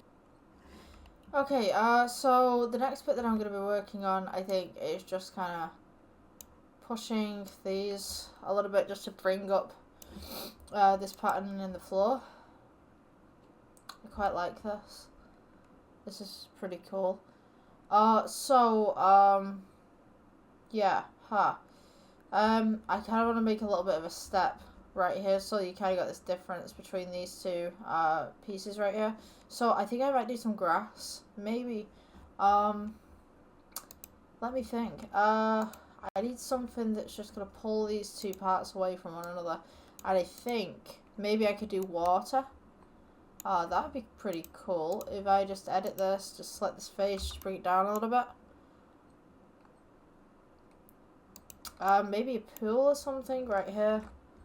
That would look pretty cool. Edit that. It's going to go Control R. Just to bring this over. Hold on, let me turn on these screencasting keys again. Excuse me. Okay, just pull it up so far. Right, I'm just going to take these 3 faces right here. Actually 4 faces. E for extrude. 4, 5. 5 faces. We're gonna go with, let me think. Add, and then plane. And then I'm gonna make this an ocean. So add modifier, ocean. Scale it down.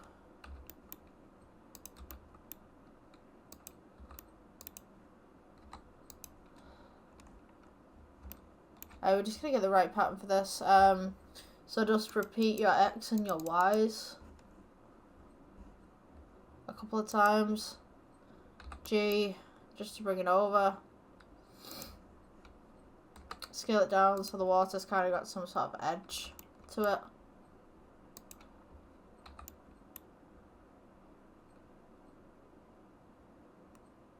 I'm gonna heighten this right here. Let me see. Yeah, just make this a bit longer. G. Just pull that across. So you kind of got this water that's going on. So hopefully we should get some refraction with this as well. We could do so this right here. We'll do maybe glass. See how that one works. I'm just gonna pull these up a little bit, just real quick. So we got some surface tension right there. Let's see what it looks like rendered. Yeah, okay, the water right here, so gonna turn the roughness down, see what happens.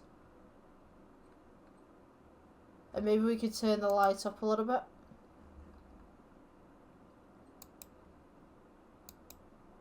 Oh, come on.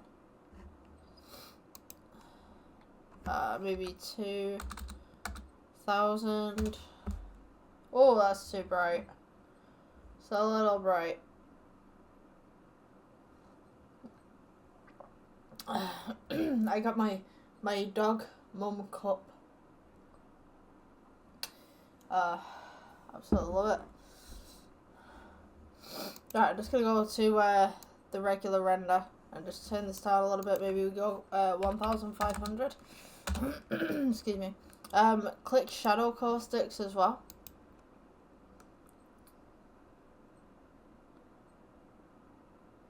Let's see, just tone that down a little bit.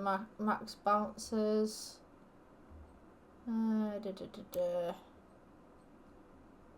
Let's tone the light down just a little bit.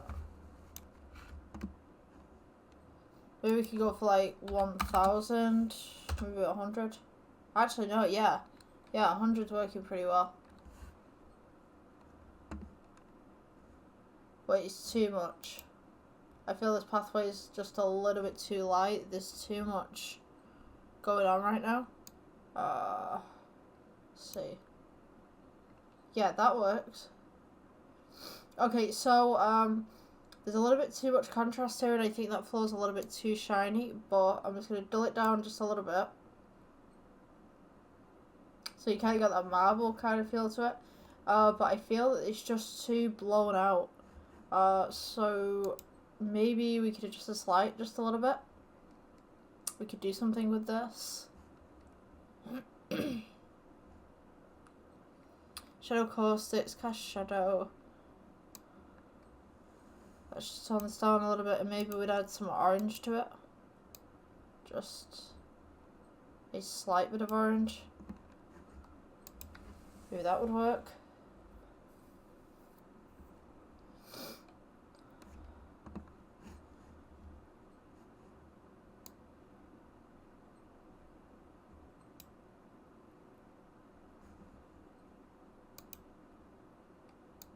Yeah, we definitely want it to cast a shadow.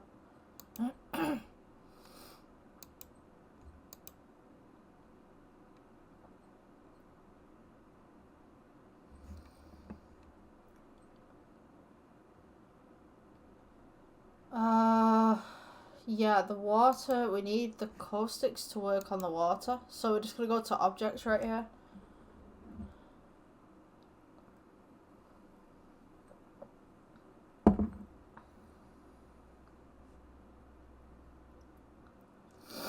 Let's see. Yeah. So we're going to go to shading. receive caustics, cast caustics. And then we need to go to these pillars as well to receive caustics and cast caustic casting. Just everything caustic casting. So cast caustics, receive caustics, cast caustics, receive caustics. I mean, we only need to do this for like a couple of these. Cast caustics, receive caustics. Just make sure relatively everything that is within focus for the camera is casting and receiving. Cast, receive. That's not had its colouring put onto there, so I just need to go grey. Yep, okay. Receive, cast. And then we want to fill this background in here as well. So what I'm going to do, I'm going to take these trees. Just Shift D them to duplicate. And we're just going to go ahead and stick them in the background. Make them maybe a little bit bigger. Shift D them. Shift D. Kind of looks like there's another row of trees at the back. And then we want to take the sky as well. We want to do that. 1 second. Okay, so being on the shading tab right now, I was going to do something. I can't remember what I was going to do. This is how filtered my brain is right now. So, I mean, layout wise, oh yeah, that's what I was going to do. I was going to do this guy. Right, so what we're going to do is we're going to go to world. And this is going to do the background right here. So any of this grey that's in the background that is essentially the sky is going to be affected by this. So I'm going to go for noise because noise is the best for clouds. Noise texture. Go for colour right there. Now that should render in, which it hasn't done for some weird reason. Why is it reflective? Surface world background color strength. Okay. Have I selected something else? Ah, okay. Right. So scale. No.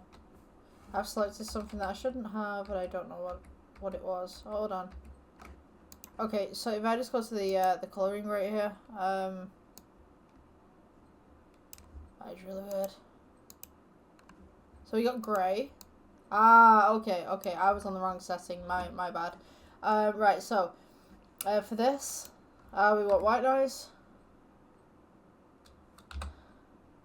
We want noise texture. Oh, get it together, Bex. Right, so now, we've got these weird kind of colours coming up we want to add. And we want to go with colour ramp. And now we kind of got this greyness going on. We want to add some blue. You want to go subtle with the blue, not too much, not too little. And then you can scale these up. If you want them a lot deeper, just move this across. You got all these kind of little cloud features right here. If you want like an orange or a yellow, you can put that in between just here. Let's go with orange.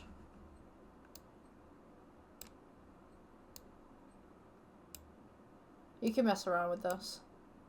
Doesn't have to be perfect the first time. It just has to have like a little bit of shade to it. So you scale. We're just going to scale it back a little bit. And then, you know, detail. You can mess around with the detail and just take that off a little bit. Distortion. You mess with distortion, you're kind of going into what's the name? Oh, what's his? I forget the guy. I forget the guy who painted the things. It will come to me later. I'll be like, I know who that is. Why is my brain is saying Dali? It's not Dali. Oh my gosh, I was an art student. I can't even remember this guy's name. Okay, Google. Who did the paintings with all the swirls?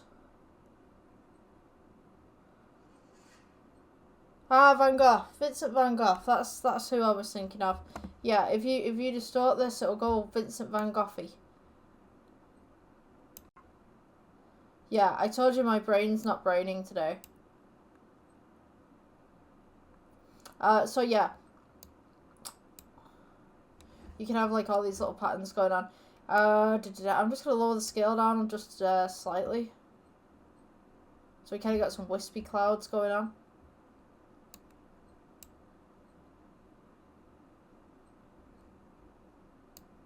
So maybe a bit more blue in there. Oh, no. That's not what we want. I'm going to just duplicate that blue. Oh, sugar. No, we didn't want that. We did not want that. Oh.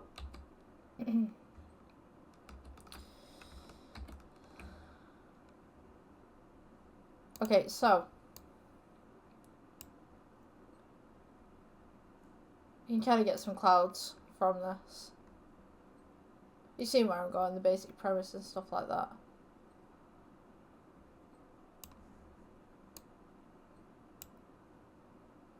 Okay, so I'm just going to leave it like that. I can mess around with this later. I just feel like I'm wasting a lot of time on this tutorial right now. Okay, so we've got the trees in the background. We've kind of got this grey kind of sky going on.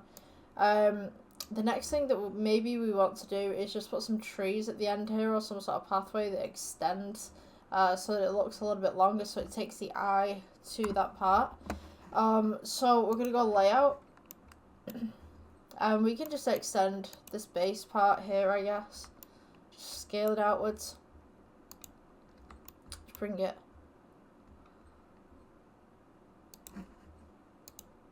to the edit mode. You're going to want to select these faces right here, just on the side, that's all.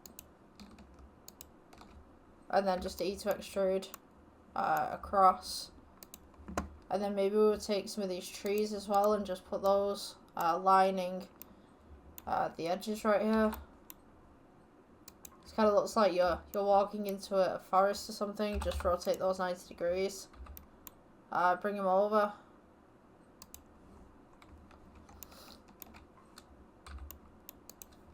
Scale them up if necessary.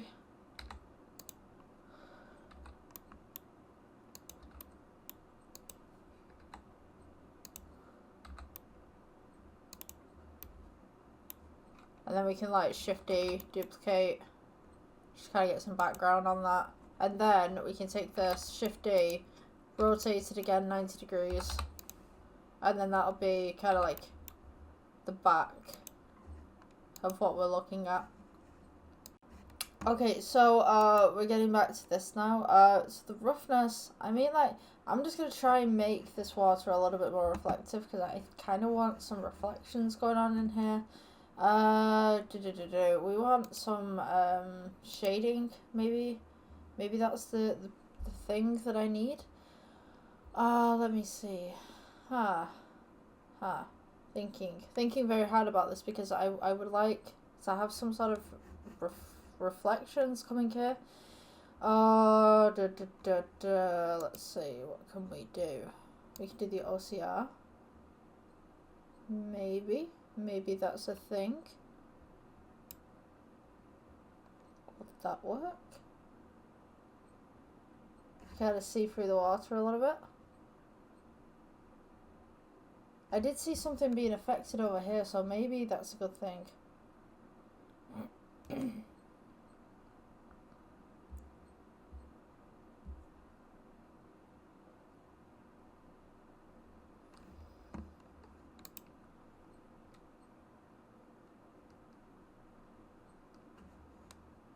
Maybe I should move the sun. Maybe that's the issue.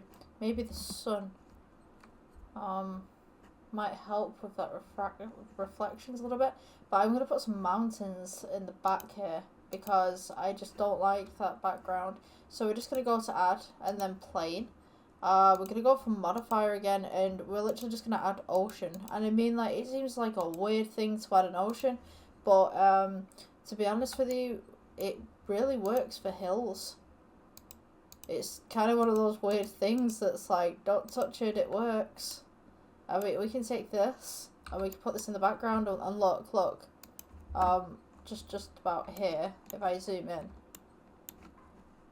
maybe if we change the loadout right here, the random seed. So we kind of got kind of mountainy ranges. Just scale that a little bit.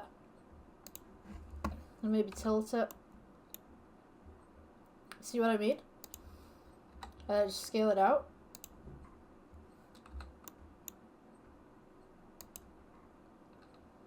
G, just drop it a little bit. So it's like you've got mountains in the actual background, which looks pretty cool. Scale that a little bit more. You don't want to do these like bright green, you just want kind of, there we go, right. You want like a blue kind of colour, because the way that it works is like things that are a little bit further away tend to have less colour to them, because obviously the light's hitting our eyes at a different rate than say something up close. So you want kind of like a maroony blue, but if it's a moody weather you want to change it just a little bit. So I'm just going to scale this out just a little. We'll go on the right one. Press G, just move that. So you kind of got this mountain range in the background. So now the background doesn't look as plain. And maybe we could take this as well and we could duplicate this. And we could just add it. Some closer mountain ranges, I guess. Oh, no. Don't want those too sharp. Just scale it up. And then just pull it up a little bit. Scale it down. So you've got that pattern in the back as well. So it's kind of like your building is in the middle of a mountain range.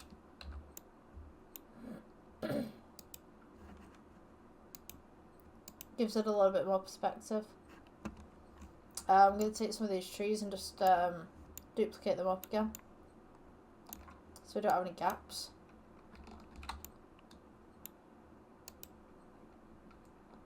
And just drop some of them down.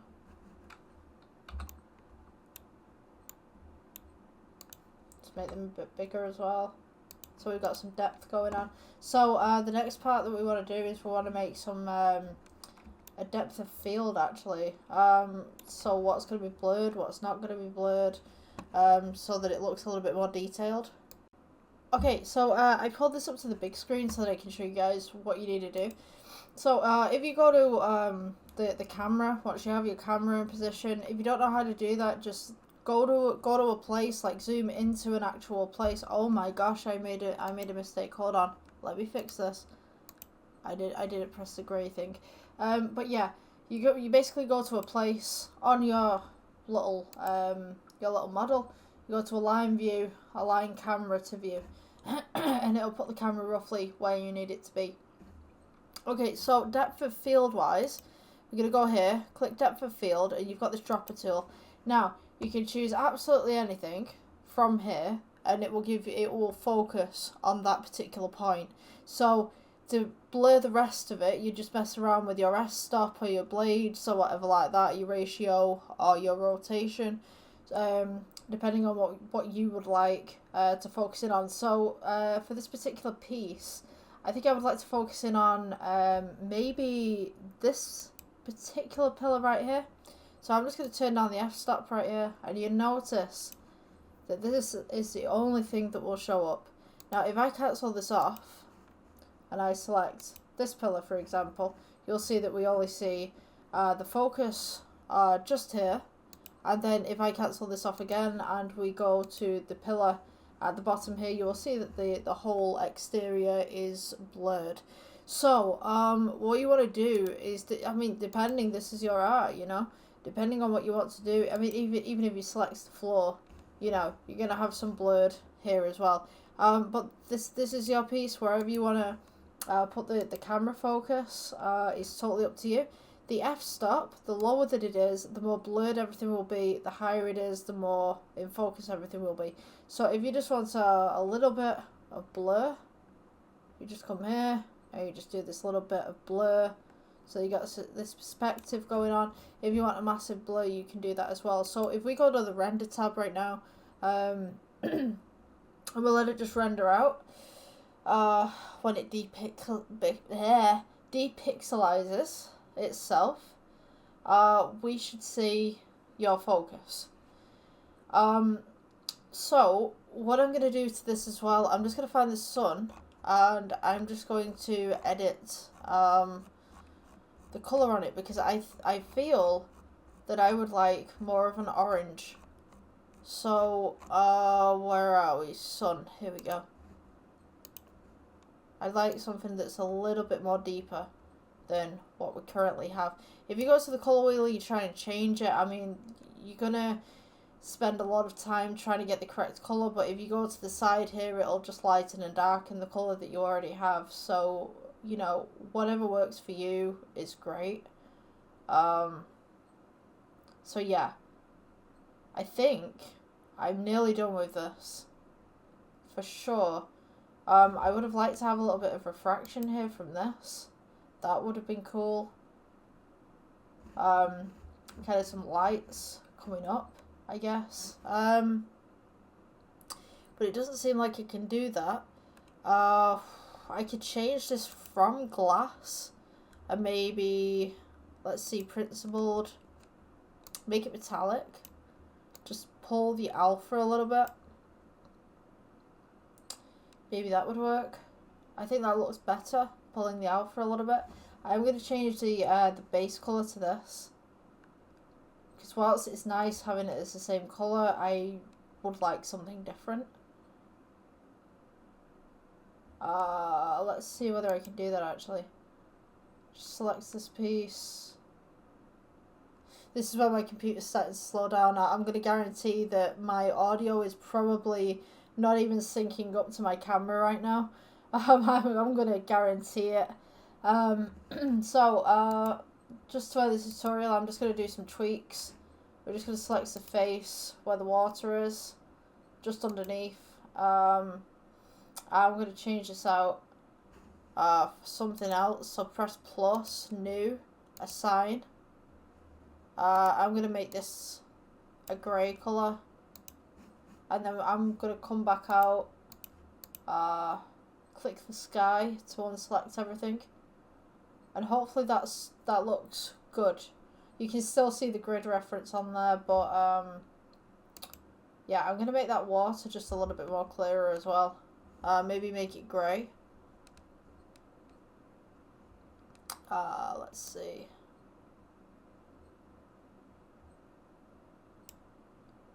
Yeah, I could I think I might change it back to glass. Actually no, because that's looking okay actually. Let's make it slightly blue. So you kind of got that picturesque blue. Although water's not actually blue unless you're in the Caribbean or something like that, you know. I certainly know the water around my area isn't blue. It's kind of this very dark grey, very questionable. Because apparently they've got sewage pipes going into it, so you know, I don't want to be swimming there. I'd rather go to the pool with chlorine, thank you very much. But yeah, I'd absolutely love a holiday to somewhere very nice with clear waters. We nearly had one actually. We nearly went to Spain, and then COVID hit, and everything else happened. So yeah. But yeah, this is a tutorial for you guys, how to make a nice place. If you like, you can follow, you can subscribe, depending on what website you're on, because I'm on Facebook, I'm on TikTok, and I've got YouTube as well. So, yeah, if you can share this video, that'd be great. Yeah, please support me. This tutorial's free. It's free to hit that like button, and it's also free to subscribe. So if you guys like this tutorial, please do so, and I will see you in the next one. Bye bye. Okay, welcome guys to the next Blender tutorial. Today we're going to be building a petrol station or a gas station, kind of cyberpunk kind of theme. I've been told that I work pretty fast on these tutorials. I'm just used to doing things in CG and just moving real quick with all this stuff just to get things done primarily. If you guys need to slow anything down and you're on YouTube, there's settings below. I don't know whether you can get the same settings on TikTok, and I don't know whether you can get the same settings on Facebook, but yeah, all my videos go to YouTube first, so if you're seeing this on any other site, it's on YouTube. Just follow the same name. It's just Rebecca Mathers primarily. Anyway, so we're gonna start with a gas station today. So we're gonna make the roof of the gas station to begin with. So take your default cube here. I'm just gonna go ahead and every time. Right, here we go. Right. So let's press G, just move this up a little bit. I'm going to put a plane in here so that we've got some sort of base to work with. Just scale it outwards. It doesn't matter how big it is. So we're just going to press S to scale along the axes. Make it pretty chunky. I'm just going to bring it in a little bit because I'm going to do some extensions on the top and the bottom right now. I got a little sketch that I'm looking at right now, and I'm just like kind of, you know, how am I going to do this? Right, so S, just to bring this out a little bit. If your render engine is not already on cycles, put it on cycles. So what we'll start with is just elongate it, just roughly about that size, and then we're gonna get some. I think we'll have cylinders. Just gonna shape these up. So all you need is just the one cylinder just for now. So I'm just gonna scale this up and then just scale it back down a little bit so it's got a small kind of pylon pillar. The best way to do this, I think we're gonna split screen. Just in the corner there. I believe it's 8. No, okay. Side view is great. We're just wanting more of an upward view so we can see what's going on here. So, yeah, select your pylon. Just gonna put it to one side. Or your pillar, pylon, whatever you want to call it. We're just going to give it some imperfections. So let's go ahead and go to edit mode. And what you want to do is just select a couple of faces from this. Just take it off the x-ray mode. Just do them in bunches of 2s maybe, or 3s. Just select a few of them. Just going to go E. Keep it where it is. And then just scale it outwards. It's just going to give us some imperfections on our stuff right here. Okay, so right click, shade smooth, and now we can see that we've got all these lines coming down. If this thing's been set outside for a while, you're going to kind of get this kind of weird patterning going on with it, because the rainwater is gonna hit the side of the petrol station or the gas station, and it's going to start to corrode certain aspects of it. So what we want to do is take this. We're going to Shift D, just duplicate it over, take both of these, selecting them both, and we're just going to go ahead, Shift D again, and just take it over again. So now we have essentially a table, so to speak. So what we're going to do for the floor right here, we're going to go Add, and we're going to go Plane. What we want to do is we want to make an ocean. So just type in ocean. Down here to your modifiers, and you'll see that you get this. So what you want to do is just scale it down just a little bit so that it's flat-ish. And what you'll notice when we go into render mode, nothing's happening, right? So what you're going to do, go to material, add new. You can do this with glass. Personally, maybe glass is good. You can do this with glass if you want. Glass one is here, the glass BSDF. But personally, I like to mess around with my settings. Now, Blender's changed over the years, so at one point I used to do my own settings and stuff. Now they have everything categorized. So, you know, it's different. It's different, it really is. So, for me personally, if you're going to go with the principled beat SDF, change down your alpha a little bit so that it's a little bit see-through. And you just want to turn off your roughness. So that you kind of got this reflection. So we're going to do like kind of a rainy scene. Shrink this down, just scale it down as to scale. And what you'll notice now that we just have a square in the middle, we want to fill the rest of this space in right here. So what we're going to do is just repeat on the other axes. And then we're just going to adjust it as we need it. So you should have something like this. So it's all kind of wet and rainy and all that kind of stuff. Now you'll notice that the pattern here repeats a little bit. So I mean, you can do random seed if you want. You've got waves, choppiness scales here, foam. I don't think you're gonna need foam. Personally, I would probably go with random seed. It looks a little better. Okay, so the next step is to make some pavements or sidewalks right here. So what we're going to do is, you can do this with a cube or you can do this with a cylinder. I mean, cylinders are okay for bays and stuff like that. So with cylinders, if you load this in, you just like pull this down so it's kind of the height of a curve, and then you can elongate it. If that's what you'd like to do, that's cool. Just place that just underneath the pillars right there. This is where the pumps are going to sit. So we just scale this down again. I'm just going to go into edit mode, and I'm just going to subdivide this. Right click, subdivide, subdivide, subdivide. It just gives us a little bit more curve to work with. So yeah, we can kind of do an edging here as well. So if you just press E for extrude, and then you don't move it, just click it back, and then S to scale, and then E for extrude, and that gives you a little bit of a bevel on the edge right there.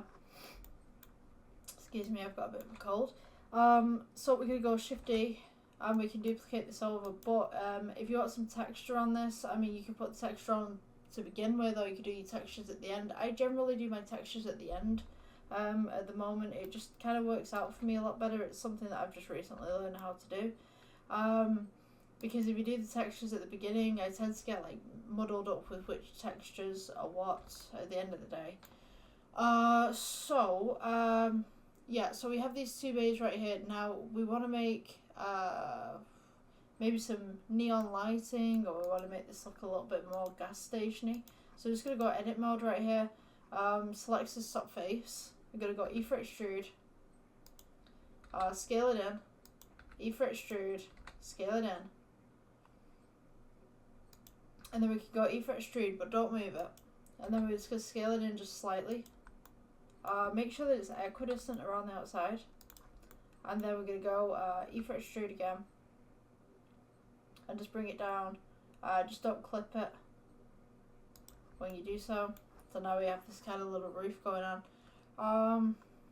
So right under here, I just want to make some, I want to make a little gap just in the middle right here. So, we'll take this, E for extrude, scale it, just downwards just slightly, so that you got this little line, E for extrude, and then we're just going to scale inwards.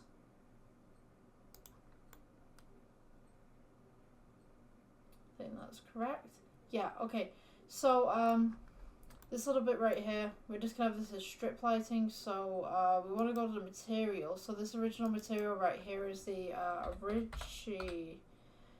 original roof.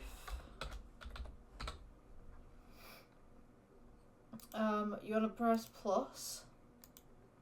So the original roof's going to be kind of what it says on the tin. It's just the original colourings for the roof. The second one, we want to put neon lighting. So just stick that in right there. Right, so your neon lighting, you want to go ahead and go to emission. So where your principal BSDF is, just check for the emission right there and just put that in. Maybe we go with a pink today. That'd look cool. And we're just going to go assign. Now you can make this as bright or as little as you want.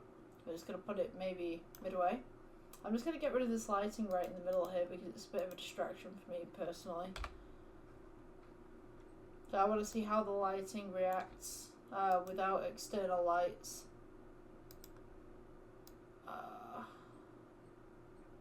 Okay, so what I'm going to do as well with the world, I'm just going to go ahead and just darken this whole thing. Just essentially turn out the lights, just see how my lights are working in general. So yeah, when you go into the materials tab, you've got neon lighting. I'm just going to put neon lighting hot pink. So if I want to use this type of lighting elsewhere within my project, I can just find the hot pink neon lighting and it will be the same lighting, the same emission throughout the project. So the next part that we want to work on is perhaps let's do some tube lighting. Tube lighting would be great. So to make tube lighting, we're just going to do 2 cubes. So to scale these down, just regular cubes, doesn't matter. So you just want to scale them down to the point where they're going to match with the background. Just bring them right over. We will do these underneath all the way around. If you do one side, you can just duplicate it to the other side. It's kind of a way of cheating, but at the same time, if it works, if it sits, it fits, or it fits, it sits, whatever you wanna call that. So these 2 cubes are just gonna have a light between them. So what I'm gonna do, I'm just gonna delete that one just for now. I'm gonna add a new material, and we're just gonna go with black edging. So I'll just call this one black edging. Yep. Okay. So. Let's change this one. We want to put the roughness up a little bit, and then we want to take this Shift D, just bring it all over so it's roughly the height and the size for tube lighting. So the tube lighting is going to be cylinder. Just rotate it to 90 degrees, and then we are going to press S, just scale that bad boy outwards, scale it in. You remember that hot pink that we got before? We're going to add that to this. So, just move your tube lighting into the fittings right here. I'm just going to scale this outwards a little bit and maybe scale it down just slightly. Press G, make sure that it touches both of these blocks.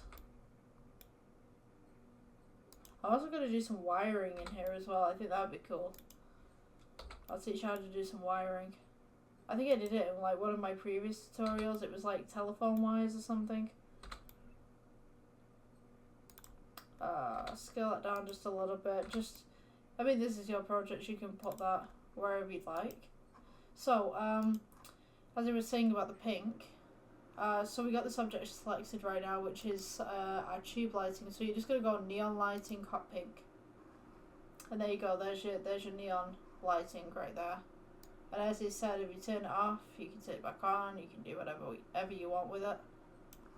Okay, so hot pink lighting right here. We're just going to select 1, 2, and 3. Okay, so you can see this right here. Up on the side, and what we want to do is we want to put one here and perhaps one here as well. So we take this and we're just going to go Shift D. I'm going to move it across until it reaches the other side. It doesn't have to be perfect, but try and line it up the best you can. And then we're going to, hold on, yeah, okay. So, and then we're going to go Shift D again. Let's put one in the middle. And then what we can do is select 1, 2, 3 on this side.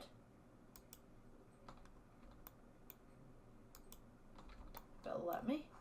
And then 1, 2, 3 on this side, and then we're going to come over to this side, and we're just going to place them roughly where the fitting should be on that side. So when you've done all this, let me just move that in just a little bit. It doesn't matter if it's off center, just slightly, you know, imperfections kind of make things look a little bit more real. So now we're going to go to the render port view, and this is what we're left with. This very nice hot pink kind of gas station kind of thing going on. Now I want to do something with this roof right under here.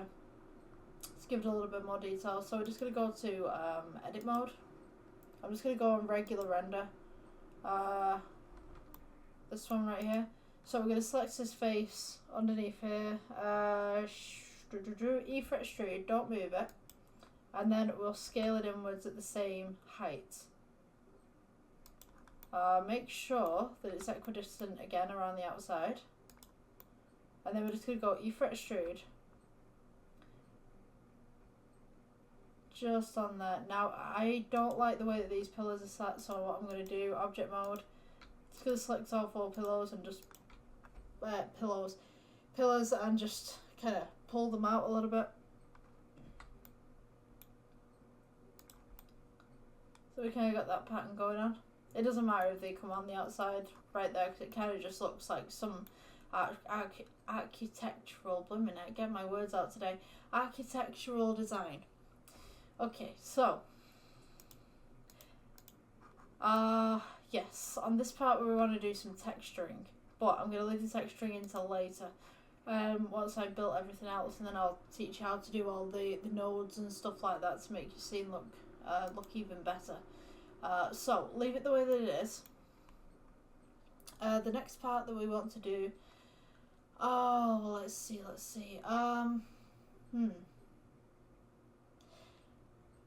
I think I'd like to add maybe some, let's add the gas pumps.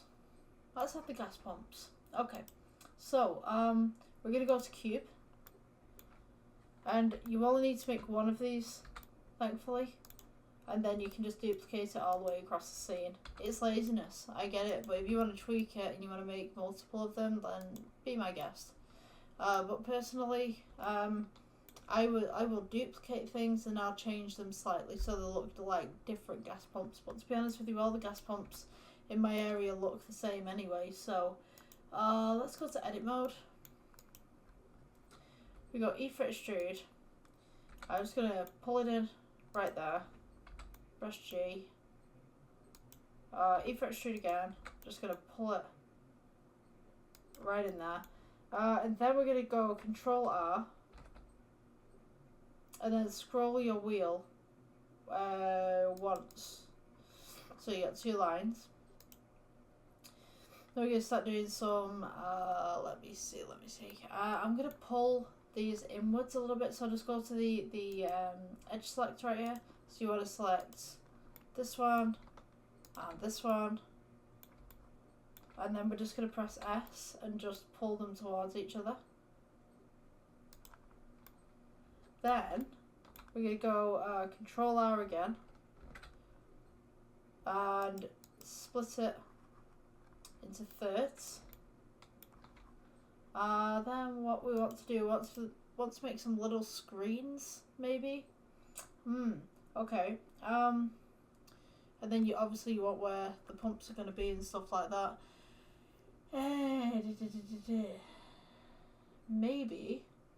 Maybe we could have the pumps in the middle here. So if we split these into third again, and then we'll split this one, hold on, into thirds on this side. Actually no, split it into, yes, quarter it. Then we'll go the face selection, we'll grab these in the middle, E-fret extrude, just slightly, and then E-fret extrude again, and then just drag it downwards, and then just scale it a little bit. So you've kind of got that curve that goes inwards. You want to do the same to the opposite side as well, so select these ones. E for extrude. E for extrude again. Scale it downwards and then scale it in just ever so slightly. So you've got something like this. Now, we want to make an edge on this side so that it's got kind of a little bevel thing going on. I'm just going to grab these sides right here. Oops. Shift and then click. And then we're just going to scale that in just slightly just to make them a little bit more rounded around the outside.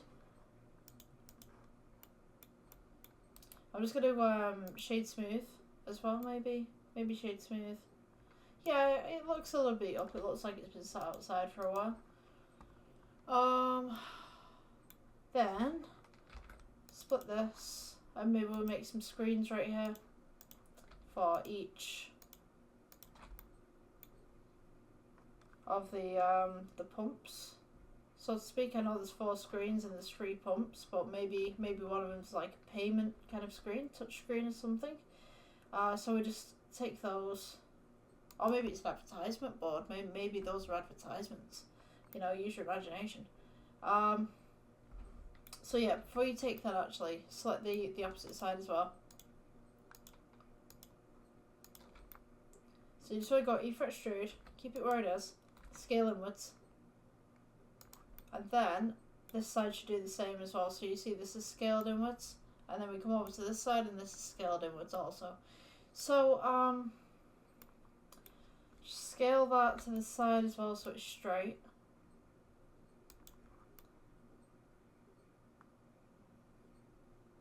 And then I'm just trying to think. I'm looking at this picture of different gas stations, just kind of trying to put something together for you guys here. There's a lot of buttons. There's a lot of different buttons glowing different colours. Okay, so these particular screens, I'm just gonna have them white. So we'll go to plus on the materials. So your original material is gonna be gas pump, original.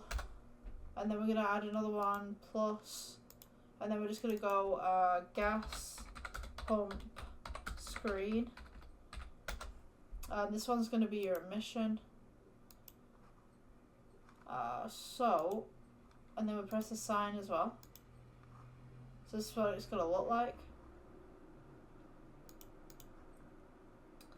So the original gas pump colour, you could just change that to whatever you'd like. I'm usually going with the dark grey.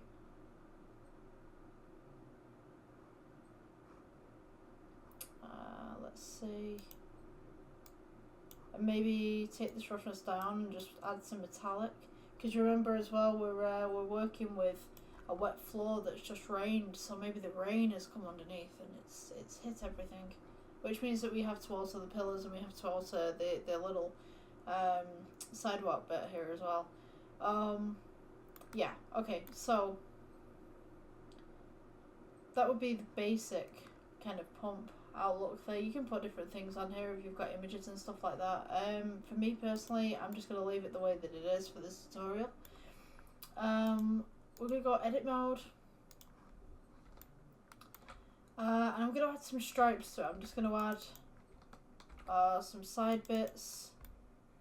Maybe somebody crashed into the prior ones that were here and they didn't see them, so maybe we could take this and we could add some lighting, some emissions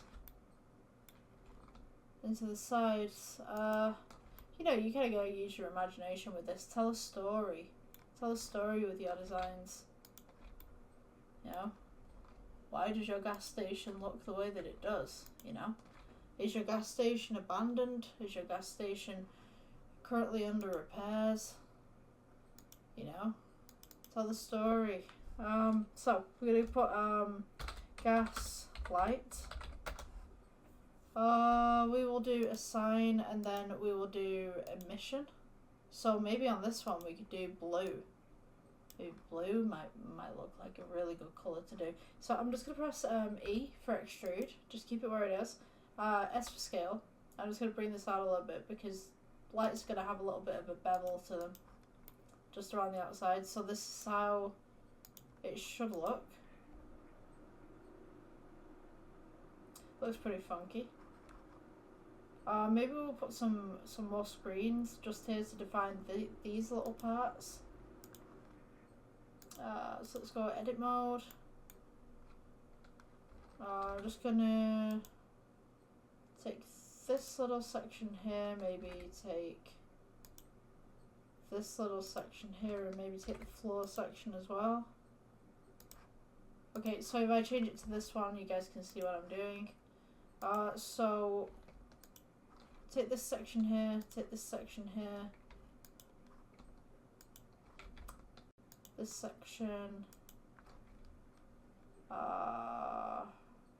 Yeah, I think we're good with that. Oh, don't do that. I hurt my wrist on my thingy then. I've got my keyboard right on the edge of my desk, and the end of my desk just went straight into my wrist. Yeah. Okay, so just select the same on the other side.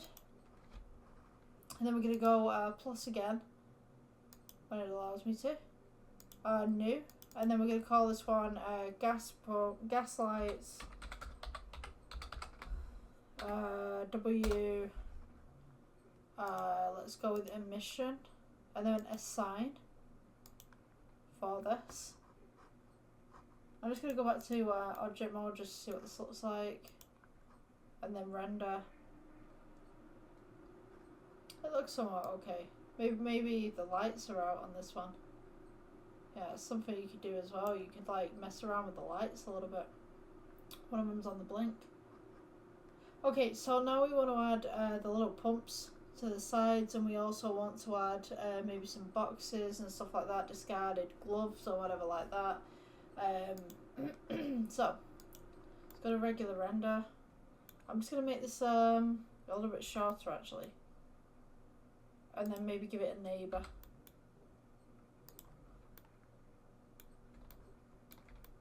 See how that looks.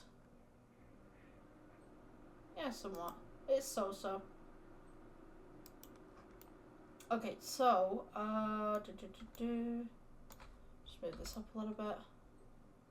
Okay, so when we're making the pumps, I mean, like, you could just make these in general. If you want to make a real detailed ones, you could go with cylinders. I mean, you could go with boxes if you wanted to. Cubes. Let's see, if I go with a cylinder, maybe this will work. I'm going to make this outside of the gas station actually, and then I'll put it in like it's a little accessory. Shade smooth, just rotate it. You know what? Let me think. If you guys wondered what that noise was, yeah, I have a stitch. My boyfriend bought it me a while ago. I must have nudged it whilst I was using the keyboard, because if you shake it.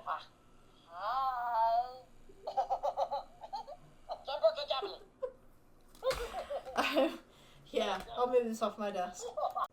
Not the weirdest thing that I've shown on camera. I mean, like, you know, it's a gift from my boyfriend. He thought it was cute, and he kind of thought of me, and, you know, it's kind of like one of my favourite shows growing up, Lilo and Stitch, so it was a nice little gesture from him. So we're just going to go ahead and scale this up just a little bit. It doesn't matter about the shape here. Just goes to edit mode. E for extrude. It depends on how detailed you want to make these. E for extrude again. Rotate. E for extrude. Scale it inwards. E for extrude. Scale it inwards. This can be like the you know, I don't have a car. I don't know what pumps look like, but yeah, okay. This is like the basic kind of pump that you could go with. So object mode, you just want to shade that smooth. We're gonna go ahead and add a cube underneath. Choose your imagination if you don't know what one of these looks like, because I'm kind of struggling at the minute. I'm kind of looking at pictures going like, I don't know whether that's correct or not, but we're going to go with it anyway. I'm sure you guys could make something a little bit more detailed. Let's see. I'm just gonna scale that bit outwards a little bit. To me, this is looking very wrong. I don't know about you guys. I'm trying. Oh, pray for me, please. I'm trying. Oh, I didn't want to do that. Control R. And we scale outwards. It's gonna... It's like a juice carton. Okay, so I'm just gonna pull this outwards just slightly here. I'm gonna bevel this. Shade smooth maybe. Let's... oh, wait a minute. Subdivide. Then I'm gonna bevel it, so I'm just gonna go to modifiers and just bevel.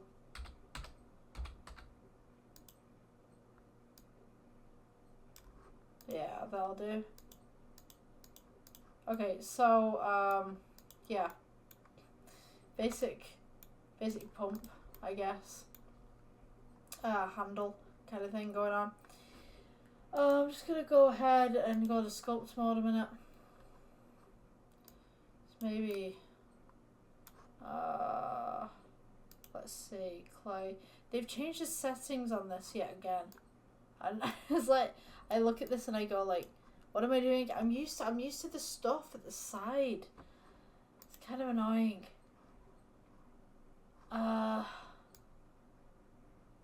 Yeah, I don't think this is doing anything. You know, I'm just going to leave the sculpt mode because I need to learn how to reuse this again because Blender has decided to forsake me. So I'm just going to take this, scale it down.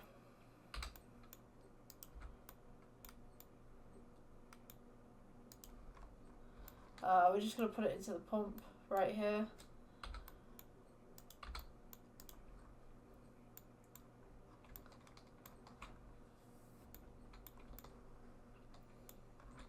I've got the blooming song for Lilo and Stitch in my head now, like Beyond the Horizon.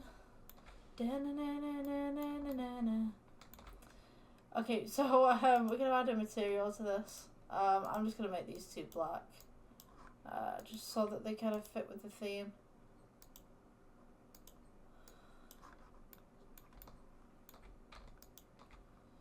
Scale it down just a little bit. Then we want to rotate it, I think, just into the side of the pump. It doesn't matter if it's not in great detail, like, you know. I guess you learn this stuff as you go along. Okay, so we're going to have that right there. Duplicate it. Sit one in there. Duplicate that one, sit that one in there, and then just select everything that you've just done. Then we're going to duplicate it, R for rotate, and then rotate it 180.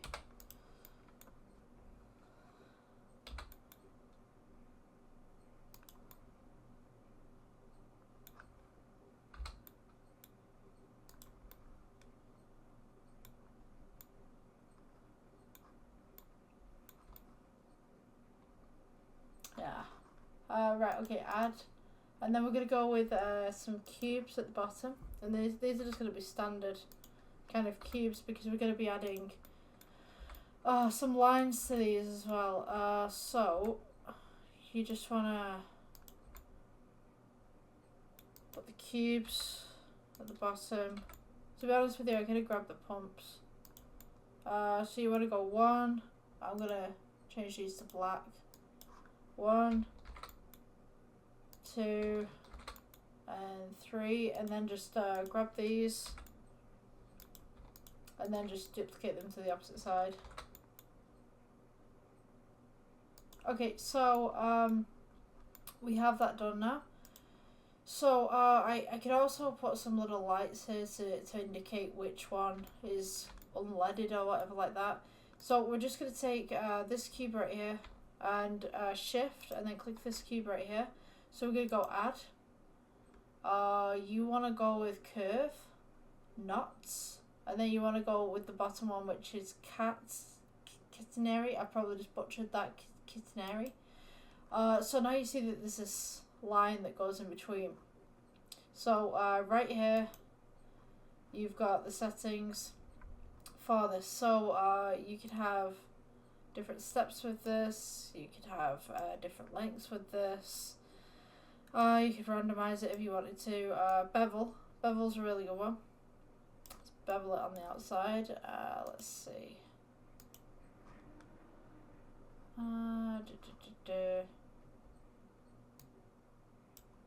I did this about 5 minutes ago before I started this tutorial.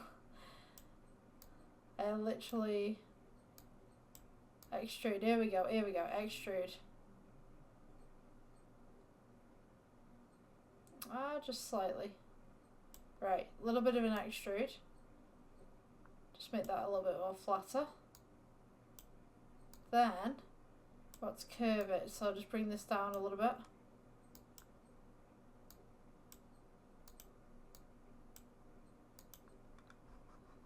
You know what I'm gonna do? I'm gonna do something different here. I'm just gonna delete that. Oh no, we don't want to delete that. Control Z. Yeah, okay. So delete that. Take one of these boxes. Just duplicate them. I'm just gonna. Oops. Oopsie. I'm just gonna scale this down a little bit because I feel that the line is just not in the right place for this. So we're just gonna add a little cube right on the end of these, so it's part of the design of the handle. I don't like the fact that it's sat right in the middle. So yeah, I'm just gonna go ahead, just put these on the ends right here. Press G, move that across, and then we're gonna go Shift D, and then place them onto the opposite side. Yeah. Or you could rotate them if you wanted to, but to be honest with you, you just do it like that. Okay, so once you're happy with that design, then we're going to go back to the cube. So select the cube at the end, select the cube at the bottom. We'll go to add, grease, no curve, go to knots, catenary, which I can't pronounce. Or maybe I just butchered it, I have no clue. So you want to go for the extrude. The extrude's already there. Just maybe thin that down a little bit, as much as you need it to be. We'll take this up just a little bit, I think. It's kind of got a curve, but it doesn't.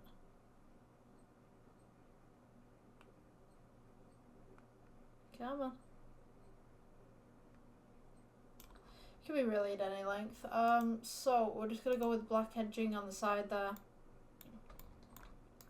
Take this one, do the same, add, we got a curve, knots. I don't like how flat they are. Oh, look at that, look at that. Let's try and, can we do something with this? I don't like how flat that is. Let's try this again.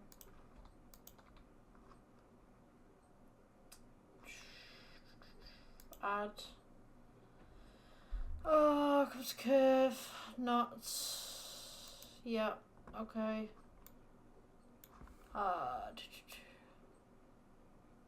Slight tilt, maybe. No, we're still flat. Oh, here we go. Yeah, so, bevel radius. That's what you want. That's what I was looking for. Let's make that a bit thinner. I was going to go 0.01, see if that makes any difference. It's a little bit thick, but it gives that impression that you've got wiring right there. If you got the extrude, I'm just going to go 0.01, see if that makes any difference. Yeah, okay. So that looks a lot more natural. You change that to black edging. Hopefully it does the same on this one. Let's add curve, knots. Yep, okay, it's got the same settings on there, so yours should follow suit. If it doesn't, just copy the settings from the other one. So we're gonna go add curve, knots, catenary. Just add the black edging to that. Do the same on this one. Curve, knots. Add that to the side. Oh, no, we don't want to go blue. We don't want to go blue, black edging. Right. Curve, knot. Come on. Curve, knot. There we go. Black edging. And the last one. Knots. Yep, okay. Yeah, okay, so we have basic linings there. If you want to pull these out a little bit, you can do. Or make your own lines. So yeah, this is what it should look like.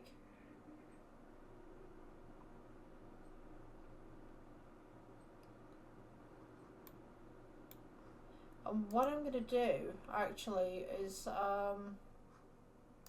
let's get some lines going up to the ceiling and maybe some kind of very rustic stuff going on. So what I'm going to do, I'll take this. Just going to edit it a little bit more to put some more lights on it. Just take this off the wireframe mode. Yep, okay. So E for extrude, scale it inwards just a little bit, then plus button, new, emission, and maybe we'll do a red kind of emission, assign.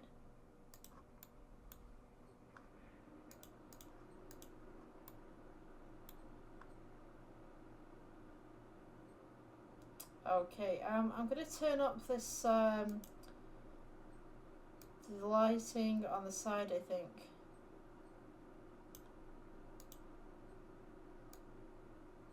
Let's make it glow a little bit more.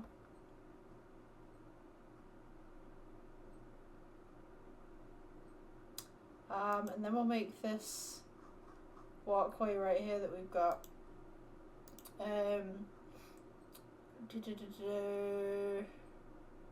Yeah, you know, I'm going to make it look like it's wet. So we're going to put wet look. Yeah, just a wet look. A little bit of metallic, turn the roughness down a little bit. So you've kind of got the sheen coming through. We're going to edit this later on, but this is just the basics for now. So. I'm just trying to think. Okay, let's take this pump, the whole thing, and duplicate it onto that side. So, I'm just going to go ahead, select the entire pump, and you'll notice that you've clipped these two pillars as well. So just double click these, and they should clip right off. You want to go Shift D. Duplicate that over. Doesn't matter if it's not perfect, it's okay. Select these again so that you've got everything. Double click these, and then once you're happy with that, Shift D, and we're just going to go ahead and just bring it over to the opposite side. You could have another pillar in the middle here if you wanted to, but I'm going to leave mine the way that it is.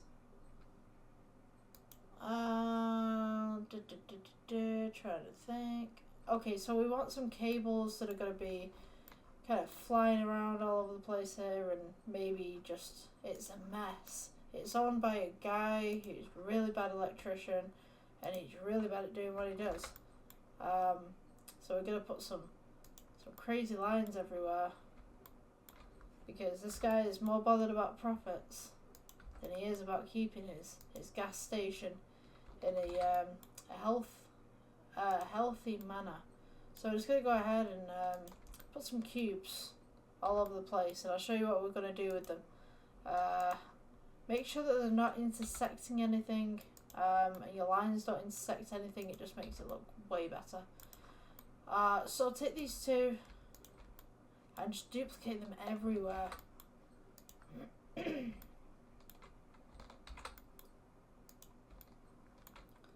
like this guy is really bad at wiring.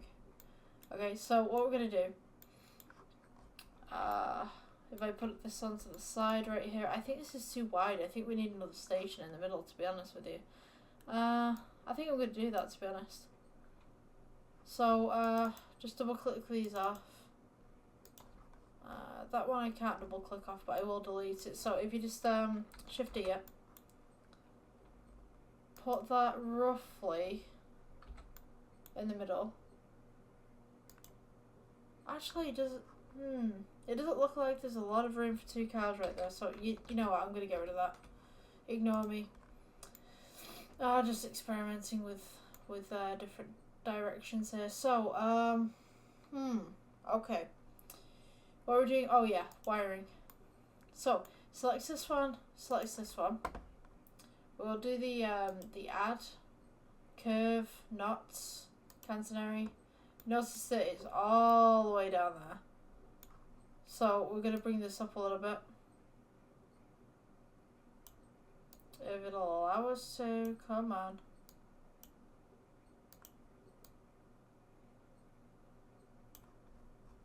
Why is it all the way down there? That's just bizarre. It's like a really thick wire, I guess. Tilt.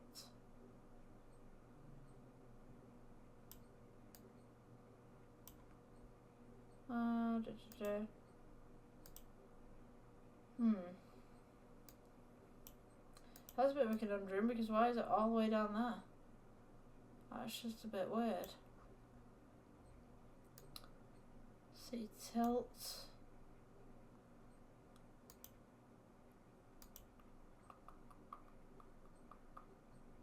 That is a weird one. Let's leave that alone. Extrusion. Yeah, okay.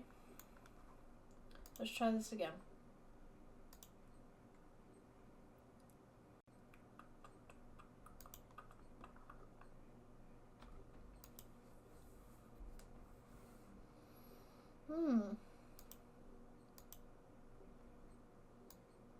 I just don't understand why it's dropped so far. This is really bizarre. Okay, give me 2 seconds. I'm just gonna figure this out. Okay, so what it is, I press this button right here. That seems to have fixed it. Don't ask me how that happened, but it happened. Okay, so we've got the line right here. We have some thick wires just coming overhead. Let's maybe make multiple of these.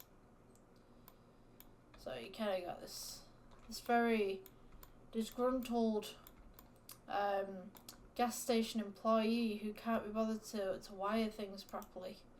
That could be the story that you tell. Curve, knots, catenary. So yeah, just bring this somewhat down, or up, even. Just make sure they don't intersect with one another.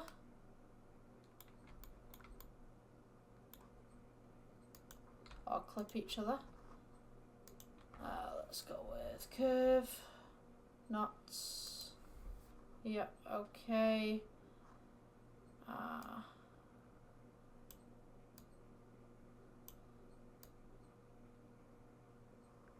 Take this down a little bit. Have that as a hanging wire. Just make this absolutely ridiculous amount of wires. Yeah, there we go. That's a bit ridiculous, isn't it? It's just clipping the top of that little pump there, but I think that's okay. Okay, black edging, black edging. Just try and keep it as uniform as you possibly can. So this is what we should have at the moment.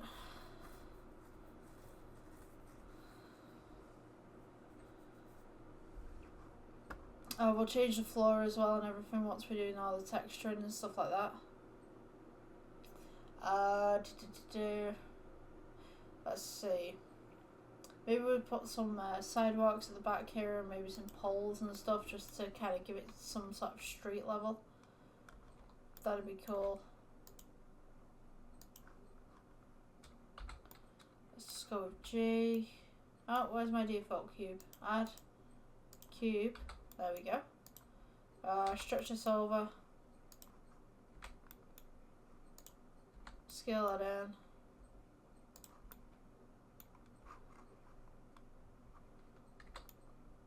Scale it back. G.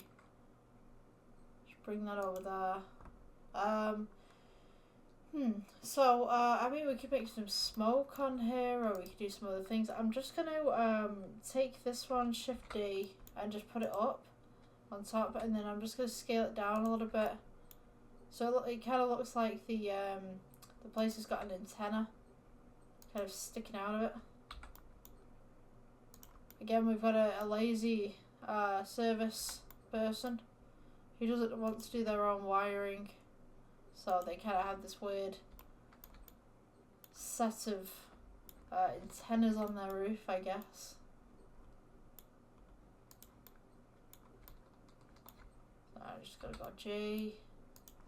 I'm going to take another one of these pylons. I'm just going to mosey it on over here. Scale it out a little bit. This is just going to be an anchor point for this. I'm going to go curve, knots, catenary. Let's get some random wiring in here.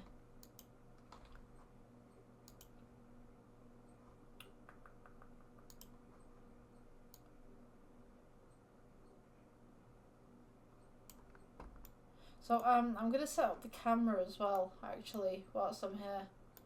So maybe we could have the camera just facing here. So to set up your cameras, just go to align view, align camera to view. Alright, just go G, bring that back a little bit. I'm just going to go down, R for rotate, and then just hold in the center scroll wheel. Just kind of.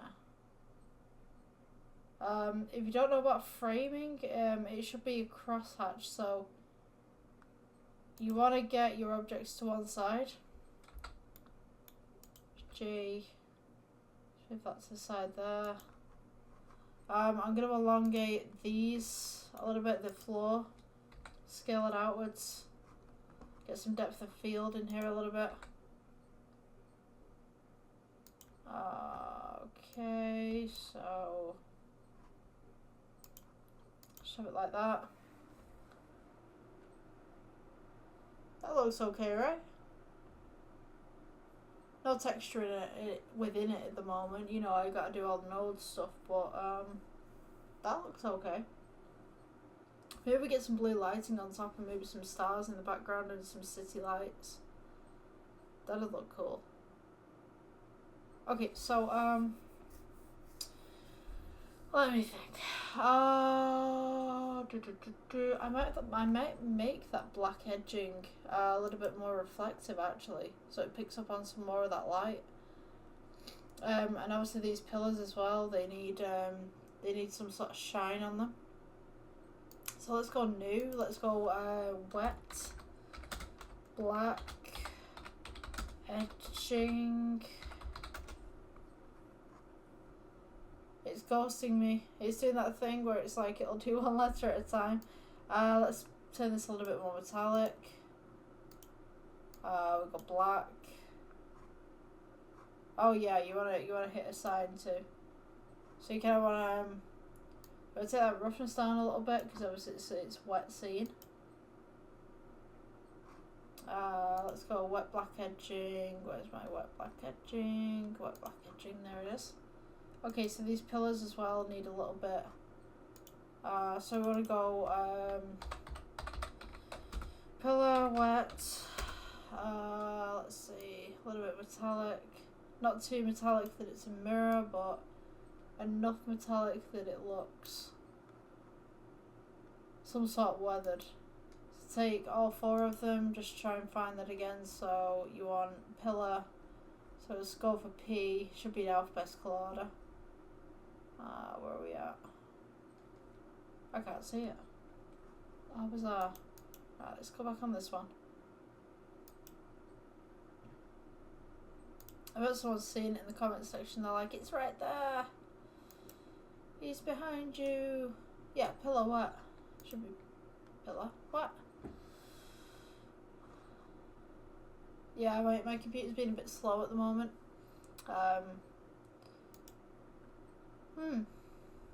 Oh, there it is. Taking its time. Alright, let's turn this off the render version. It might actually work a little bit faster for me. Right, there we go. And then fourth one. Pillar wet. Okay, so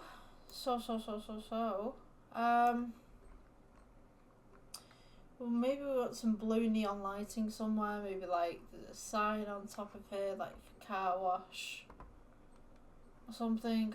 So if we go to text, where is text? There we go.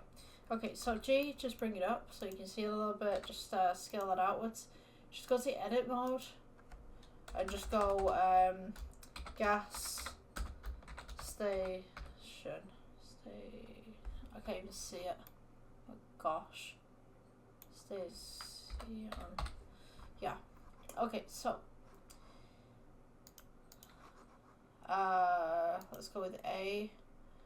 So you want to go geometry, extrude. We want to also go to material, and we want to put this as a emission. Put it as blue. We'll rotate this by 90 degrees. Just bring this over.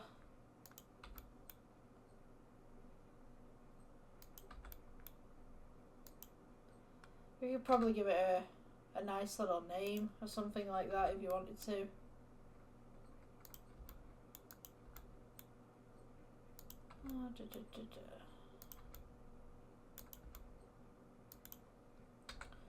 Scale this down.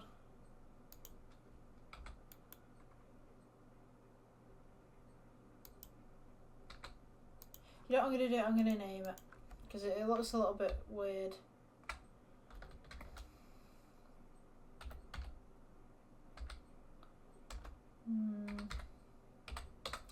Let's say this guy's called Roman. I don't know anyone called Roman, but it just kind of Roman's gas station.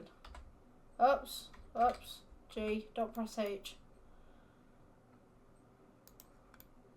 Like it's Roman's gas station. 2 for 1 on Tuesdays and big Slurpee cups. Just don't bring a bucket because he won't allow you to drink. He won't allow you to drink the Slurpees out of the bucket. There's actually a place. I don't know what it's called. I think it's 7-Eleven that does that. It's like fill your own Slurpee cup or something. I don't know what it is. Someone's gonna correct me in the comment section, but yeah, I've seen it. It looks pretty fun. This guy came with a huge bucket, and they turned him down. They said, "No, you can't come. You can't come in there with that." There's going to be a lot of people watching this, going, "What's she talking about?" It's an American thing, or a Canadian thing. I don't know. I think it was an American video that I saw. Okay, so got that right there. Add, and we're gonna go cube. Just bring it up.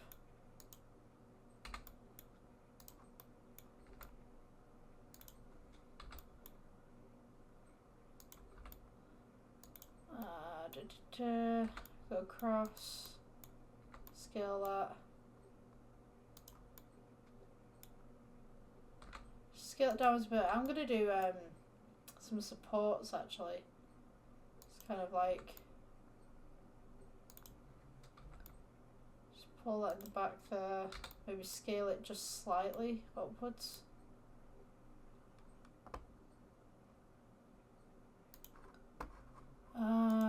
Change this to black edging. Actually, no, wet black edging.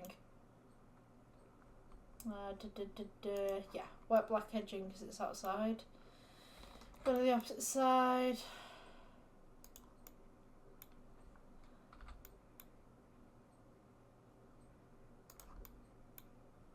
Just line that up just so.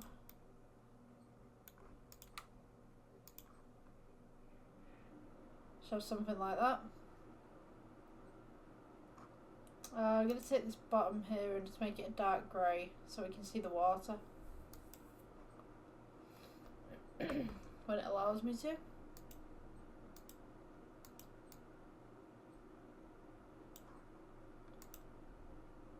Okay, so it's a pretty flooded gas station, but that's what we've got so far.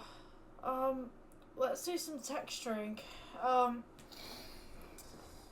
Yeah, I think we could do that and make some stars.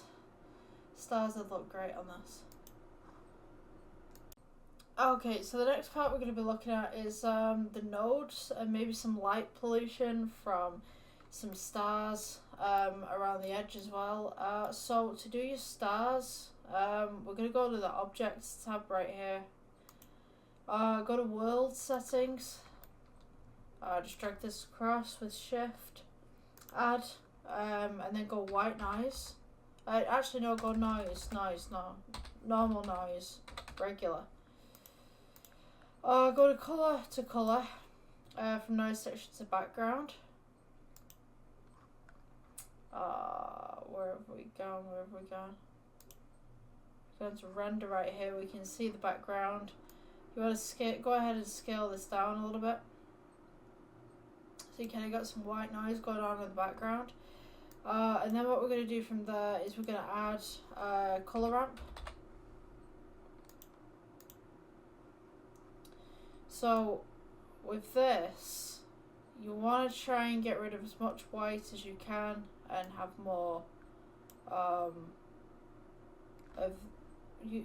basically it's space. You just want you want dots essentially. That's what I'm trying to get at. You want dots. So let's see if we just turn down the detail a little bit.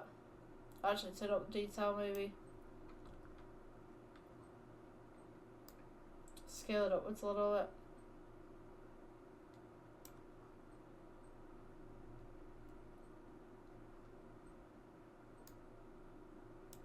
Just move that across.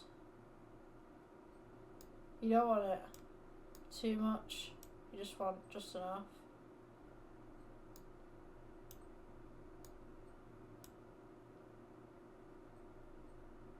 So yeah, this is probably the correct amount, but just a little bit more. Just find that sweet spot that you're happy with.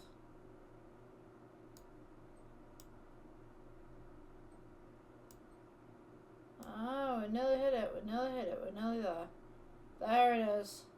This is the kind of effects that you want. Not too much, not too little. You can also add an emission to this as well if you really wanted to. To be honest with you, I'm just going to leave it like that. It's like a Stranger Things kind of thing. How many brands have I mentioned in this? I'm gonna get demonetized. Like, if I ever reach that stage. Yeah. I'm gonna keep it down. It is like it's 12 o'clock at night. We're going to whisper now. I'm joking. But I do need to keep my voice down. Yeah. Where can we go next? Okay, so the next part I think I want to edit is definitely this ground. This greyness right here. If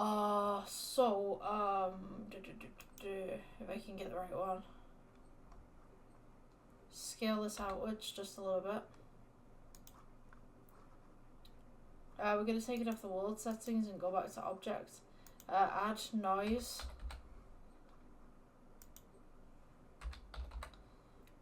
Gosh, right. Add noise, colour to base colour, and we get all this kind of stuff again. Just bring it down. You just want to make it kind of like a rough concrete, but this time we're going to go with a bump texture, so add, and then go to bump. Just slide it on in right there. You want to go from noise, texture, colour to bump height, and then you get this funky thing going on. Just detail it down a little bit more until you're happy with it. You can also turn the detail up as well. That'll give you a little bit more of a bevel. So that's detail down, that's detail up. So next what you want to do is colour ramp. Go between the bump and the principal BSDF.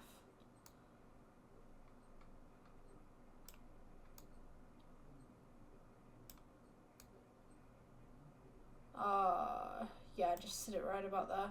So with this, you want to make it look a little bit wet. So if I just turn on the render mode right now, just let it go through. You maybe want to take your roughness down just a little, because it's a wet scene. You can just see through the noise that stuff's going on right there. I denoised, maybe. I don't think denoising is going to work at this stage, but you can see what's going on right there. Okay, so the one thing that we want to do right now is we don't really have much of a background. So I mean, it's in the dark, so you could get away with silhouetting right here. You could get away with some basic objects. So just take a cube, scale it upwards. Scale it across a little bit. Go ahead. We're gonna look at the camera view. So just go to view, go to cameras, active camera. This would be best to do actually on this side. So just go to the pre-rendered view rather than the actual rendered view. So now we have this in the background. So what you want to do, because you can't see it in the background, primarily the camera doesn't have enough meters, so what you want to do is go to the data part of the app, go to end, or the data part of the program, and just elongate. You see how that appeared right there? So you can't see very far.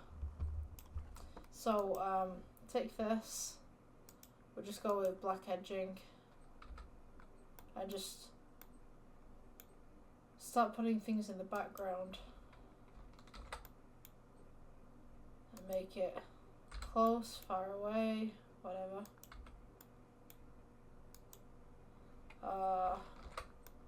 Duplicate. Just carry on the pattern, kind of going down the road. Maybe duplicate these and then rotate them 90 degrees. G to bring them back, and then you can kind of put skyscrapers in the background if you really wanted to. It's like make real big buildings and give it some depth. And then what we can do with this as well, we can put some emissions in the background, and we can like just kind of make this nice blurred effect going on. Make them a little bit smaller, give some depth. And it's just random blocks. That's all it is. It's just random blocks. Let's go with... I'm just going to rotate this by 90. Scale it outwards a little bit. Just give it some background right there. Okay, so with these, what we can do, just add a plane. Scale it out. Press G. And just bring it between these fake buildings right here. And then what you can do from there, just make sure it covers all of that back bit. Oh, come on. G. Yeah. Scale outwards. Just make this an emission. Or you just want a slight emission, so you kind of want something that's going to light it just slightly, but not to bring attention to it. So, you can make this building a little bit thinner in the background. Just add some more little buildings around the edge.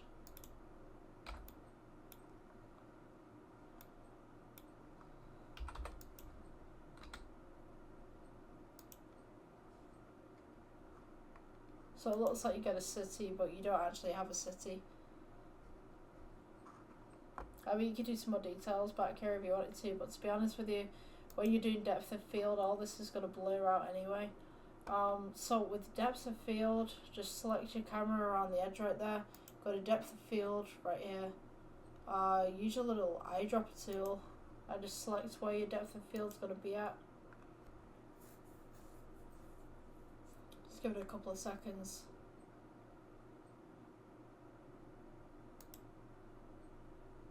Come on, right, there we go.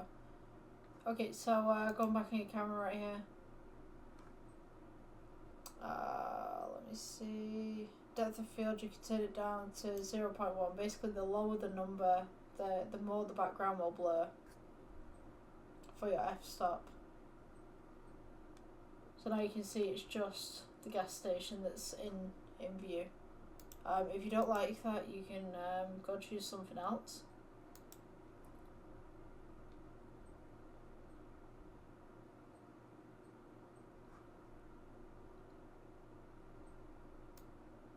You see that we've got all that blur in the background right there. So this right here, you could turn this up just a little bit.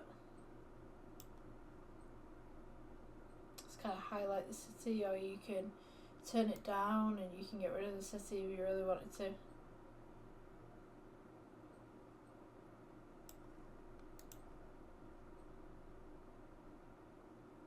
But now you can see what's going on. So, at the back here you could have some street lights, you could have a couple of buildings just kind of encircling it if you really wanted to. I'm going to go ahead and add some more buildings to the back. So just select this one. I'm just going to turn it off render mode just for now. Shift D. Just bring this up just a little bit. Scale it across.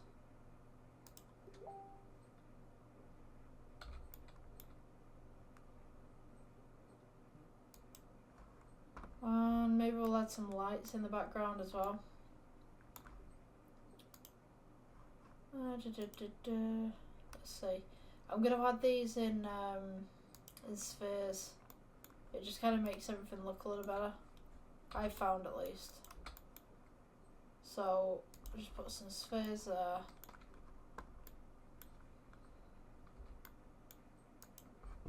Wow, it's warm under my desk.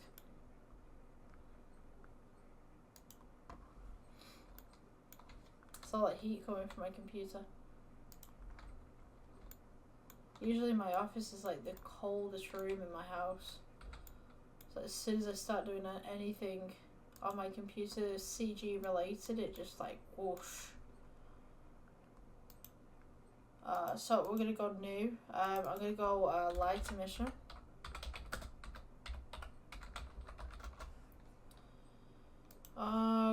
coordination, strength, bring it up a little bit.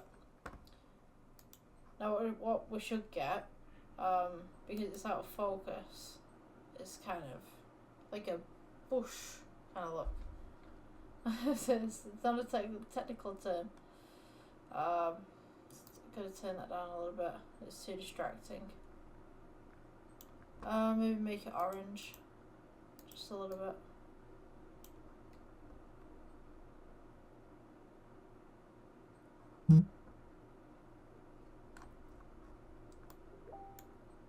I'm just gonna move this building back actually.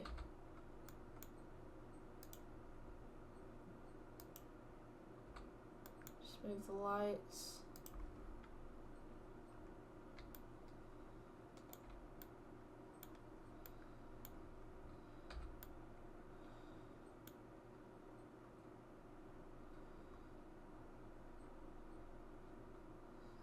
G, if it allows me to move this forward.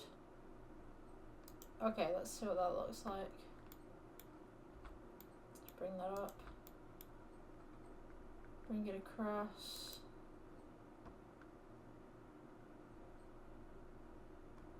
Okay, yeah, I can dig that.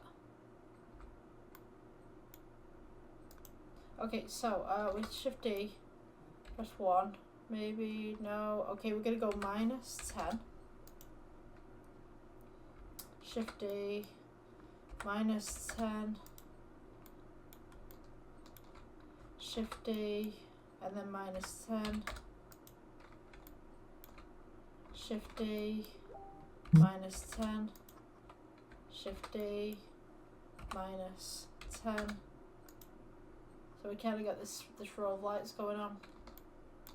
Shift D, yeah, come on, duplicate, -10, no, -10,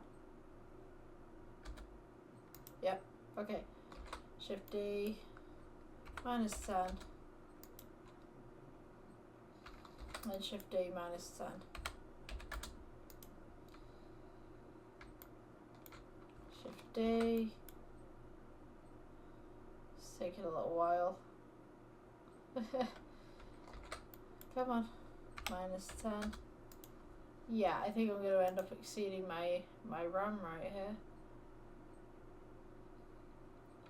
We can actually take these lights and put these on the other buildings as well to give it some depth. And maybe like a brick wall, just to give it even more depth. So if we select, I'm just going to go off render mode right here. Select this one. Actually, you know, I could probably box select this and then just click these off. You just drag for box select if you're wondering. Just press in your left cursor and then just drag across. That's all you do. Okay, so Shift D. Let's go ahead and put these elsewhere. G.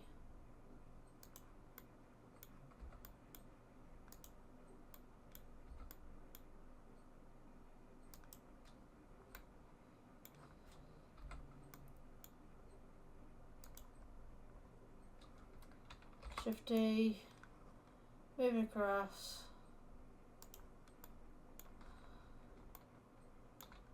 There we go. Set these ones. Actually, no, they're in the wrong place. Okie dokie.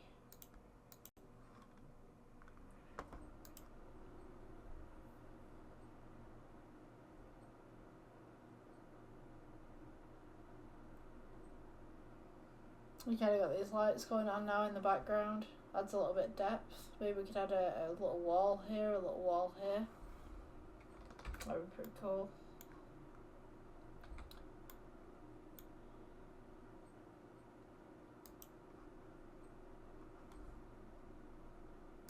Just take one of these.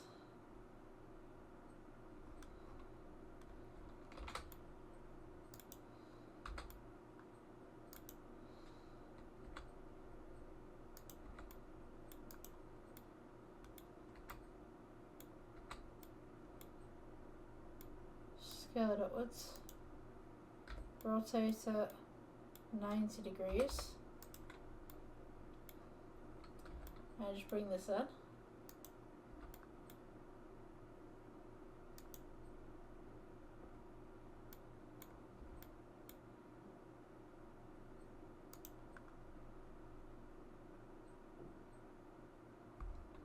And do the same to the other side.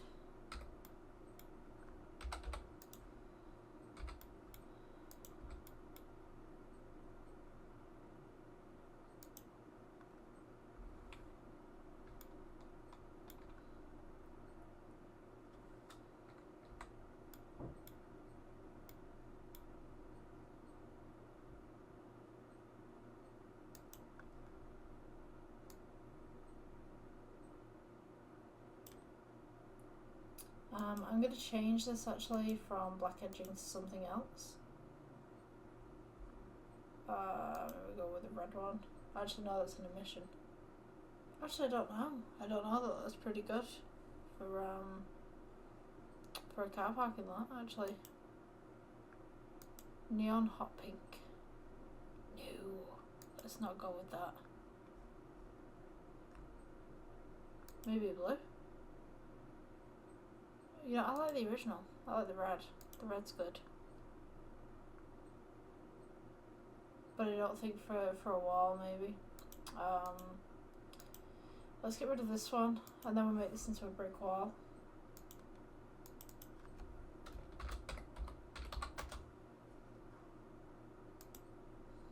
Go to your shading tab. Add, let's go with brick. Texture. Colour to base. Should be able to do it. Let's see what's going on here. Ah, yes. So I just need to turn this sideways actually. Scale this down a little bit. Rotate 90.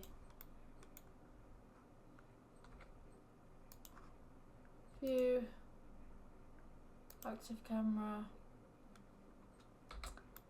G, go across, scale this outwards, just slightly. I mean, we can pull this in.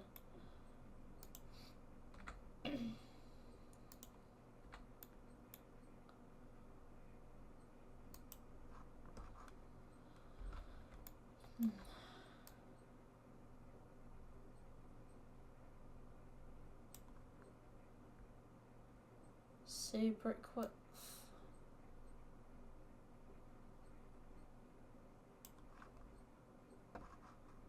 Okay, so you want to add a bump node as well.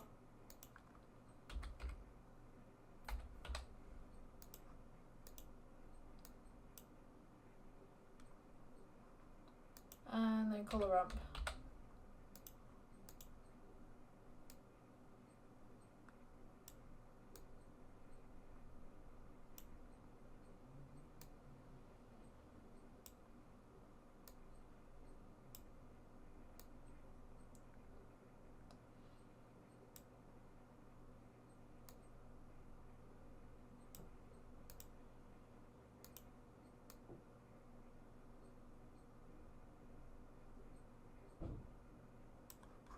Okay, so that should be general finished product. So pine. I think you can add a lot more to that for sure. I actually want this a little bit more metallic. Make it look a little bit more rained on.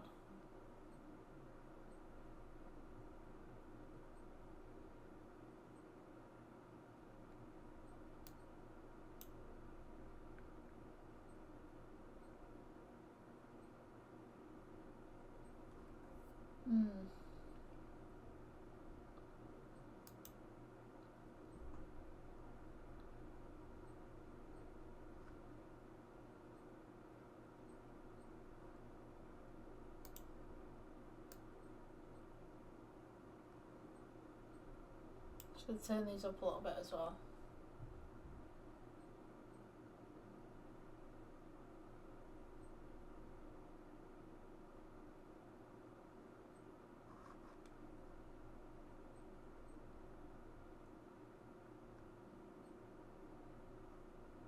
Maybe add a little strip at the bottom here, like a little bit of lighting. I think it's too dark on that little bit.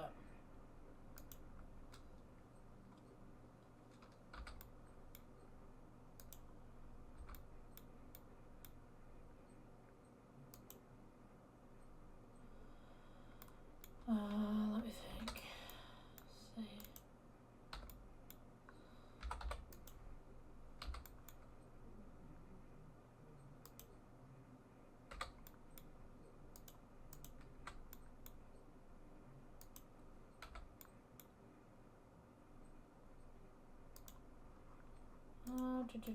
So it was a little bit of lighting, wasn't it? Let's add a cube. Scale it outwards. Scale it in. Just bring it up.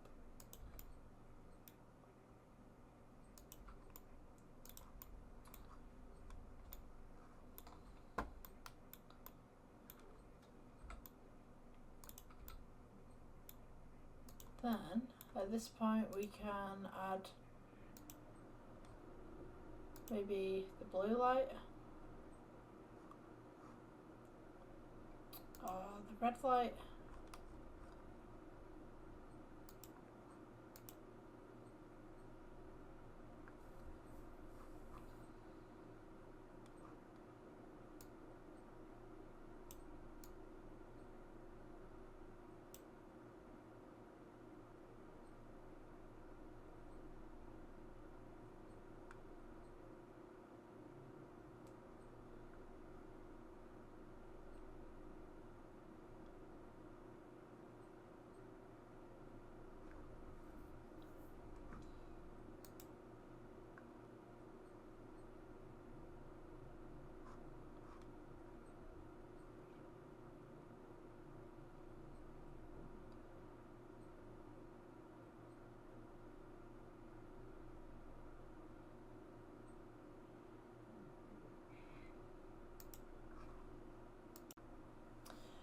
Okay, so this should be your final result. Like, subscribe, give us a follow if you're on the appropriate sites. Thanks for watching, guys. I'll see you in the next one.